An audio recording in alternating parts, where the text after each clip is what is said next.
Well, well, well. So, the drama continues. The drama continues because of one, Matt Eberflus. Matt Eberflus gives, which will probably be the second to the last press conference, or at least I'm assuming he's given the second to the last press conference.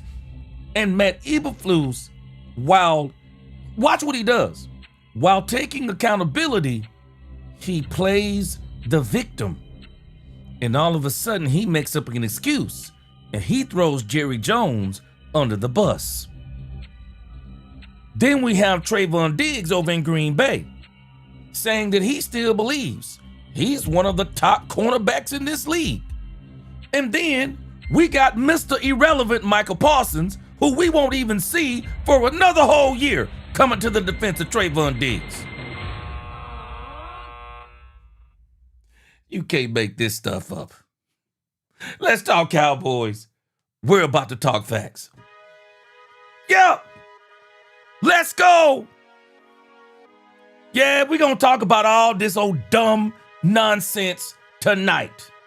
I had a couple things to do today. Couldn't get to everything like I wanted to. But I'm going to talk about it tonight. And I'll be posting some videos about it tomorrow. But this is some pure nonsense. Welcome, Cowboy fans and Cowboy haters alike. I'm the G, and I'm the host of Let's Talk Cowboys, where we talk facts. As you come into this live stream, please hit that like button, share, subscribe, hit that notification bell so you know the next time we post another video or go live. And by the way, we are live, and it is Cowboys After Dark. And if you haven't become a channel member subscriber yet, what are you waiting on? Man, we still got a lot of great content coming up for the remainder of this season. Now let's talk facts. Pure foolishness. Pure foolishness. Everybody likes to blame Jerry Jones. I'm not blaming Jerry Jones. Jerry Jones got enough blame of his own. But I'm not blaming Jerry Jones. I'm blaming Jerry Jones for hiring Matt Eberflus, but I'm not blaming Jerry Jones for the drama of Matt Eberflus. Yeah, I guess I could at the same time. But nevertheless, Matt Eberflus, drama. Micah Parsons, drama. Trayvon Diggs, drama. Oh, and by the way, Dez Bryant, drama. You know, it's funny to me. Dez Bryant is always trying to find a way to take shots at the Cowboys. Always trying to find a way to take shots at the Cowboys. You know, it's funny to me. While Dez Bryant is talking bad about the Dallas Cowboys, and I got a lot of respect for Dez Bryant. He's from the East Texas area where I'm from. But Dez Bryant got to ask himself some questions. Why did your career end after Dallas? You were not that old.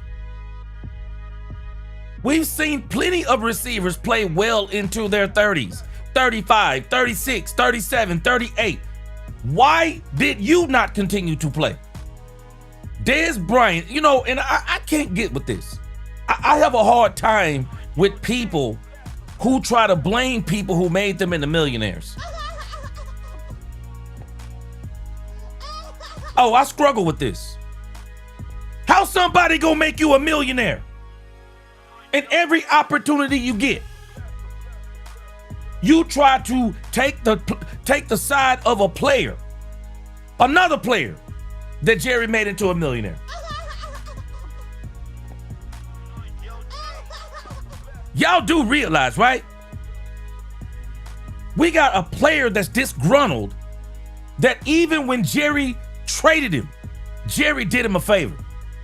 Jerry sent him to a contending team, which the joke is on Micah Parsons, because one, he thought he was going to a contending team, but the Green Bay Packers are always going to be what they've been for the last 3 years. They underachieve all the time. All the time. Micah Parsons went to a team that actually is not a contender. They're not a contender. They're not. Anybody who thinks they are, you're fooling yourself. This has been the Green Bay Packers for 3 years. And I'll even go, I'll go on the record with facts. The Green Bay Packers were no better with Micah Parsons. They had a half-game better record with Micah Parsons than when they didn't have Micah Parsons. So how did he help them? How did he help them? Somebody tell me how Micah Parsons helped the Green Bay Packers. Because if you're telling me he helped the Green Bay Packers, you're lying to yourself. You're lying to yourself. And I'm going to show you tonight. Micah Parsons is bitter. And I'm going to tell you why Micah Parsons is bitter. Man, we're going to get to this tonight. Somebody got to tell the truth, and I'm going to tell it. I get sick of these ex-Cowboys. I get sick of these ex-Cowboys and media members always trying to take shots at Cowboys when they do the right thing. The right thing to do was to release Trayvon Diggs. My problem with the Cowboys, they did it too late. They should have never taken him off of injured reserve. And I dare say had the Ron Blinn not got hurt, they wouldn't have did it. They shouldn't have done it. They should have never bought him off injured reserve. They should have never let him step on the field for the Cowboys again. They should have never let him do it. Shame on them for letting him do it, but they shouldn't have let him do it. And today, it was already solidified for me. But listening to Micah Parsons, I've never reversed my thought process on this. I am so glad the Cowboys got rid of Micah Parsons. I don't know what to do. I don't give a doggone if Micah Parsons was getting 35 sacks a season.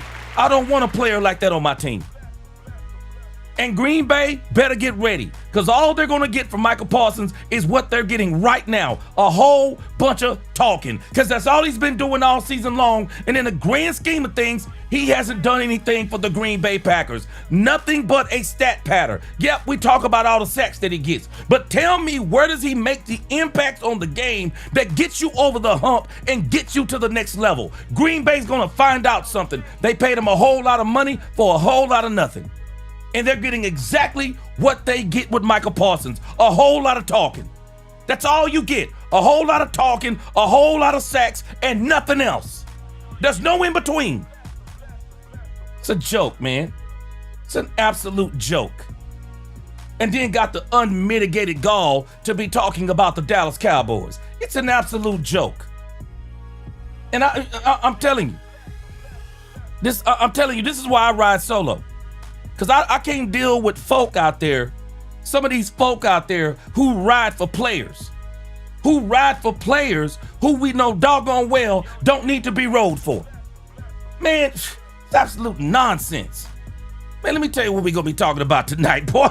Boy, these people got me fired up today. Let me tell you what we're going to be talking about. Boy, we about to tear this Matt Eberflus. We about to tear this Matt Eberflus press conference up. We about to tear this thing up.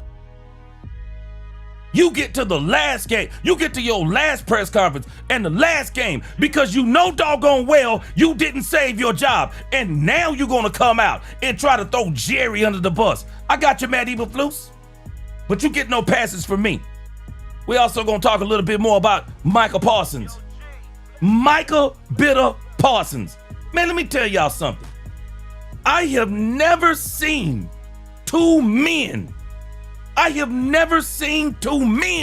act like Micah Parsons and Trayvon Diggs. What? I've never seen men act like, boy, these ain't men. These are not men. I keep telling folks, wisdom don't come with age. Wisdom don't come with age. It don't. And wisdom don't come with money. Wisdom don't come with money. The only thing money does is enable you to be who you already were. If you were stupid before you got money, you'll be even more stupid with money. Well, I'm telling you the truth. Never seen somebody so bitter. How do you be bitter and this man set you up for a $47 million pay? Now, this is crazy talk. How do you be bitter at somebody who could have sent you to Siberia? could have put you on the worst team in the league if he really wanted to be vindictive. Man, miss me with this stuff. This Micah Parsons stuff is stupid. It's absolutely stupid. We're going to talk a little bit about Trayvon Diggs. We're going to talk a little bit about Trayvon Diggs. Not a whole lot to say about Trayvon Diggs. Diggs out there digging a hole for himself. Diggs out there digging a hole for himself. I want to watch. He digging a hole for himself. He out here talking about what he is. Okay. I done told you before, talk is cheap and bullcorn runs a marathon. Okay? Talk yourself up. Because if I was you, I'd be saying, man, I'm just here to do my job. But you up in here talking about, yeah, I'm one of the best. Okay, we gonna see. Yeah, we gonna see. Next up, Dez Bryant. Dez Bryant. Dez Bryant says he bleeds blue, but every chance he get, all he does is talk bad about the team. I have watched Dez Bryant over the last season flip-flop on all kinds of stuff. I've seen him talk bad about Dak Prescott. Then Dak Prescott does well, he's talking good about Dak Prescott. I've seen him talk bad about Jerry Jones as it applies to Micah Parsons in the contract. And then George Pickens, he starts trying to talk good to George Pickens about why he should stay in Dallas. Come on, man, which one is it? Every opportunity. 1 minute he loves Dallas, and the next minute you don't want him to tell no secrets about Dallas because he's going to tell you how bad Dallas was. This is stupid talk. And then we got another story I think is very interesting about Troy Aikman. Not anything negative, but it's a story about Troy Aikman I think we'd be very interested in. So, man, if you don't know, man, I'm fired up tonight.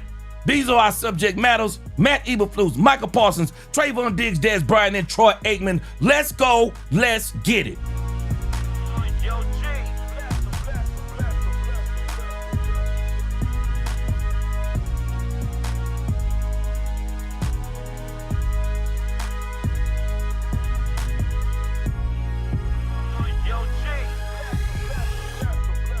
Let's get this quick roll call in, then we gonna get this thing going tonight on Cowboys After Dark.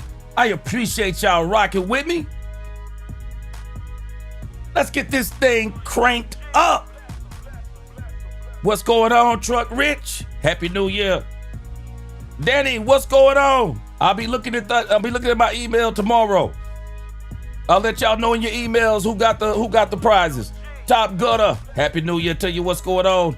Yamar, what's going on? Happy New Year. Yeah, Alicia's in this thing late night. What's going on, Alicia? Yeah, 2026 is going to be great. It is, especially with these two out of the way. Michael Parsons proved once more why we are so better off without him. Never seen a grown man be so unprofessional and childish. That boy loves drama.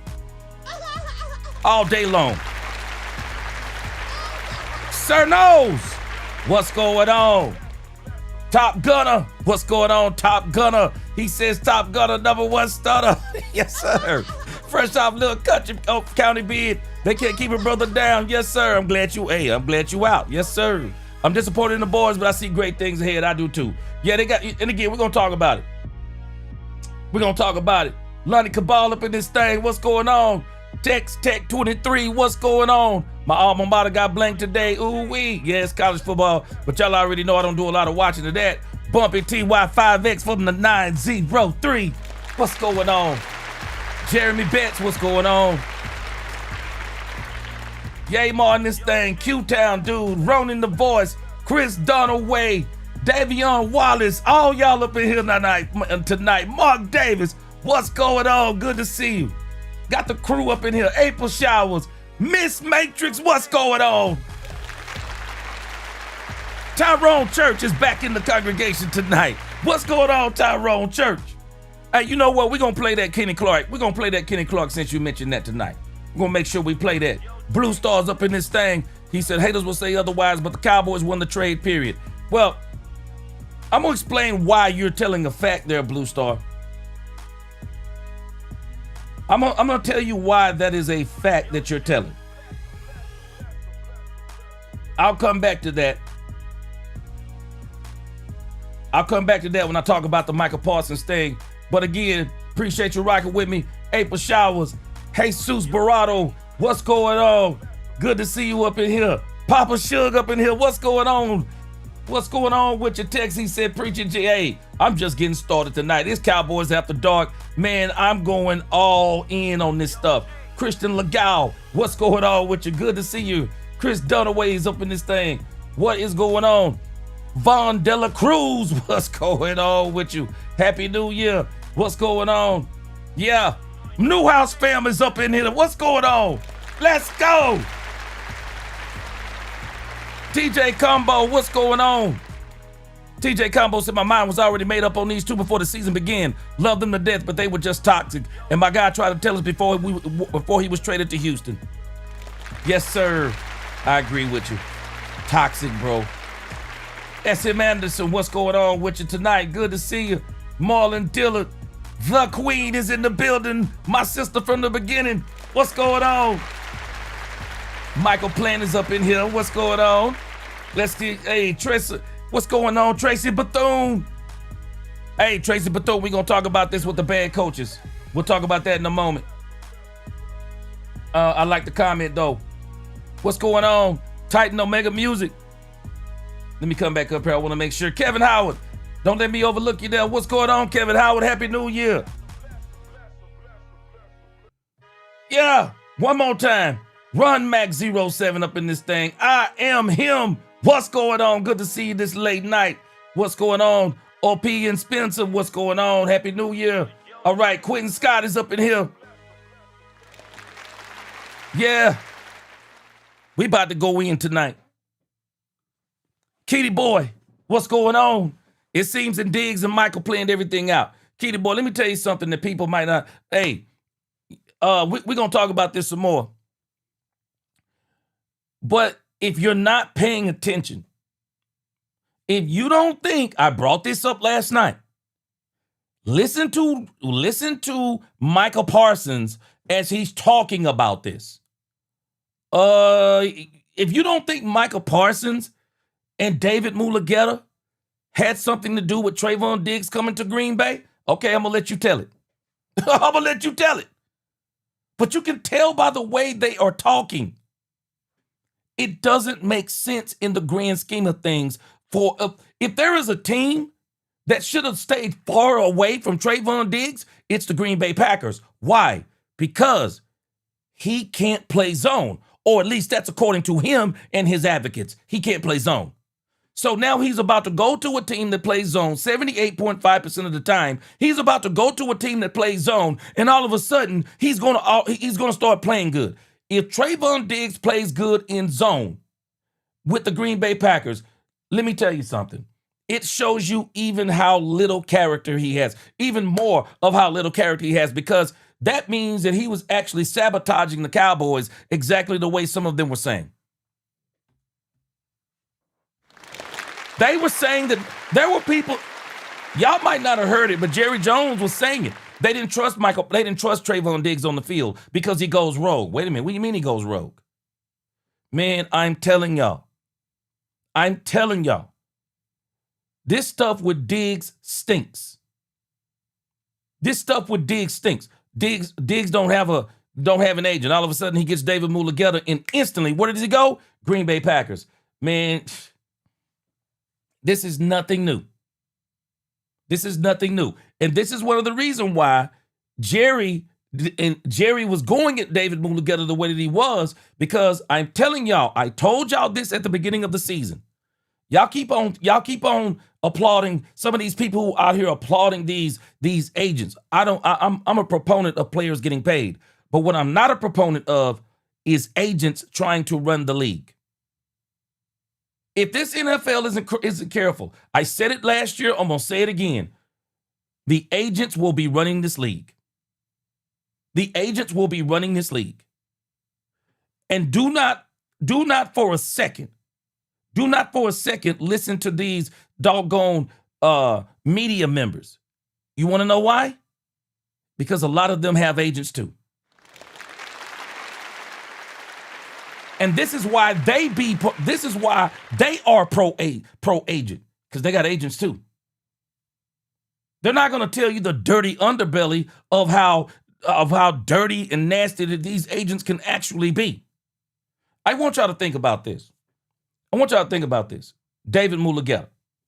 I want you to think about all the clients that David Mulugeta has and all of these clients that David Mulugeta has actually gotten paid. When you think about the real big contracts, tell me which one of those players has paid off. Tell me which one. Tell me which one of the players that David Mulugeta, because you're going to find very few of them. You will find that a lot of those players he gets those big contracts for, they rob those teams. They rob them. They rob those teams. Let me show you something before we get into this. Let me show you something. This is the part that nobody wants to talk about out loud. The David Mulugeta clients. They don't want to talk about it. The David Mulugeta clients. The clients that he continues to rob these teams with. Go look at some of these players. Go look at some of these players, and you're going to find the same thing on these players. These players are robbing teams. David Mulugeta is out here robbing teams with these players, and nobody is talking about it. Nobody is talking about it. Watch this. You ready for this? Let me show you the facts tonight. I'm going to show you the part that nobody wants to talk about. Let me show you the facts. These are the clients of David Mulugeta. Jordan Love is robbing the Green Bay Packers. Jordan Love is robbing the Green Bay Packers. Tell me what Jordan Love, people talk about Dak Prescott's a $60 million man. Well, tell me what the $55 million man is doing. Jordan Love was good for half a season, got $55 million. Help me out. Help me out. Every one of these players that David Mulugeta gets these big deals for, tell me where they have helped their team. Tell me where they've helped their team. Jordan Love robbing the Green Bay Packers. Micah Parsons getting paid $46.5 million. Guess what? I'm going to tell you before we even come to the conclusion at the end of his contract. Micah Parsons is going to rob the Green Bay Packers. He's going to rob the Green Bay Packers. And when I say rob, whether it be injury or whether it be poor performance, they rob these teams. Micah Parsons, $46.5 million. Not going to finish out the season with the Green Bay Packers. They on a 3-game slide. Might even get beat by the Minnesota Vikings. Will more than likely be one and done in the playoffs. Tell me, what did that $46.5 million get you? Then he's going to come back. He's going to be gone for at least half of the season. Coming back in 2026. Micah Parsons is still going to get paid $46.5 million. And we don't even know what he's going to look like when he comes back. But I can tell you this. Jerry Jones was right. Jerry Jones said you can sign a player to big money, and it don't mean that player is going to be on the field. Well, looks like Jerry Jones was right.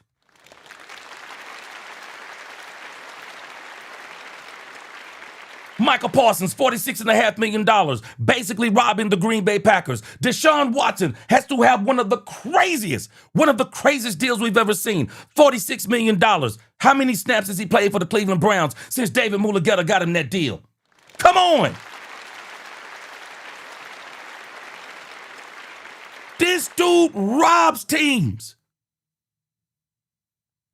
We give David Mulugeta, David Mulugeta, he's one of the best agents in the league. All the money he's made. Yeah, by robbing teams. He's robbing teams. Derek Stingley Jr., Houston Texans, we'll see how that turns out. J.C. Horn, we'll see how that turns out. Calvin Ridley, well, we know how Calvin Ridley turned out. What? Tell me I'm wrong. Tell me I'm wrong. This is the dirty underbelly nobody talks about. David Mulugeta robs teams. He goes out here and gets these humongous deals for these players, and these players don't pan out. Tell me what Jalen Ramsey has done. Tell me. Tell me what Jalen Ramsey has done. This dude has got a stable of high-paid players that do absolutely nothing in the grand scheme of things. They do nothing. Antoine Warfield.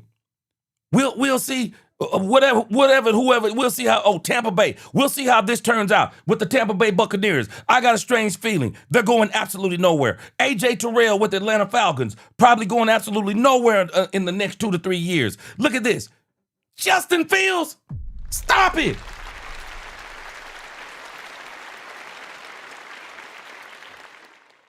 People are giving this man all this credit for being one of the best agents in the league. He robbing teams. What? Justin Fields, $20 million a year? What? Ain't he injured? And he can't throw past 10 yards. And then, here we are again. Trayvon Diggs, Dallas Cowboys, $19.4 million per season. The dude has played 1 season with the Dallas Cowboys over 3 seasons. Forget me, I'm telling you, this is nonsense. We're giving somebody credit and we don't even do the doggone due diligence on who this agent really is. This dude is out here robbing teams. Show me the player on this list. Show him to me. Show me the player on this list that you are looking at and saying, yeah, that player helped that team get to the Super Bowl. Show me that player. Show me that player.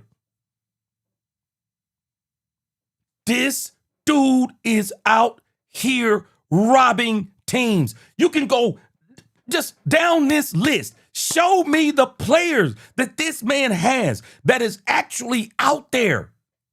That is actually out there doing damage for any team that he's got the big money for. It's robbery. It's robbery what this man is doing.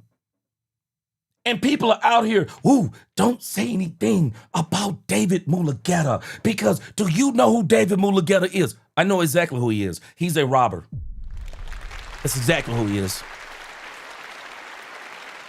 He's a thief. Not in a bad way, but he's a thief. It is what it is. It's the game. It's the game. I can't be mad at the game because this is the game. But somebody's got to stop letting this dude hold them hostage because this dude is robbing teams. Who on this list? I'm still waiting. I'm still waiting. Somebody tell me on this list. Somebody tell me on this list. All these big name players. Somebody tell me who on this list is making those big differences on those teams. Somebody tell me. Man, this stuff is crazy, man. This stuff is crazy. And everybody wants to take this dude's side. And he's out here robbing these. He's out here robbing these teams.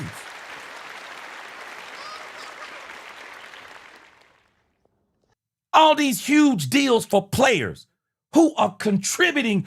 Man, Jordan Love has got to be one of the biggest robberies that I've seen in the last 5 years.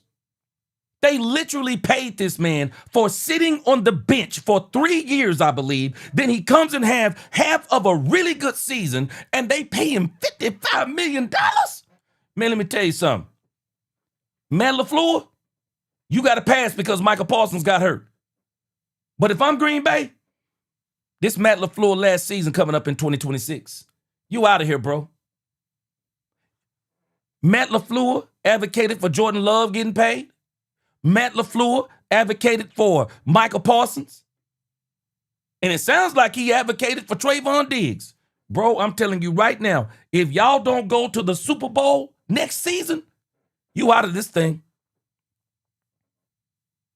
This dude, David Mulugeta, bro. Hey, man, I gotta give him credit though, because if I needed an agent, hey, don't let me talk too soon, because I guess if I needed an agent, I really want to get paid. I guess I go to David Mulugeta.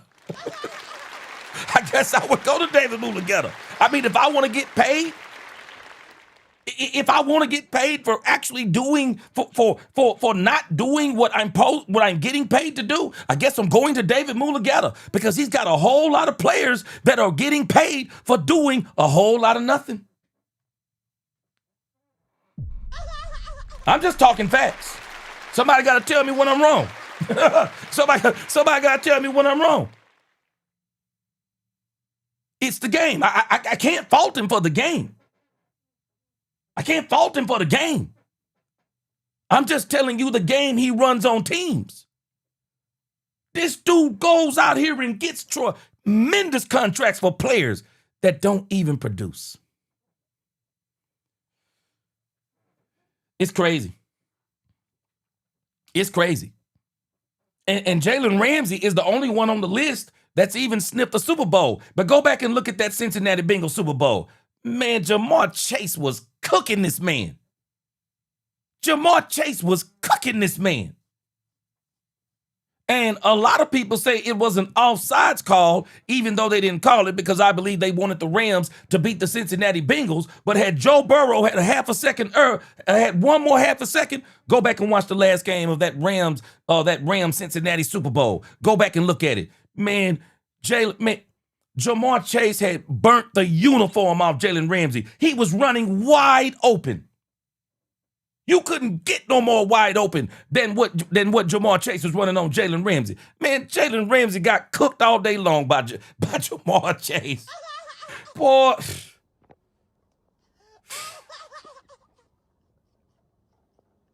I'm just telling us the truth.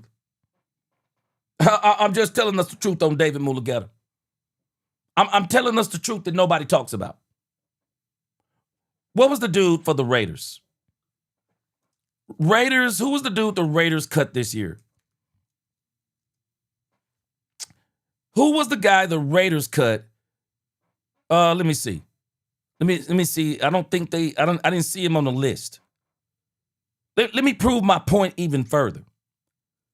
I don't even see this player on the list. Do y'all remember this player? Remember this player that David Mulugeta got paid? Do y'all remember Christian Wilkins? What?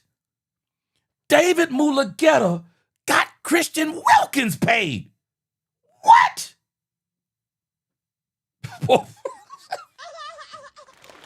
can't make this up, man.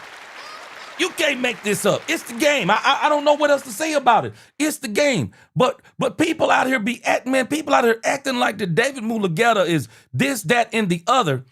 But in the grand scheme of things, man, this dude be out here robbing teams. This dude got Christian Wilkins, guys, $110 million deal. What?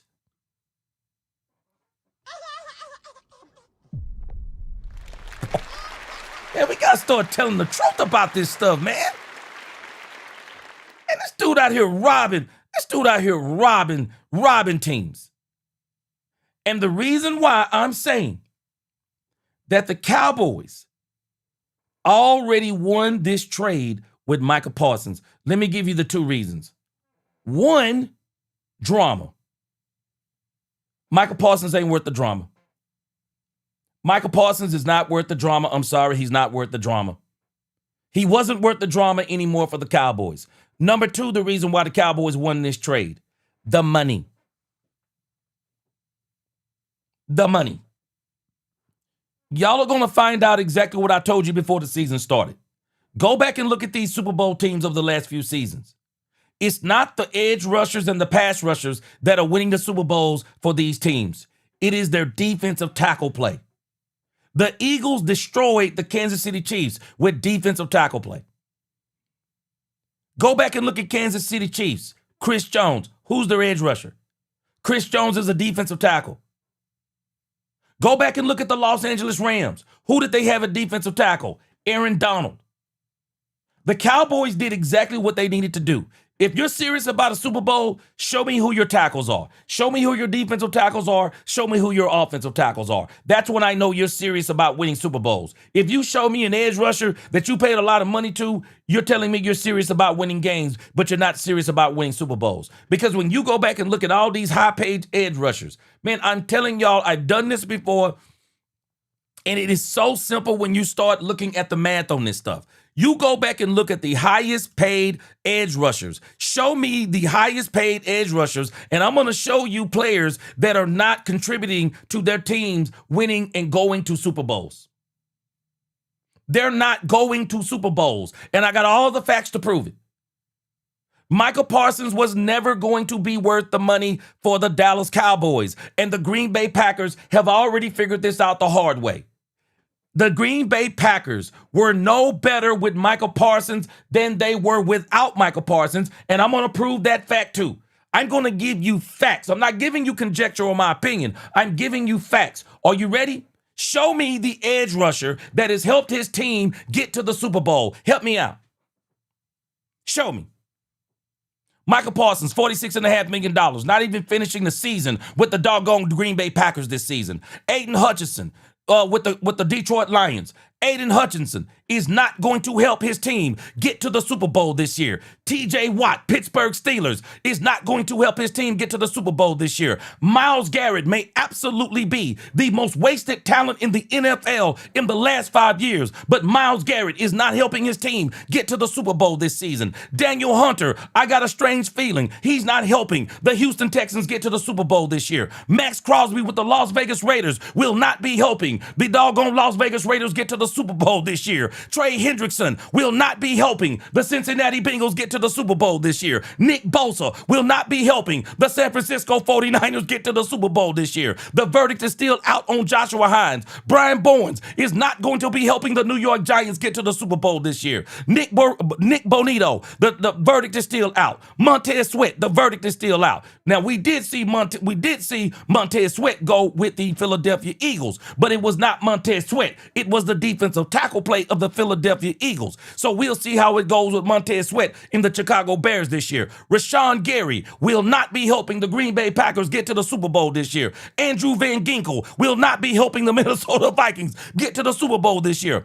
George Karlaftis will not be helping the Kansas City Chiefs get to the Super Bowl this year. It's still out on Greg Rousseau. Josh Sweat, I don't know why he's up in here twice. Jerry Grenard, Brandon Chubb, Khalil Mack. All these players, show me the one who is helping their teams get to the Super Bowl.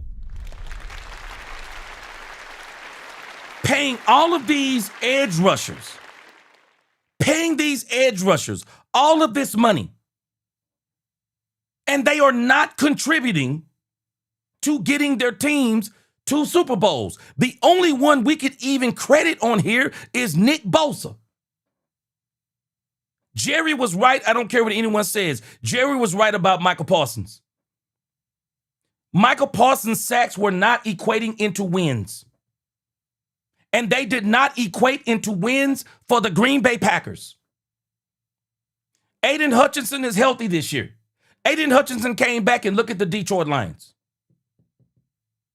TJ Watt, I don't know what to tell you. Tell me you're serious about a Super Bowl. Show me who your defensive tackles are. Because your defensive and offensive tackles are going to tell me how serious you are. If you got great defensive tackles and great offensive tackles, you're probably going to the Super Bowl. Especially if you got the talent. I'm telling you, I'm giving you nothing but the facts. Jerry Jones did the right thing by not paying Micah Parsons $46.5 million. He was genius not to do it. And we're going to be saying this in another year or two, how smart Jerry Jones absolutely was. Ain't no way I'm paying a non-quarterback $46.5 million. For what? I wish I would. For what? And then you're going to be sitting your butt at home. Man, this is crazy talk. It's absolute crazy talk. Jerry Jones. We don't have to admit it because some of us don't like Jerry Jones. I don't have no problems with you not liking Jerry Jones. You even probably got some reasons not to like Jerry Jones. But I'm telling you this. Jerry Jones was right about Micah Parsons. Don't care who feelings it hurt. Jerry Jones was right about Micah Parsons every single day. He was right about him. He was right about him. He was right not to pay this man. And I don't even know. I'm not even telling you he gets hurt if he's with the Cowboys. But I'm telling you this, he got hurt with the Green Bay Packers. And now the Green Bay Packers are the Green Bay Packers are doing the same thing that Jerry did with doggone Trayvon Diggs. They are literally going to pay Micah Parsons a full season for not even playing. Shoot, you can't make this stuff up. Can't make this stuff up. Miss Matrix, I'm sure you've heard me say this before. The quarterback sack is the most overrated statistic in the NFL. No, I'm not even going to give you the Green Bay offense is lacking. No. When I pay a player $46.5 million, Miss Matrix, I expect him to make game-changing, game-winning plays. I expect him to do some of the stuff that we've been watching DeMarcus Lawrence doing over there in Seattle. I'm expecting, when I pay a player $46.5 million, I'm expecting strip sack fumbles. I'm expecting him to cause fumbles. I'm expecting him to get fumbles and run them in the end zone. I'm expecting him to cause interceptions. I'm expecting him to make spectacular plays. I'm not paying you $46.5 million to come over here and get 12 sacks. I'm going to show you something else. I'm telling you, I got time tonight. It's Cowboys After Dark. I got time tonight. I got time tonight. I got facts on top of facts on top of facts on Micah Parsons, whether anybody likes it or not. I'm going to call Micah Parsons what it is. The only thing Micah Parsons is a pass rusher. Tell me where I'm wrong. He's a pass rusher. That's it. He's a pass rusher. That's what he is. And for everybody who says, yeah, man, he made the Green Bay Packers better. Okay, I'm going to show you. He's supposed to be making the difference. They're the same team they've been for the last 2 years. He's supposed to be making the difference. I can tell you this. DeMarcus Lawrence ain't making that money, and DeMarcus Lawrence is over there in Seattle. And I guarantee you Seattle is out here telling us, boy, the Cowboys were dumb. You know, it's funny to me. We try to call the Cowboys dumb about Micah Parsons. Who we ought to be calling the Cowboys dumb about is DeMarcus Lawrence and Jordan Lewis. Because when we look at what those two players are doing, those are really the two players that we miss. Could you imagine DeMarcus Lawrence on this team? DeMarcus Lawrence with Kenny Clark and Quentin Williams? Had we kept Jordan Lewis, had to run blend, I think we would have been a whole lot better. But I'm telling you, the Green Bay Packers, man, they can front all they want to, but they're sweating bullets right now. And Matt LaFleur ought to be sweating bullets. Because Matt LaFleur has been an underachiever for the last 3 seasons. And this year, he got saved. He was about to underachieve even with Micah Parsons. Even with Micah Parsons, he was about to underachieve. Why? Because they were literally, with Micah Parsons, about to have the same record they had last year without Micah Parsons. Watch this.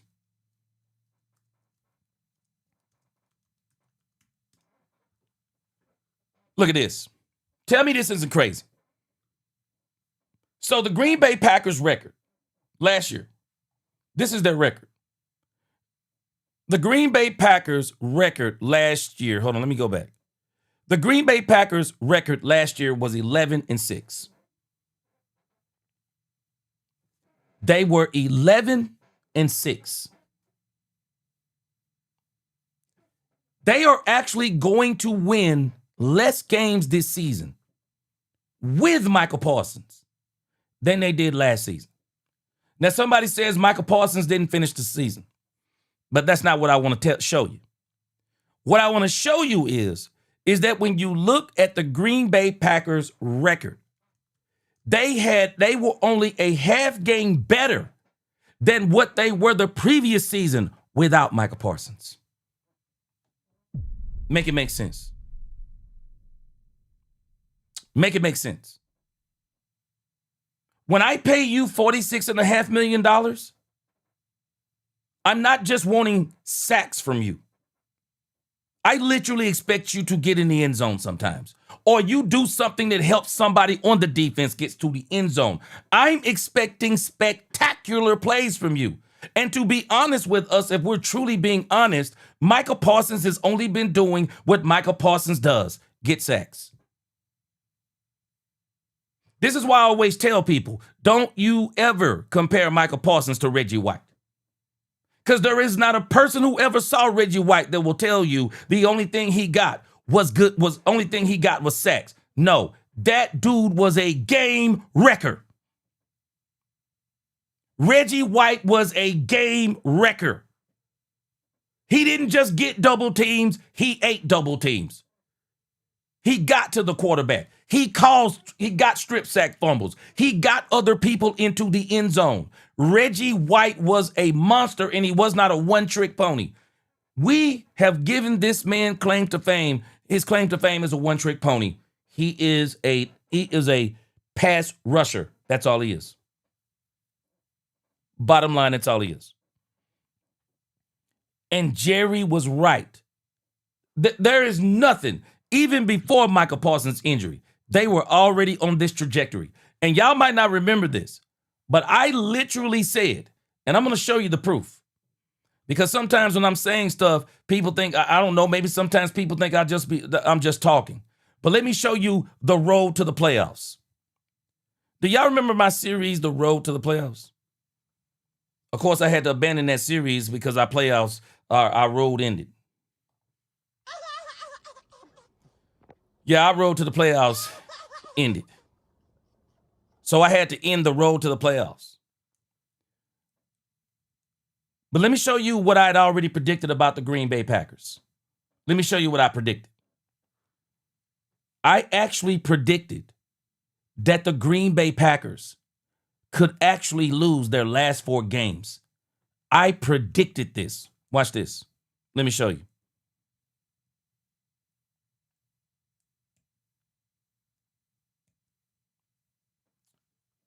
I think I stopped around week 14. Let me see here. Look at this. Now, anybody who was following my road to the playoffs, look at what I put for the Green Bay Packers. All the games in red. I said that the Green Bay Packers may absolutely lose those games. And look at what happened. They lost to the Broncos. They lost to the Bears. I don't know why this is on automatic. Lost to the Broncos, the Bears, and the Ravens. And I even put the Vikings in red. What did I tell you their record was going to be? Either 9-7-1 or 10-6-1. Just telling you. I'm just telling you. And I had that predicted if Micah Parsons was there. They were not playing all that good with Micah Parsons there. They really were not. And again, even what I was talking about in the beginning, I'm still, and even when you talk about when I was mentioning David Mulugeta, I don't feel sorry for Green Bay. And you know why I don't feel sorry for Micah Parsons? Because Micah Parsons had Jordan Love on his podcast. And Micah Parsons was talking about Jordan Love like he was better than Dak Prescott. That's how Micah Parsons was talking about Jordan Love. And who in their right mind would want to leave Dak Prescott to go play with Jordan Love? Who would want to do that? Who would want to do that? I don't feel sorry for him going playing. Miss Major said, y'all saying it's the defense and Dak was doing his job correct. I was pointed out to G, the same could be said for Mike and the Green Bay offense. Well, my issue is this, Miss Matrix.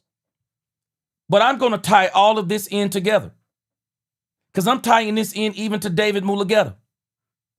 I don't feel sorry for Micah Parsons.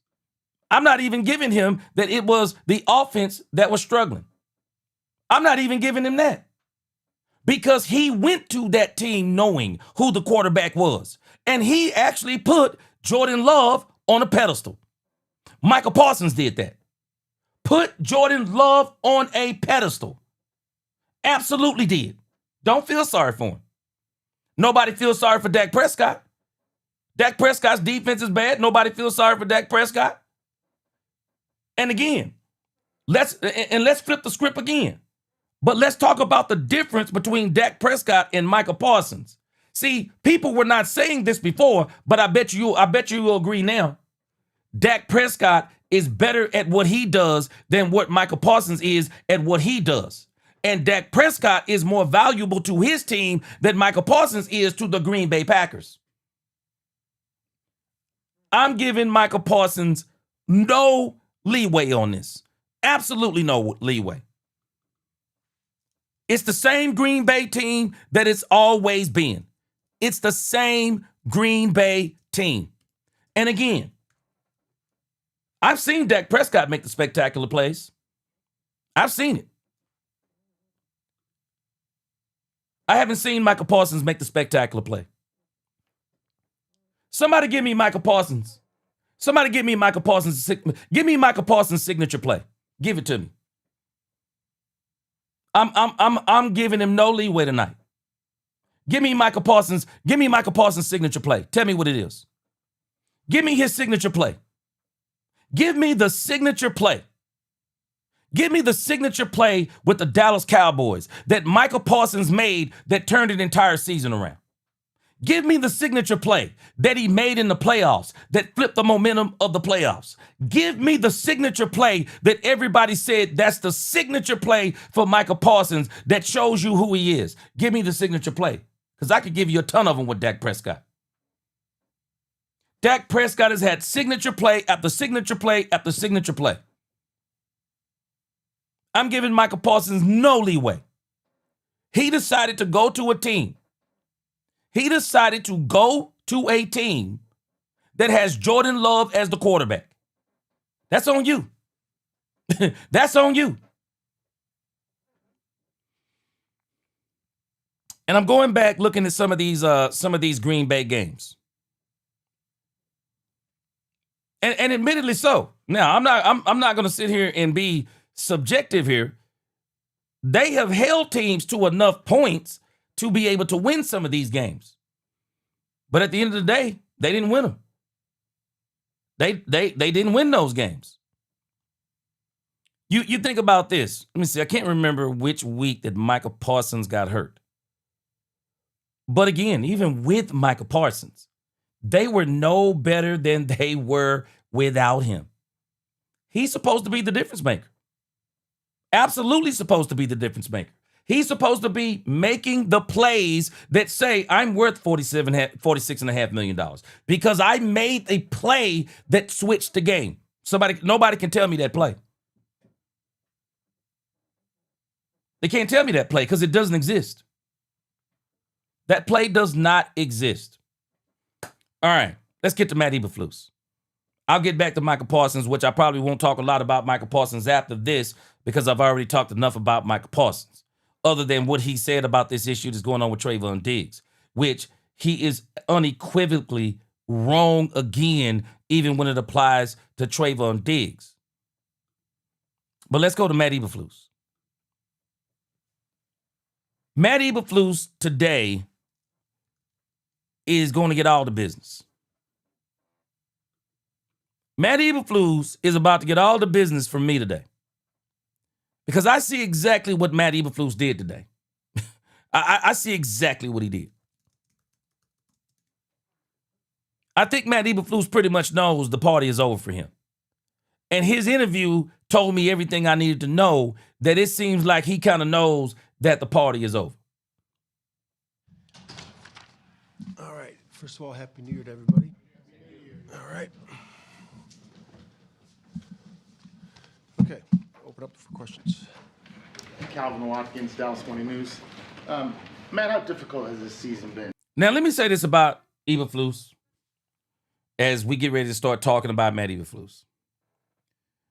I got a lot of respect for Matt Eberflus as a man. So I want to make sure that I don't say anything derogatory about him. But this is what Matt Eberflus signed up for. He signed up to be the defensive coordinator for the Dallas Cowboys. And as a coach of the Dallas Cowboys, you are judged by the performance. You are judged by the performance. And Matt Eberflus, no matter what, he has not performed. He just has not performed. So he is now on the, which I believe he knows he's about to get up out of here. He knows he's about to get up out of here. So today, he starts defending himself. Listen to this. For the defense. Yeah, I think it's been difficult for everybody. I think that our hope was that we're going to be in the playoffs and be in the hunt, and that didn't come to fruition. But it's be where your feet are and just constant improvement every single day and coaching the guys, and that's where really where we are. And finishing strong. In this game here against New York. So that's where our focus is. But certainly disappointing. It's not what we saw coming down the road. So You've been in this business a long time as a head coach, coordinator. Do you feel like your job is on the line here?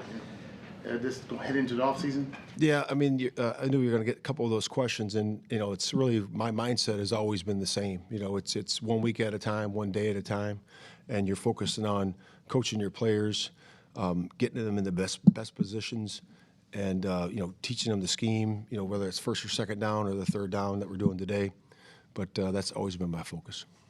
Currently, the Dallas Cowboys, how much ownership do you take with the struggles of the defense? Yeah, ownership and accountability is right with me. I mean, I'm the defensive coordinator, so it's always that. So if there's things that need to be improved, it falls on the coach, and then it falls on the assistant coaches, and then working with the players and making sure that they're doing the best we can to put them in position. So I take full accountability for that. Obviously, you didn't expect the season to go as it has, and certainly the defense to play as it has. What has gone wrong? Yeah, I mean, I think that the start of the year we were, guys were in and out, in terms of we're at full force. And then when we did get some guys back, I thought we had a good stretch there. I thought the stretch was pretty good, started to improve. I know we've improved in the run defense and the third down defense. And then, from there we just, didn't execute the way we wanted to at certain moments. I certainly some good execution in there at times. But again, it's got to be better. So let's deal with this let's deal with this question. Now, anybody who remembers, I had been saying the whole season, I do not like the philosophy of Brian Schottenheimer that every game is a championship moment and every single game is the same. I had been saying this the whole season. What happened to them in that 3-game stretch was a quiet storm. They get beat by the Arizona Cardinals, which was an absolute travesty. Marshawn Nealon passes away, absolute tragedy. Jerry Jones goes out, gets Quinnen Williams, brings in Quinnen Williams. Demarion Overshown comes back. Savon Rever Jr. comes back. Logan Wilson comes in. The Cowboys starts getting a little bit healthy.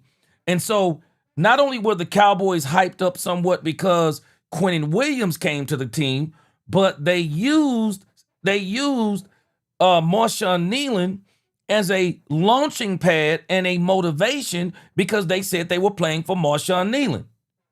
See, we can never forget this. They used that. They used it against the Raiders. Came back home against the Eagles and they used it. Then they used it against the Kansas City Chiefs. But then they go on that 9-10 day break. They come back against the Detroit Lions. I didn't hear nothing else about Marshawn Nealon. They reverted back. All of the adrenaline was gone. All of the adrenaline was gone. All the hype was gone. And all of a sudden, they're back to these championship moments. And they went and got mollywopped by the Detroit Lions. Now, there were a combination of things, but at the end of the day, it's all still an L if you look at it. The referees beat the Cowboys. The Cowboys beat the Cowboys. I mean, it was just a plethora of things that went wrong in that game. But nevertheless, they looked sloppy. They were making a lot of mistakes, pre-snap penalties. stalling drives, extending drives for the Detroit Lions. Special teams fell apart. Detroit Lions average starting position was on their 40 or better. It's like they were a different team after those 10 days. And I think a part of it too is that the Cowboys had played so many games in a 21-day window. They played a bunch of games in a 21-day window, and I think some of it may have been they were tired too. But it was no excuse because then they came back and got mollywopped against the Minnesota Vikings. But now we're starting to realize something. Maybe the Minnesota Vikings are not as bad as we thought because then the Minnesota Vikings go and whoop up on the Detroit Lions. So, but it was that 3-game stint with Marshawn Kneeland. Could y'all imagine? What if the Marshawn Kneeland thing had not transpired? I wonder what the Cowboys would have looked like then. I wonder what they would have looked like then. The honest truth about the Cowboys this season, we'll talk about this. We'll probably talk about this next week after this last game. They got outcoached. They got outcoached in a lot of games. I've been saying this. As much as I like Brian Schottenheimer, they got outcoached. And guys, we really got to be honest with ourselves, even about Brian Schottenheimer. Brian Schottenheimer has too much experience in this league as a play caller. I like Brian Schottenheimer as a coach. I'm not so keen on him as an offensive coordinator. He's got too much experience as a play caller to look like he did this year. A lot of the points the Cowboys scored, those points were on the skill of Dak Prescott, Lamb, and George Pickens. It was based on that. And the reason why we know this is that Dak Prescott did the similar thing in 2023 with Mac McCarthy. Dak Prescott has been doing some of the things he did this year with Brian Schottenheimer. The big thing is this year Dak Prescott was healthy. Dak Prescott went to absolute work. Dak Prescott should actually be the MVP of this league this year. Dak Prescott has actually played that good. But at the end of the day,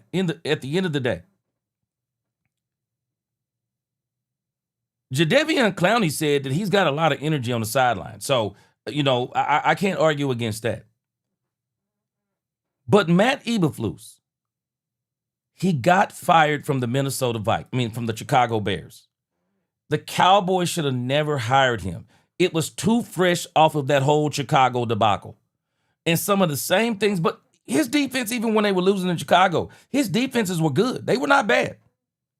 This is why I'm going to talk about this after the season, what happened to Matt Eberflus, because Matt Eberflus has never had a defense this bad.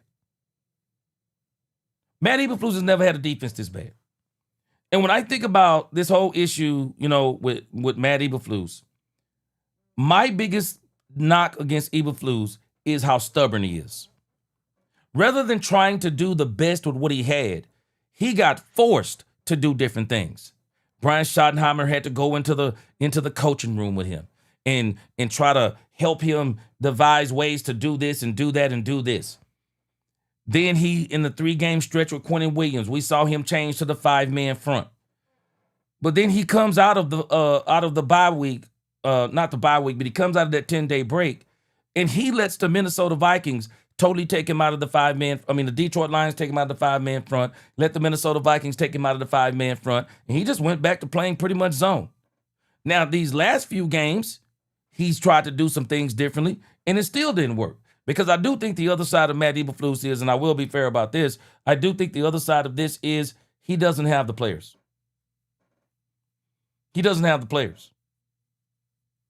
But it's not good enough to not have the players, because what they hire you for is they tell you, or the understanding is, hey, we don't have the players this year. Do the best with what you have.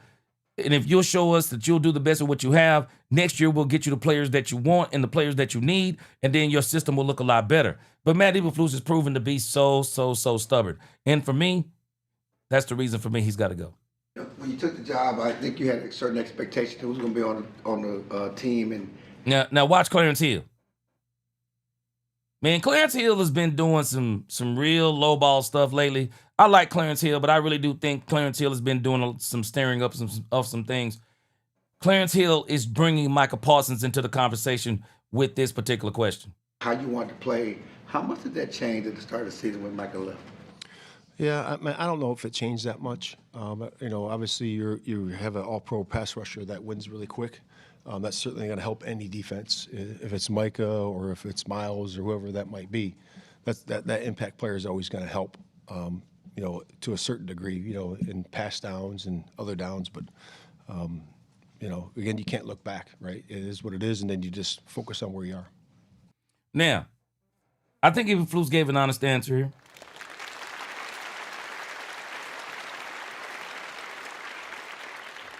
I think he gives an honest answer about Micah Parsons. But I want y'all to imagine this world. Imagine this world. They actually don't look any better with Micah Parsons. And here's the reason why. Because with Micah Parsons, tell me what the middle of the defense looks like. Tell me what the middle of the Dallas Cowboys defense looks like with Micah Parsons here. They don't get Kenny Clark. They don't get Quinnen Williams. What do you think the middle of the Cowboys defense looks like? I know what it looks like. Micah Parsons was healthy with the Cowboys in 2024. And we saw Micah Parsons with Oso Digizua. We saw him with DeMarcus Lawrence. We saw that whole crew and cast in 2024. They played a good game against the Cleveland Browns, and from that point forward, even with Mike Zimmer, they got gashed. They got gashed. It was going to be no better with Micah Parsons. The only thing we would have had with Micah Parsons is a few more sacks. That's what we would have had. Micah Parsons would have got his 12, 13, or 14 sacks, and we would still have the same thing. It would have been no different. It would have been no different with Micah Parsons. And that's the cruel reality about Micah Parsons, whether anybody wants to accept it or not. How do I know? Because I saw it in 2024. Micah Parsons could not make the impact. And even when you think about Green Bay is a really good setup for Micah Parsons because Green Bay got players. Green Bay got players. Not only does Green Bay have players, Green Bay has a pretty good defensive system. They got players. They got a good system. Micah Parsons should have been, and I think he did pretty good in it. It didn't look any different to me, though, than the Cowboys. I didn't see it, and that's not knocking Micah Parsons. I didn't see anything in that system, though, to where Micah Parsons was doing something that he didn't do in Dallas. I mean, other than moving around. But when you look at the sacks, I mean, it was the same thing with the sacks we saw from Micah Parsons. Some of the same stuff, disappearing in some of the big games, the double teams, and then the people accusing, saying he's getting held or whatever the case may be. But Micah Parsons should have really been eating at Green Bay. And maybe he would have ate as the season went on. I'll give him that benefit of the doubt because Micah Parsons, when I say he's a one-trick pony, he's a one-trick pony, but he's good at it. Micah Parsons is an elite pass rusher. He is an elite pass rusher. And one of the reasons why he's an elite pass rusher is because of the strength and the quickness that he has. So maybe he would have got better as the season went on. But up until the point to where he got hurt, I mean, I really thought he would have been eating even more with Green Bay because Green Bay has more players around him than the Cowboys ever had. They had more players around him than the Cowboys ever had. And so he should have been even more dangerous with the doggone Green Bay Packers, but that had not yet come to fruition. It just didn't. In the grand scheme of things, it just didn't come to fruition. And so maybe when he gets healthy, maybe he will. But I'm telling you right now, Michael, we didn't see anything with Green Bay with a better system and better defensive players. We didn't see anything from Micah Parsons in Green Bay that we had not seen in Dallas. Nothing. Nothing. I mean, we didn't see nothing we hadn't seen before. And I don't know, you can call that good or bad. But if you just gave him $46.5 million for the sacks, well, then I guess you got your money's worth. I guess you got your money's worth. But in the grand scheme of things, the Cowboys would not have been better with Micah Parsons. I would contend they would have been worse. Because they would have no answers. They would literally have no answers because Micah Parsons, especially if he's the best player on your defense, he's easy to take out of a game. Double team him. Now, this is one thing that Micah Parsons doesn't do because he's an undersized edge rusher, because in reality, he's a linebacker rushing the passer. He does not eat up double teams. He don't eat double teams. He doesn't even beat double teams a lot of the times. I mean, he's not beating double teams and things of that. I mean, he's not eating like that. So any team that would have played us, and if it was just Micah Parsons, well, they just would have double teamed him. Double team him, put a tight end on that side, chip him with a running back, do all those things that teams did in 2024 to take Micah Parsons out of the games with the Dallas Cowboys. They wouldn't have been any better with Micah Parsons. I'm sorry they wouldn't have been. We would have probably been saying, oh, but he got all these sacks. Well, he got all them sacks in 2024. And as a matter of fact, the majority of them sacks in 2024, I mean, they came against terrible teams. Eating on teams like the Carolina Panthers, and it wouldn't have been no different. That's not no knock on Micah Parsons. It just wouldn't have been no different. You didn't have the players to go with him. But having Kenny Clark and Quinnen Williams and what the Cowboys are doing right now, it's going to help them in the long run. It's going to help them in the long run. So next year, if they can get that edge rusher, which I think they're going to try to make a run at Max Crosby, and if it's not Max Crosby, they'll probably go and get somebody in the draft. If the Cowboys can get them another elite pass rusher, they're going to be good to go. They're going to be good to go, especially with a new, it looks like, defensive coordinator who surely he will be better than Matt Eberflus. Let me read some comments in here. Thomas Ross said, don't contain, don't run block. That since he's been in the NFL. If you're talking about Micah Parsons, I mean, he's an edge rusher. That's basically what he is. Sub-Zero, appreciate that super chat. Sub-Zero said if he doesn't get to be a head coach, I think that Brian Flores will be in Dallas. He will turn the defense around and then get the head coaching job somewhere else. Sub-Zero, I really think the Cowboys, I'm wondering if Jerry will do it. Brian Flores still got this thing going on with the NFL. I mean, it's not a lot of noise about it, but he has a lawsuit against the NFL. Brian Flores, I think he's going to be a hot commodity next season. I really do. There are teams out there that if they are not looking at Brian Flores as a head coach, they're crazy. Tennessee Titans and the New York Giants both come to mind, especially the New York Giants with their defensive line. The New York Giants with that defensive line, Brian Flores is the head coach in D.C. The New York Giants, man, I am telling you now, I would be shaking in my boots every time we played the New York Giants. I believe Brian Flores would turn the New York Giants around overnight.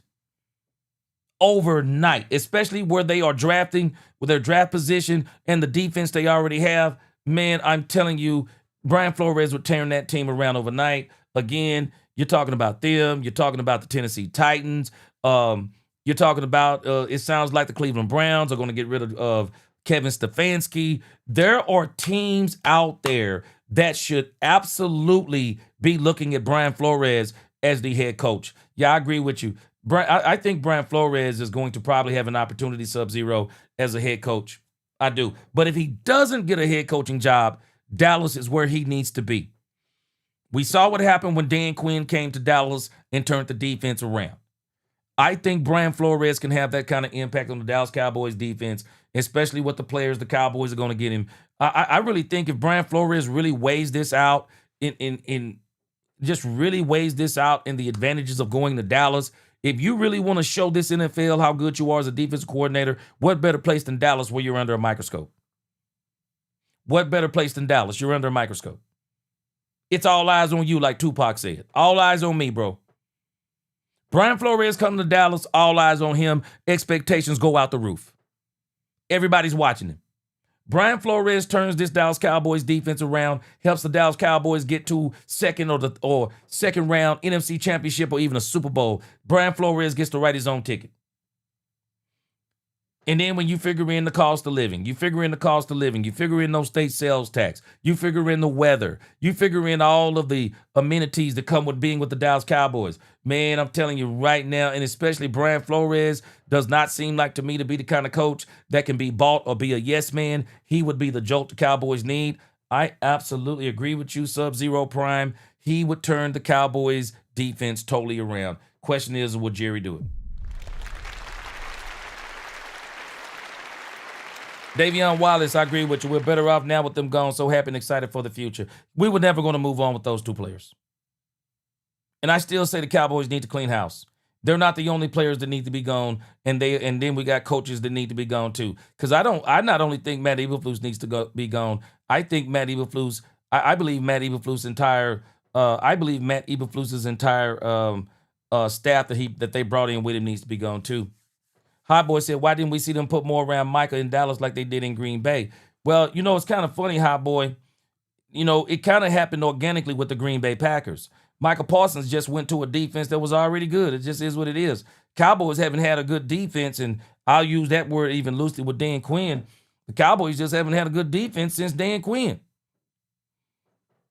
And so the problem is Micah Parsons got caught up into a bad situation too, in some respects. Excuse me, because he gets caught up into a situation to where the Cowboys are basically about to kind of do a soft rebuild, kind of what they did by letting go of Mike McCarthy and that whole coaching staff and some of the things they did. They did a soft rebuild. So Micah Parsons gets caught in that, gets caught up in the Dak Prescott contract window, CeeDee Lamb contract window. It wasn't his time to get signed. So he gets caught up in all of that. And so the Cowboys will not get building the defense. So And at that time, too, hey, let's admit this part, too. Hot Boy. Jerry Jones was not in the same mode of mind that he's in right now. Jerry Jones is in a different state of mind right now. Man, Jerry Jones seemed like he's trying to get it, if you ask me. Somebody done told Jerry Jones he ain't got much time. And it seemed like me, man, Jerry Jones is trying to get it. Mark Davis. Appreciate that super chat.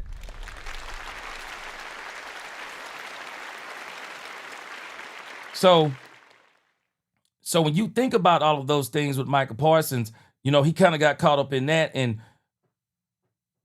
I still say if he stays, I do think the Cowboys would have started putting people around him.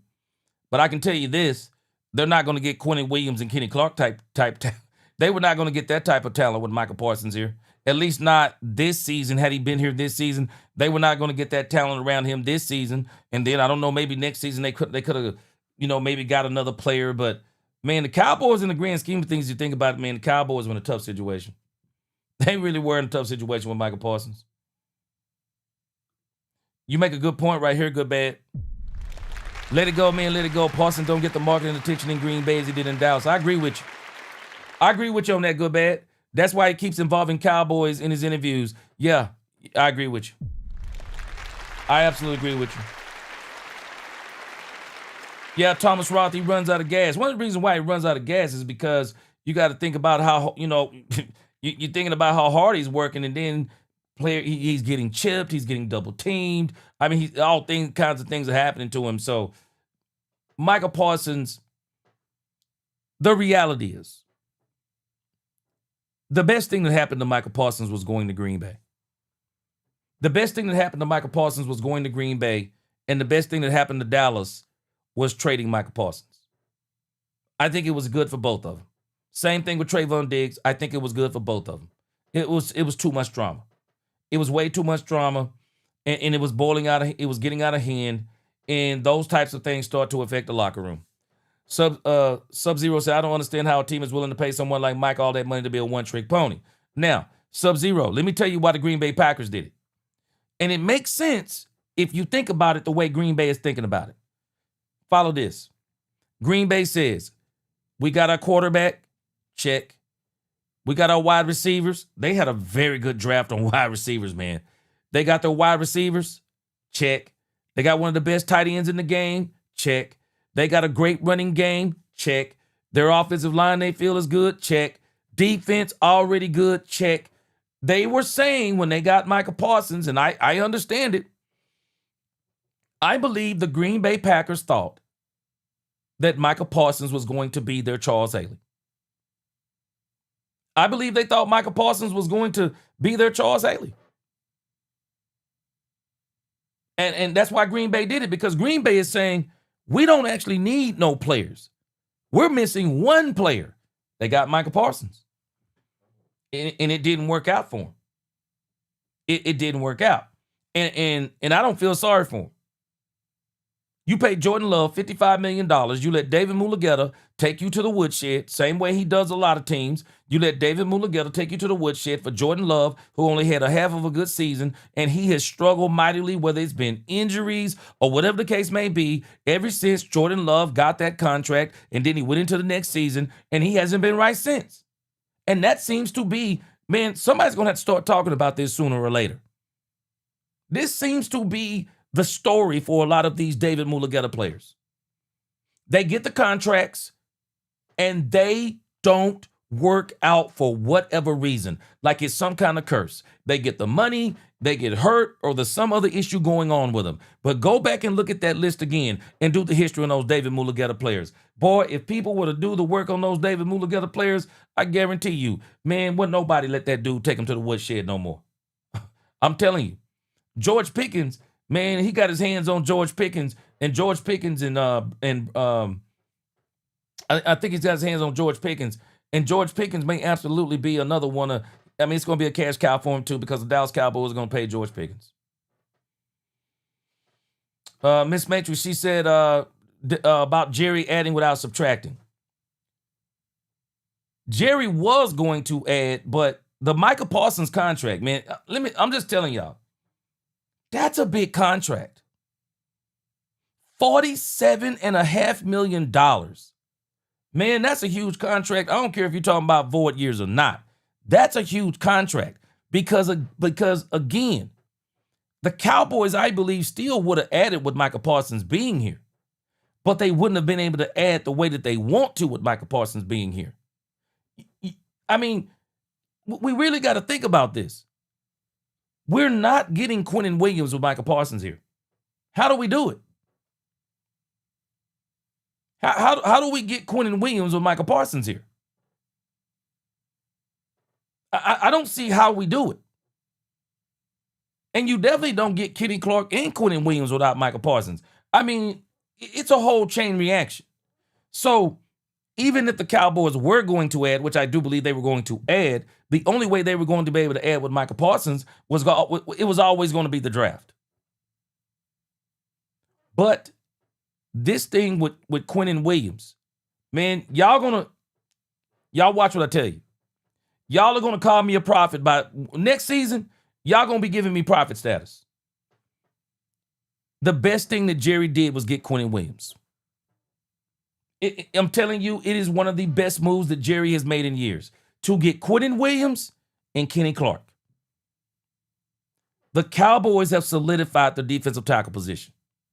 That is hard to feel. It is hard to get great defensive tackles in this league. It's hard. And Jerry has pulled it off. What sold out Jerry too, and just kind of speaking on Jerry, and we got to think, because we actually did think Jerry was putting players around Micah Parsons. I mean, we thought Solomon Thomas coming on this team with Micah Parsons. We thought Peyton Turner. We thought Perion Winfrey. We thought Kyer Elam. We thought Kenneth Murray. We thought Jack Sanborn. I mean, hindsight is 20/20.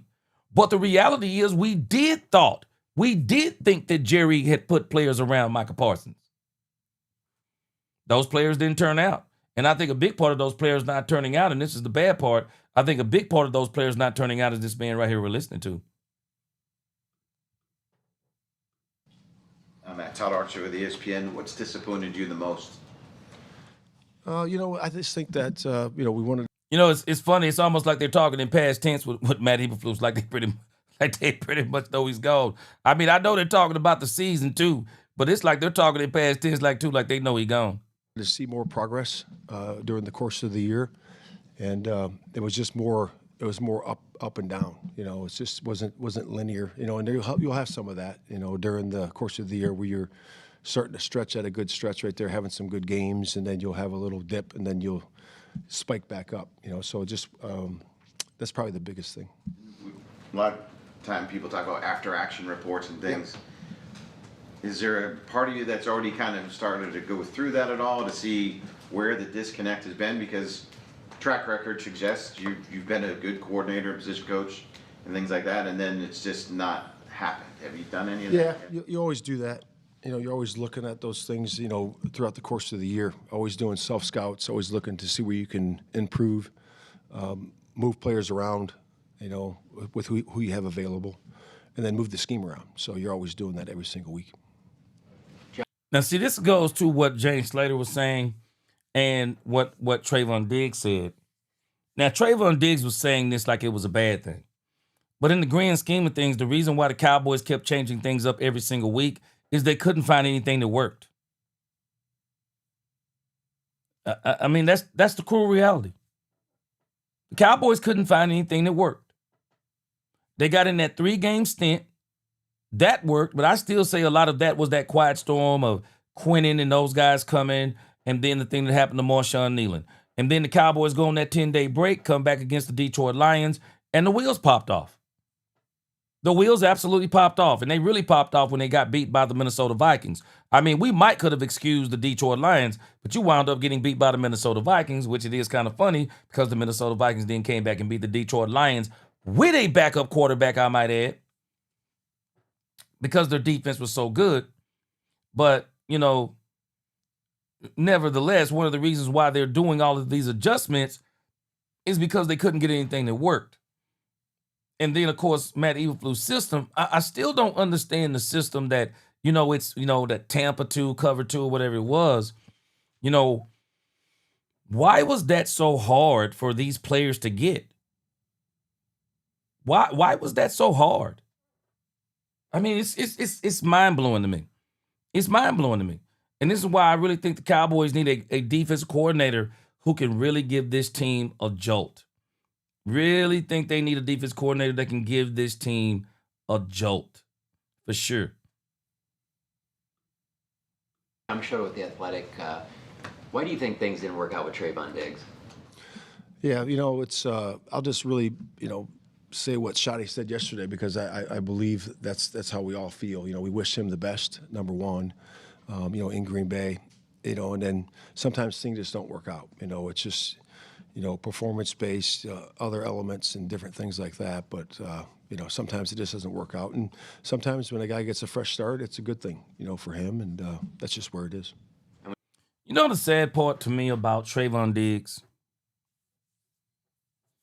And I haven't really heard Trayvon Diggs say a lot, you know. I will say it. I hope Trayvon Diggs keeps this same energy. Trayvon Diggs, from what I understand, unless somebody tells me something different, he thanked the Cowboys. I think I saw something where he thanked the Cowboys for the opportunity and all of those things. And I really think that's the way you should leave a team. Because I'm sorry, I just don't see how you get mad at a team that does you a favor on the way out the door. How do you get mad at a team that does that? How do you get mad at a team that literally helps you to become a multi-millionaire? And sometimes you get people who don't want to take responsibility for, you know, they try to blame the team for certain things, but in reality, it's them and how they turned out at the end after getting all that money. But, you know, the Cowboys, if you think about Brian Schottenheimer did not try to throw Trayvon Diggs under the bus by any stretch of the imagination. Brian Schottenheimer just told the truth. Just told the truth about him. I don't think he tried to exaggerate. I actually think he held back on some things. But he had nothing but good things to say about Trayvon Diggs for the most part. I mean, other than being honest about his play. And then you get Micah Parsons coming back talking like the Cowboys acting like the Cowboys slandered Trayvon Diggs. And I'm still confused on even Micah Parsons saying that Jerry disrespected him. I didn't see it. I didn't see it. I mean, every time I heard Jerry talk about Micah Parsons, Jerry had glowing things to say about Micah Parsons. Did he tell the truth about Micah Parsons? I mean, he said it. I mean, we had him for 4 years, and where did it get us? Now the Green Bay Packers are they're seeing the same stuff. He's with the Green Bay Packers now. Now they're gonna have to deal with it. They're gonna look up in the next 2 years and they're gonna say, okay, what did this money get us? What did it get us paying him? And I'm telling us right now, y'all need to go back and study that list of David Mulugeta. Study the list of players that David Mulugeta has gotten paid and look at the impact they've made on the team. You're talking maybe three or four of those players of all those players. But when you look at the rest of them, robbed those teams. Robbed those teams. Yeah, Thomas Raw talking about Reggie White. Yeah, Reggie White was a true defensive end. Micah Parsons is a linebacker that can rush the passer. That's a huge difference. Lynn said people need to understand Micah's a linebacker. That's it. Playing edge rusher. He's undersized. That's why he runs out of gas and it's easy to double team him. He's easy to take out of games. Yay, Mar, let me tell you something. We're going to be talking about the Packers for a couple of weeks because, man, we need them to lose. And not because of Micah Parsons and Trayvon Diggs. Man, we got draft picks on the line, bro. We really need that Green Bay Packer draft pick to be in the top 20, man. It would be great for that thing to be in the top 20. We need that pick in the top 20. Quentin Scott said the decision on Mike and Trayvon was really serious about protecting the team from chaos. And while Dallas doing the right thing, the only thing is to win Super Bowl 61 to justify those choices. Yeah. Yeah, we're going to see. Because I think the Cowboys, y'all already know, man, I've been banking on 2026. And I'm still banking on it. Brandy said, rob you for your moolah, convinced the...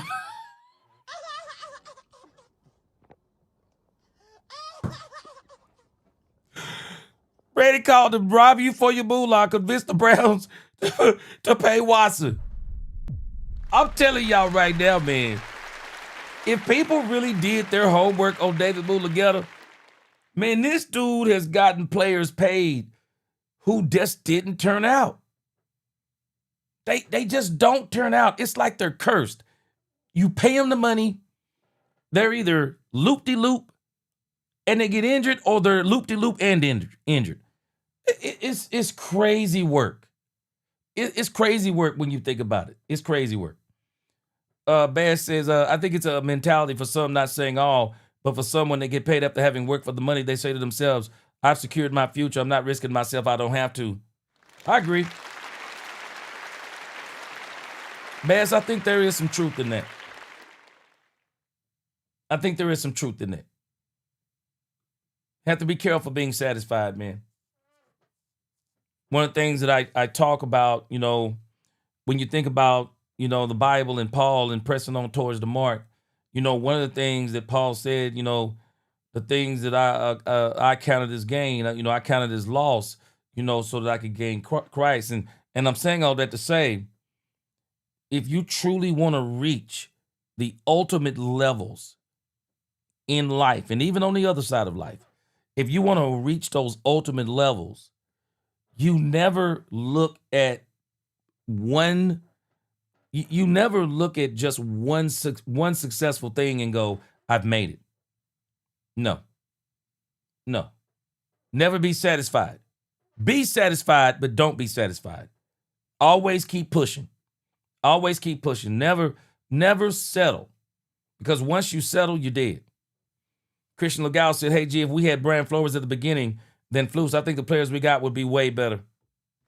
I do too. I agree with you. Because I think Brian Flores would have tried to do more with less. All right, let's see here. Let's get a couple more in here. Yeah, Bass said, fix the defensive tackle problem after so many years, only to now need 2 offensive tackles. Make it make sense.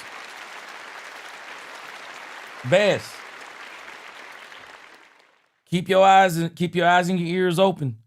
Man, I'm telling you, I got a strange feeling. I don't think the Cowboys are going to have too much more patience with this left tackle position. You might literally see Ty Smith at that left tackle position, because I was absolutely shocked when I saw that the Cowboys had already worked that into his contract. I was shocked when I saw that. Let me see here. Yeah, Thomas Roth. And Ty Smith said it. You know, a lot of people didn't catch what Ty Smith said. Ty Smith said Micah Parsons got what he wanted. And it's obviously what he wanted. He wanted to be the highest paid non-quarterback, and he got it.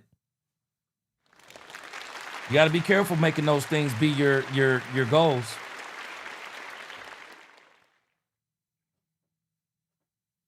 Miss Matrix, let me tell you something. If Josh Allen don't get to the Super Bowl this year, when will he get there? There's no Lamar Jackson, no Patrick Mahomes. If he don't get to the Super Bowl this year, when will he get there?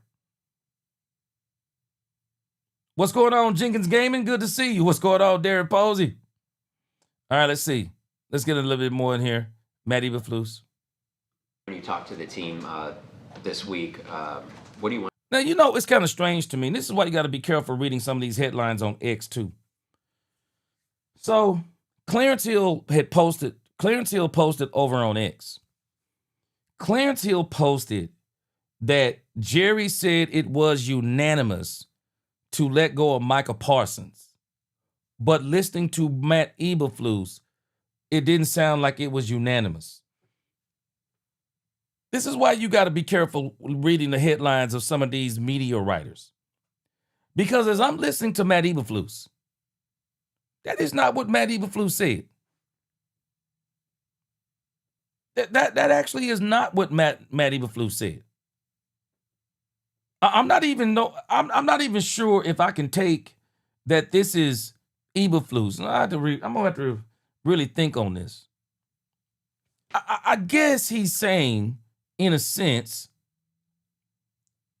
you know, I guess he's kind of defending himself, saying, you know, we lost this pass rusher.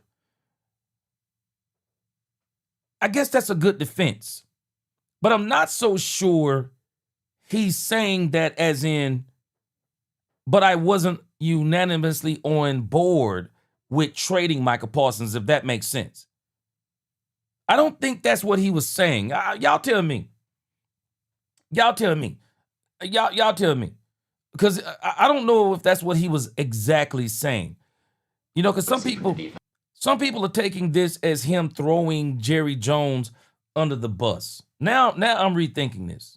Y'all tell me what y'all think. If y'all think he is throwing, if he's throwing Jerry under the bus. Now I'm kind of like, is he really throwing Jerry under the bus? Christian Legal, appreciate that super chat. Oh, I'm sorry to read that one. Yeah, I agree with you on that. Oh, it's the Big Rumbowski in this thing. What's going on, Big Rumbowski? Happy New Year to you. Oh, man, you back with the ghost of Mike McCarthy, the true culprit of the Cowboys lackluster 25, the ghost of Mike McCarthy. Yes, sir. I wonder what Mike McCarthy would have looked like with some of this stuff. But I'm just wondering if he's really trying to push that. Maybe it was a subtle blow. I'm just wondering if that maybe it was a subtle blow at Jerry Jones, but I'm not sure that he's saying that he wasn't on board with Micah Parsons. Because again, for the Cowboys to trade Micah Parsons, we got to realize that wasn't a performance issue. That, I believe, was some of the stuff that was going on that we're even talking about today. Yeah, energy. I want to see energy. I want to see physical play. I want to see all 11 playing together, every single snap, and passion. I want to see that. I want to see energy and passion, and all 11 playing together. Nick Harris for Star Telegram. Our first opportunity to talk to you about the Logan Wilson issue is him not getting on. Okay, so all right. Matt Eberflus is really in a tough position. Just being honest with us. I mean, he's really in a tough position. I think he knows he's already out of here. where is he going to, how is he going to really motivate the team? I don't even know how you do that. I mean, we got to understand, man, these players read tea leaves too. I mean, these players read social media. I'm pretty sure a lot of these players think that he's going to be out of here. And if these players respond, I don't think they're responding to him. I mean, some of these guys may be playing for jobs and, playing for team, trying to put some good tape out there for next year. But I don't really think they're going to be playing for, Matt Eberflus. I mean, I really think that most people think he's gone. I mean, I think a lot of these guys that are playing, I just think they're playing for, some of them are playing for pride and playing because they're professionals. But I don't really think they're playing for Matt Eberflus, man. It's a tough situation. I mean, when you're a dead man walking, in a sense, boy, that's tough, man. Hot Boy said right now, Green Bay fans want Matt LaFleur gone, so they have even more problems going ahead. Hot Boy, see, Micah Parsons going to realize something. Micah Parsons jumped out the skillet into the fire. The Green Bay Packers were already on the trajectory of Matt LaFleur being on the hot seat. Guys, Matt LaFleur has absolutely in the grand scheme of things, Matt LaFleur has underachieved. Matt LaFleur has been getting bounced out of the playoffs. I mean, he's gotten bounced out of the playoffs with teams that people thought should have went further. Matt LaFleur, I'm telling you, Matt LaFleur, he got some leeway this year because Micah Parsons got hurt. He got some leeway this year because Micah Parsons got hurt. But that seat is going to be hot next year. That seat is going to be hot next year. You watch what I tell you. Because Green Bay has actually expected more out of Matt LaFleur. Matt LaFleur, 2019, 13-3, 2020, 13-3, 2021, 13-4. Neither one of those seasons produced a Super Bowl. Then he goes 8-9, 8-9, 11-6, 9-6. So, we have to understand that some of that, if I'm not mistaken, I believe some of that was Aaron Bleeping Rodgers as his quarterback, right? So he advocated for Jordan Love. And since they've had Jordan Love starting, they've underachieved. 8-9, 9-8, 11-6, 9-6. Right now, they're 9-6-1. We don't even know if they're going to get double-digit wins this season. Brian Flores, man, Brian Flores is trying to get him a job. Brian Flores is going to come out here and do a number on Green Bay. Y'all watch what I tell you. Brian Flores is going to do a number on Green Bay. Brian Flores is not going to let the Minnesota Vikings lay down. Nah, them boys about to come. Them boys about to come out and do a number on Green Bay. Green Bay better get ready. Brian Flores is trying to get a job. Brian Flores is trying to get a job. He's trying to get a job, y'all. He's gonna do a job on Green Bay. You watch what I tell you. Go do a job on Green Bay. Matt LaFleur, he's had some injuries this year. But nevertheless, man, that stuff get old. Matt LaFleur advocated for Jordan Love, and it has not worked out. For whatever reason, it has not worked out. You got Micah Parsons, didn't work out. Nah, this dude is on the hot seat, man. Yeah, this dude on the hot seat. Yeah, Jenkins game, and this is what I was saying earlier. The Green Bay Packers are going to be out of a whole season for Micah Parsons. They're basically going to lose a whole season. They're going to lose him from wherever he was this year, and he probably won't be back to somewhere around, like you said, Thanksgiving. That's a whole year lost. On the field, can you just kind of explain what happened from your point of view? Yeah, I mean, it's already been said 100 times. It wasn't intentional. There was 21 plays in the first half, and it's just kind of got away from us in the second half there, in terms of the rotation. It wasn't intentional. We talked to Logan about it. So, but this thing about Logan Wilson is high school stuff. You're a professional football team and you're getting your rotations mixed up? Man, you're a professional football team. What are you talking about? This stuff is crazy. I mean, I know they're saying this was an accident, but a part of this is too, for whatever reason, man, they just seem somebody likes Kenneth Murray. I don't understand it. Somebody likes Kenneth Murray, man. Somebody likes Kenneth Murray, and I do not understand it. But again, when you start thinking about, I saw somebody say the Cowboys do short term, but this year we got to give the Cowboys credit. The Cowboys aren't doing short term moves. These moves the Cowboys have made, everything they've made since Micah Parsons, those have not been short term moves. Jake Ferguson, not a short term move. Deron Bland, not a short term move. Ty Smith, not a short term move. Of course, Quentin Williams, they got Quentin Williams with still got years on the contract, not a short term move. I mean, even Logan Wilson in the grand scheme of things, not a short term move. Cowboys got him for another year. Kenneth Murray, I think he might have always been a stopgap, so I think Kenneth Murray will be out of here. Jack Sanborn was a short-term move. Kyrie Elam, I don't think they thought he was going to be a short-term move, but he became a real short-term move. But I really wonder if Kyrie Elam is a victim of the system too. But the Cowboys are making moves to where I think they're trying to focus on a 3-year window, which actually makes sense. They need to be focusing on about a 3-year window. 26, 27, see where it is at the end of 27, and then if it's like NFC Championship level, or if you hit the Super Bowl, then try to hit another one under that Dak Prescott contract, and then you decide after 2028 whether or not you want to blow it up, or if it is still not working at the end of 2027, then you're still going to have the option of blowing it up. So when you think about it, the Cowboys, I don't think they're doing short-term moves, but I do think the window is 2 to 3 years. That's the window they're looking at, 2 to 3 years. That's when Schottenheimer's contract is up. That's when Dak Prescott's contract is up. So they're aiming for a 2 to 3 year window. So this is why I'm telling us they're going to come out next season, and you watch what I tell you. They're going to push them chips all the way in the middle of the table. There's going to be a lot of evaluations after the season, not only your job, but the entire staff. What positives would you draw on in those conversations from this season?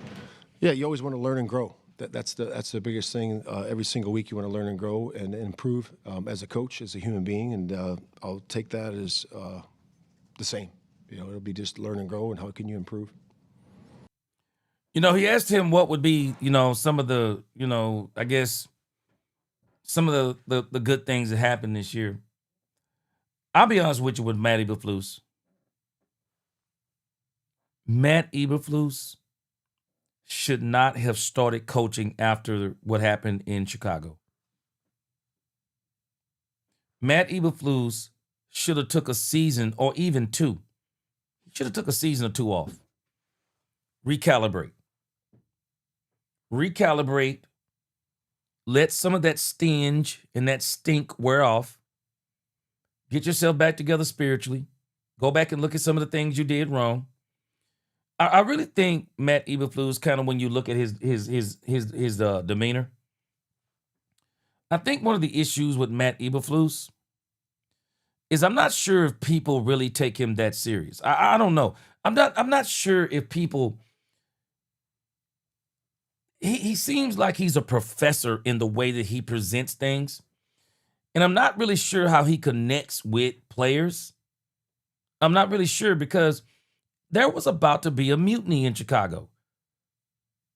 I mean, they literally rose up against him in the locker room after a game. And so when stuff like that is happening, man, sometimes you have to step back and recalibrate. You have to really step back and recalibrate and kind of like, okay, like what's going on here? Where did I go wrong? Where did I go wrong? Where exactly did I go wrong in Chicago? Let me figure that out first before I go and take that same hurt, that same issue to the Dallas Cowboys. Let me step back, take some time off. and then I'll come back a year later. All right, let me read a couple of these. Bad said he agrees with some of the things I said there. Jenkins said if Dallas blow it up now, I believe they would tag Pickens and trade him for a first. We'll see. Yeah, they're not going to blow it up. I think the Cowboys are going to push on. The Cowboys are probably going to sign George Pickens to a 3-year deal. I think that's what the deal is going to be. It'll be a 3-year guaranteed deal. I guarantee it'll be somewhere in that range because the Cowboys, I think, have a window, 26 through 28. 28, I believe, is optional. The Cowboys are looking at next year. That's the year I think they want to make a huge push. Excuse me. They're going to try to make that push towards the Super Bowl. No later than 2027. And if it don't work by 2026 and 2027, and if there's no progress, I believe then the Cowboys are going to blow it up. I do. I believe they're going to blow it up then. I do. Yeah, Witten, you know what? Witten was a very, very good tight end. I don't put him in the conversation with Novacek. Definitely not in the conversation with Gronk. And definitely not in the conversation with Prime Kelsey. Nah, he's not that kind of dude. But Witten was great. Yeah, Witten was great. He'll make the Hall of Fame. Probably won't be first ballot. Definitely wasn't the first ballot. Bad said Flus is arrogant. I really think Flus should have took time off. I really do. And really examined what went wrong in Chicago. He didn't even give himself time to figure that out. And I'm telling you, I believe what we're seeing in Dallas is the same thing we saw in Chicago. Same thing we saw in Chicago. They went on a 6-game losing streak. Players and the coach disconnected. Matt Eberflus says a lot of the things that he says now, and I think Matt Eberflus means what he says. I don't think he's trying to be necessarily, smug or anything like that. I don't think he's trying to be smug but I just think he's one of these old school guys set in his ways. He's got a certain way he wants to do things. He wants to prove that those things work if the guys will just do it. And rather than him working with what he has, Brian sometimes exposes that he doesn't have what he needs. He exposes that he doesn't have what he needs rather than I don't have what I need, so I'm going to do the best with what I have. Let me see what I can patch up with duct tape and super glue and a clothes rack, and let's see what we can put together. And I want everybody to see I'm giving maximum effort so that next season, when we get to free agency, they're going to give me what I want. But I'll tell you this. I do believe the Cowboys actually let Matt Eberflus have some say-so in the personnel on defense. I think Kenneth Murray is Matt Eberflus. I know Jack Sanborn is Matt Eberflus. Kenneth Murray is Matt Eberflus. Jack Sanborn is Matt Eberflus. I wouldn't be surprised if Kyrie Elam was Matt Eberflus. Matt Eberflus had some say-so. I'm telling us now, Matt had some say-so. I think they all had some say-so in some of the players that came here. They really did. Davion Wallace is funny. You said Flus has no energy at all. He's just there so he don't get fired. Well, it's funny, though, because Jadeveon Clowney, when they was talking about was there a difference without Flus being on the sideline, and Jadeveon said, well, I didn't notice no difference as in because people were basically trying to see if it was better. But Clowney said, he was basically saying, no, it wasn't better. I didn't notice him not being on the sideline other than the energy was not the same. And then Clowney said, Flus has a lot of energy on the sideline. That energy wasn't there. So Clowney is the player, if you notice, he was pushing back against the media narratives, and he was saying that Flus isn't the problem as much as it is the players not doing what they're supposed to do. That was his perspective on it. True Texan said, in my opinion, he's a hard-headed narcissistic on self-awareness, no play calling. Yeah, I think this is one of the things about him is that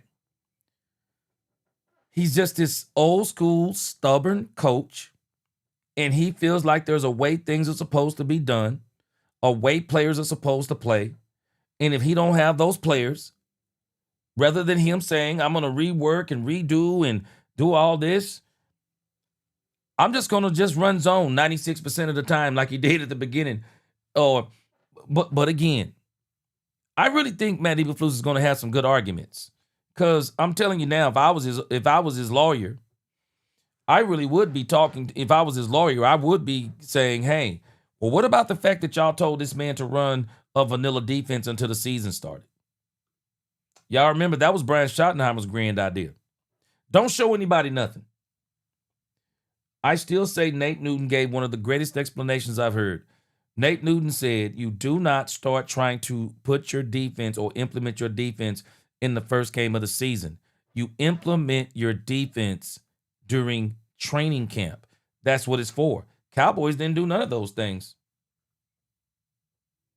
Cowboys didn't do none of those things. So, Tommy Arch, DallasCowboys.com.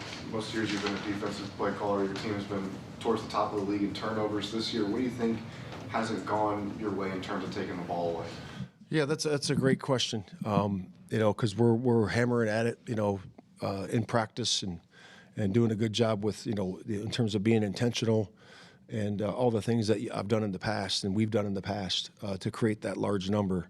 And for whatever reason, it just didn't happen, And again, I told the guys this week, I was showing them some different things in the meeting, and this is the opportunity for this game, So we got to do a great job this game. That's all we can control of how we act and how we are intentional about it in practice. Guys were good at it yesterday, and you just got to keep pounding the rock. And then this time around, when you play the Giants, you have a different quarterback. guys, and again, I was already kind of leery of the Cowboys hiring Matt Eberflus, especially coming off that Chicago issue. But this is the part that I don't understand. Look at this right here. It says before coming to the Dallas Cowboys, defense coordinator Matt Eberflus had a strong track record with the Indianapolis Colts from 2018 to 2021 after ranking in the top 10 for defense, EPA, play, and run defense, despite some mid-tier finishes, showing consistent performance before his head coaching stint with the Chicago Bears, where he inherited a poor roster, leading to low rankings, 32nd in 2022, but significant improvement by 2024, 9th in EPA when calling the plays. Chicago Bears before joining Dallas. So this is him before coming to Dallas. He was 9th in 2018. He was 17th in 2019, 9th in 2020, 13th in 2021. Overall in Indianapolis, top 10 in rushing yards allowed 3 times.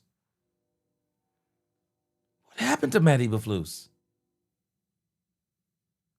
Chicago Bears, 2023, weeks 2 through 18, 13th in EPA in play. 2024, weeks 1 through 13, 9th EPA, 10th in success rate. What happened to Matt Eberflus? I don't understand. What happened when he came here?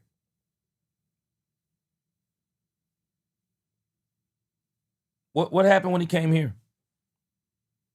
It says here his scheme, known for a discipline. Hold on. It says here, known for a disciplined, run, fit, heavy scheme that focuses on fundamentals and creating turnovers, leading to consistently strong run defenses in Indianapolis.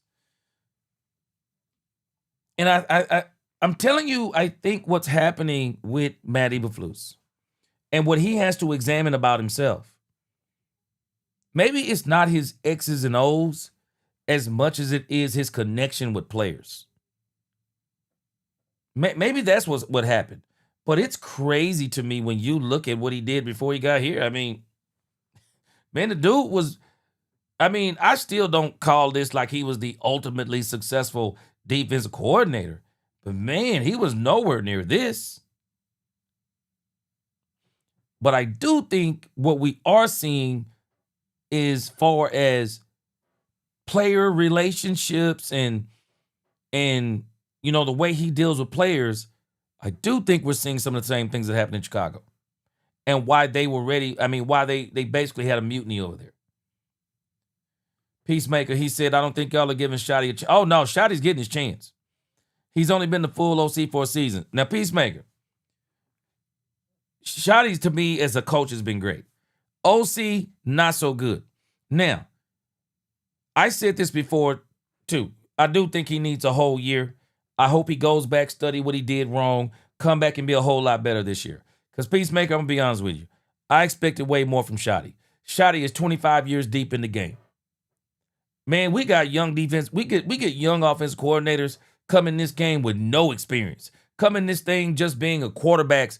They come in this thing just being a quarterback coach or whatever the case may be. Man, them jokers become offensive coordinators and they hit the ground running. They hit the ground running with innovation and all of those different things. Man, Shotty didn't do those things. So I'm hoping Shotty goes back to the drawing board and kind of look at all of his film from the whole season and come back with a lot more dynamic play calling, because Peacemaker, man, he got out coached too many times. I can go down the line, man, game by game, where he got out coached, didn't coach aggressively. I got to say, I think the Washington Commanders game is now the best game I've seen him call for the most part. He got on the roll. I think the game he called against Philly, especially after we got down 21-0, even though I do still say some of that was a lot of Dak Prescott. I thought the game that he called against Kansas City, but I still say some of that was Dak Prescott. But I thought the Commanders game he called really well, but, the Commanders were missing some players on defense. So I really hope he goes back. I hope he goes back and really looks at how he called plays this year, look at some of the things that worked throughout the NFL, and then come back and implement some of those things on his own team that his wide receivers and his quarterback can take advantage of. Man, I'm gonna tell y'all something too, because I frequently heard Brian Schottenheimer talk about running quarterbacks. Y'all might not realize this, but running quarterbacks actually saves OCs. Running quarterbacks save OCs. They absolutely do. When you got a running quarterback, he will get credit sometimes for things that are created because of the athleticism of that quarterback. But the other part of it is, and the bad part of it is, you also live and die on that athletic quarterback, because as much as they make big plays, they'll make bad plays too. And this is why you think about it. Sean McDermott was on the hot seat just a couple of seasons ago. Why? Because of Josh Allen. Sean McDermott was on the hot seat. Sean McDermott, what did he do? Got smart, got a running game, took the ball out of Josh Allen's hand, because Sean McDermott realized something, that if I keep putting the ball in if I keep putting my livelihood and the ball in the hands of Josh Allen, letting him drop back 30, 35 times and letting him run the ball 15 and 20 times, I'm going to be fired. So these running quarterbacks, man, and this is why I think Shotty sometimes be talking about these running quarterbacks, because you think about when he had Russell Wilson. Russell Wilson was a scrambler. Man, those types of quarterbacks save the behinds of coaches sometimes. These coaches be getting credit sometimes for what these players are doing. So, Dak's not a running quarterback. Dak Prescott's not a running quarterback. Shotty's got to really call some good plays, because Dak Prescott is really that savant mind type of quarterback that plays so well from the pocket, man. You got to be a good play caller. Dak ain't going to bail you out with his legs. Dak's going to bail you out with his pocket presence and extending plays, which I think he did that a lot for Shotty this year. But, man, Shotty got to come back with better play calling. He really do. So, again, now Peacemaker, he gets another year. He ain't got no choice, because I think Jerry loves him. So he's just got to get that extra year on his belt. I want to see what he does. And I hope he comes back next year, man, a lot more dynamic, with his play calling. Yeah, Bass, this is what's really knocking him. Bass says Shotty's had experience in the league for quite a while, 25 years. and declined an OC job or two. Yeah, he did, if I'm not mistaken. So yeah, first year and all, but that's still his play is calling. But still his play calling is great one moment and then it's heck no. Yep. He gets out coached. Shotty's issue is Shotty let's say he calls a good first half. But then they come back and they make adjustments to Shotty. What Shotty is not good at doing is making the adjustment to the adjustment.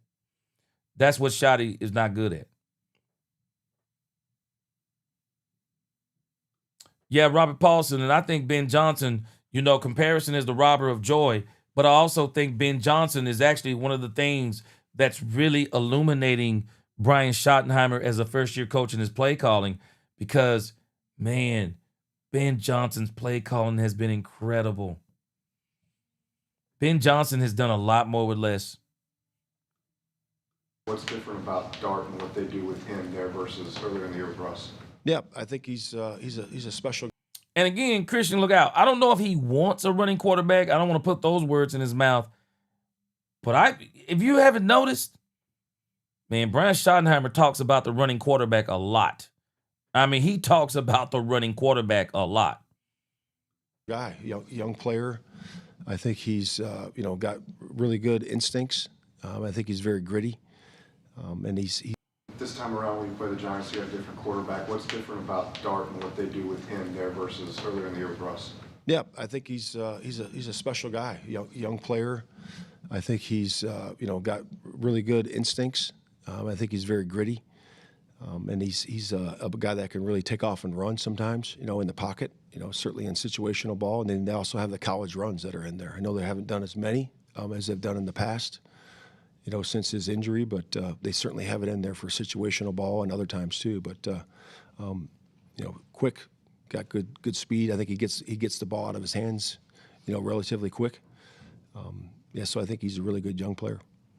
Garrett Burrell, CBS Sports. Matt, when you kind of look back on this year, what would be one thing that you would do differently, maybe if you had the opportunity to? Yeah, I mean, I don't really think about it that way. I think about being in the moment and just keep adjusting and learning and growing and getting better. I don't think I'd do anything differently. I think I would just, work to adjust, when you get different players in and all those things. And I think that's what you do as a coach. And how have you learned from being up in the box? Yeah, this is a tough one right here. This question right here is tough. They're asking him, what would he do different? You're really putting him in a you're really asking Matt Eberflus, and I understand why he's answering the question like this. Because you really can't live in your past. But, you're really asking him in the grand scheme of things to condemn himself. That's really what he's being asked, to condemn himself. Because to ask him what would he do different is to tell you what he's done wrong. I mean, think about it. To ask him what would he have done different is telling you what and he doesn't want to tell you that he's done, in the grand scheme of things. Maybe Matt Eberflus is saying, and I've said this all along, maybe Matt Eberflus is saying, maybe I didn't do as many things wrong as you guys think. We just didn't have the players.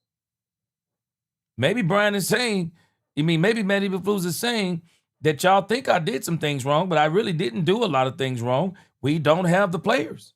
So I wouldn't do anything different. It's a tough one, man.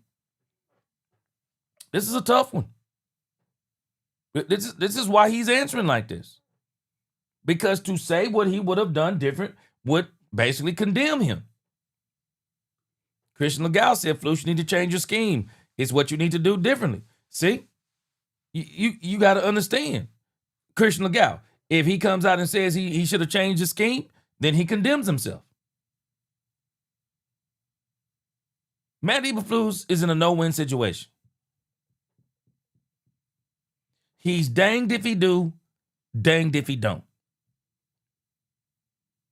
If he says what he said just then, dang. If he comes back and give 10 different reasons or 10 different things he would have done differently, dang, dang, dang, dang, dang. Because then it becomes, why didn't you do them? What stopped you from doing them? So, Matt Eberflus, I understand the answer. So you don't open up the door for more criticism. I'm just telling you, I'm in the mind of, if it was me and I'm answering what he's answering, I kind of know why he's answering what he's answering. Why condemn myself? You've already condemned me anyway. I'm probably already out the door. Why sit here and try to defend myself? At this point, I just think Matt Eberflus has come to the conclusion. It is what it is. So I really think Matt Eberflus is just saying, it is what it is. Bottom line, I mean, and I really think he has, this is why I say, you know, I really think if you probably knew Matt Eberflus personally, you'd probably like him.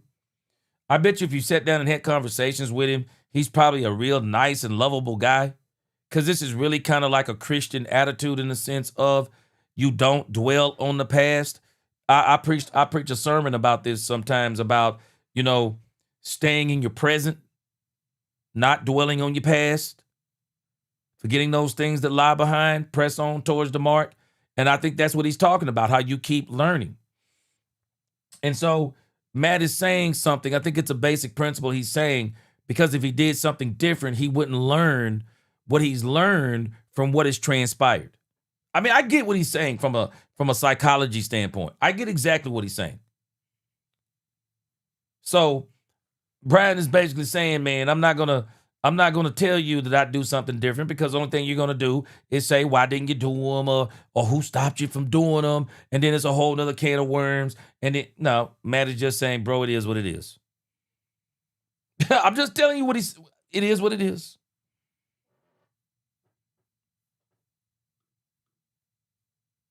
The last few games, has it been an experience that you'd like to continue going forward, or kind of what are your thoughts? Yeah, it was good. You're up there. You can see things. You can see it unfold. You can make your adjustments. I think it's been great, and I'm comfortable either way. And it's been good up there. Anything else? Oh. Yeah, Christy Scales, Cowboys Radio 105. See, I'm just telling you guys.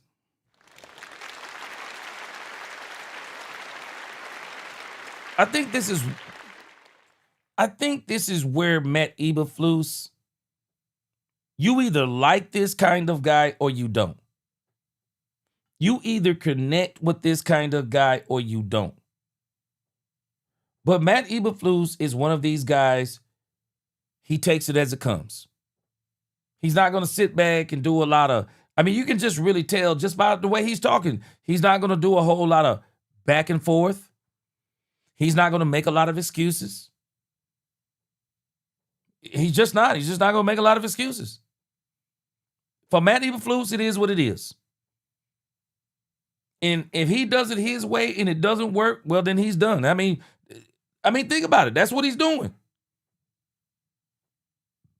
Matt Eberflus is basically saying, and at the end of the day, based on what we've seen the last 4 games, what could Matt Eberflus possibly do against the New York Giants that would convince the Dallas Cowboys he needs to still be the coach?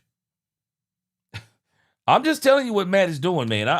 I mean, just looking at this from the psychological perspective, it just makes sense, everything that he's saying.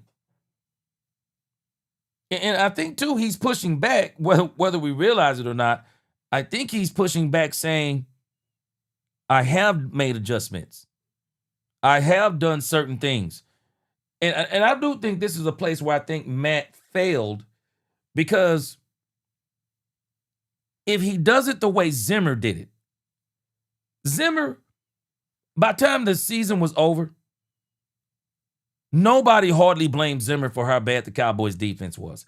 And the reason why nobody hardly blamed Zimmer is because Zimmer did everything it seemed that he possibly could do to try to do with what he had. And it didn't do too much better than what Flus did. But the issue is, people liked the effort that Zimmer made. Well, I'll tell you this.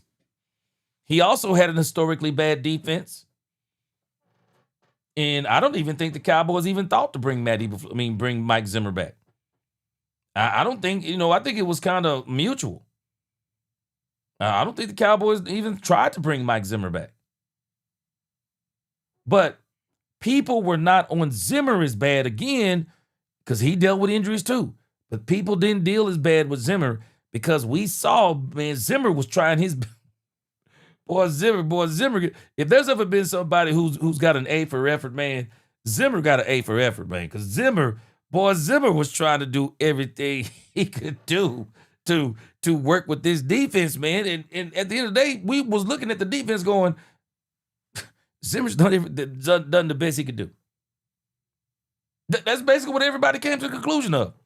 But the conclusion we've came to with Matt Eberflus is that Matt Eberflus didn't do everything he could do. Matt Eberflus did not do everything he could do. It took Brian Schottenheimer going into the defensive room for a couple of weeks, maybe even 3.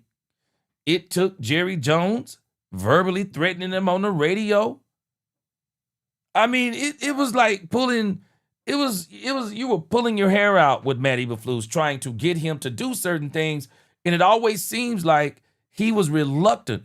And then when he would make the good adjustments, he made a great adjustment in the Detroit Lions game in the first quarter. They got pressure on Jared Goff, and then Matt Eberflus sees something, gets scared, and then he starts calling plays scared, and he goes back into that rush 4, drop 7, and still getting tore up. Did the same thing against Minnesota. Came out against J.J. McCarthy, got blitzed him, put pressure on him, got a turnover. And then in the first quarter, after the first quarter, he goes back to playing zone, rushing 4, drop 7. Those are the issues that happen with him all season long. Allowing quarterbacks. When you look at the quarterback ratings against Matt Eberflus, it is insanity. This dude allowed every quarterback that played the Cowboys to look good. Every single one. Yeah. Davion said, explain to me how all the terrible quarterbacks had career days. Yeah, it was one of the issues. Now, a part of that is the players. But a part of that, too, is I kept saying this about Matt Eberflus. I believe cover 0 would have helped the Cowboys.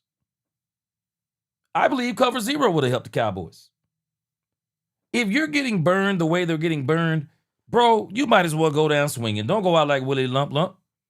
Man, I'd be blitzing 60, 70% of the time. I don't care if I am getting beat. I'd be doing just like Brian Flores does. I'd be running cover 0. Yeah, Chenard, yeah, Zimmer wanted to be the head coach. No doubt about it. Yeah, he wanted to be the head coach. I'm not sure if the Cowboys offered him the DC job. Maybe they did, but I know he wanted to be the head coach. And he wasn't coming back as the DC. Regardless, he wasn't coming back as the DC. But they would have brought him back because Zimmer, even though his defense wasn't much better than Matt Eberflus's, but he did everything he could to work with what he had. And that's why people like Zim. And I think Zim might would have been better with some of these players. Man, I really do. I think Zim would have been better with some of these players. 3, back to Jackson Dart one more time. Have they throttled back on his runs? I mean, there's been a lot of criticism to him personally in terms of maybe putting himself at risk. The numbers would say that. I think they had 35 runs in the first 7 games, and I think since that point, I think it's been around 6 or 7. But again, it's always there. It's always there. So you got to have your responsibilities, in terms of who has the running back, who has the quarterback disconnect, and we're working diligently on that. I don't know what you guys put on PFF grades on players and things like that, but Kenneth Murray's 81 out of 86 on their grades.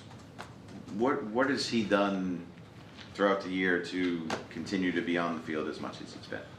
Yeah, I think Kenneth and Logan, are both guys that are working to learn the mic position, and they're doing a good job in terms of communication.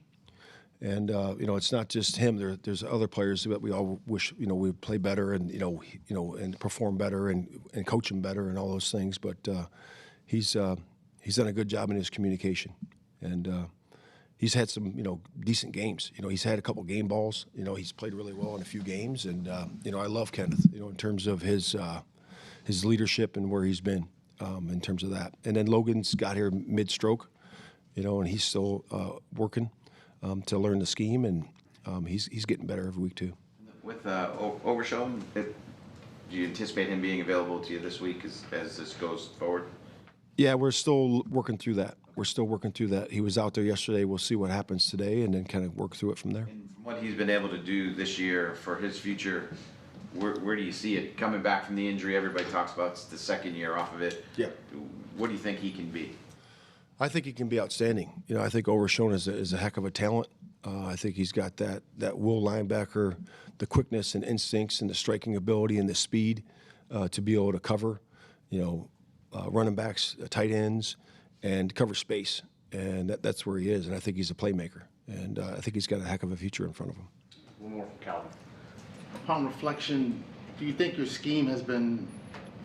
Yeah, this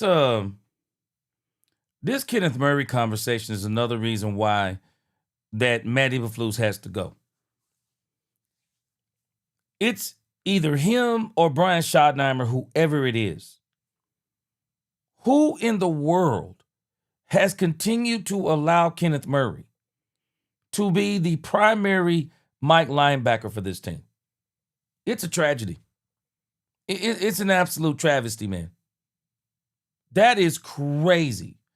And Logan Wilson, it makes no sense to bring Logan Wilson in and you don't play him.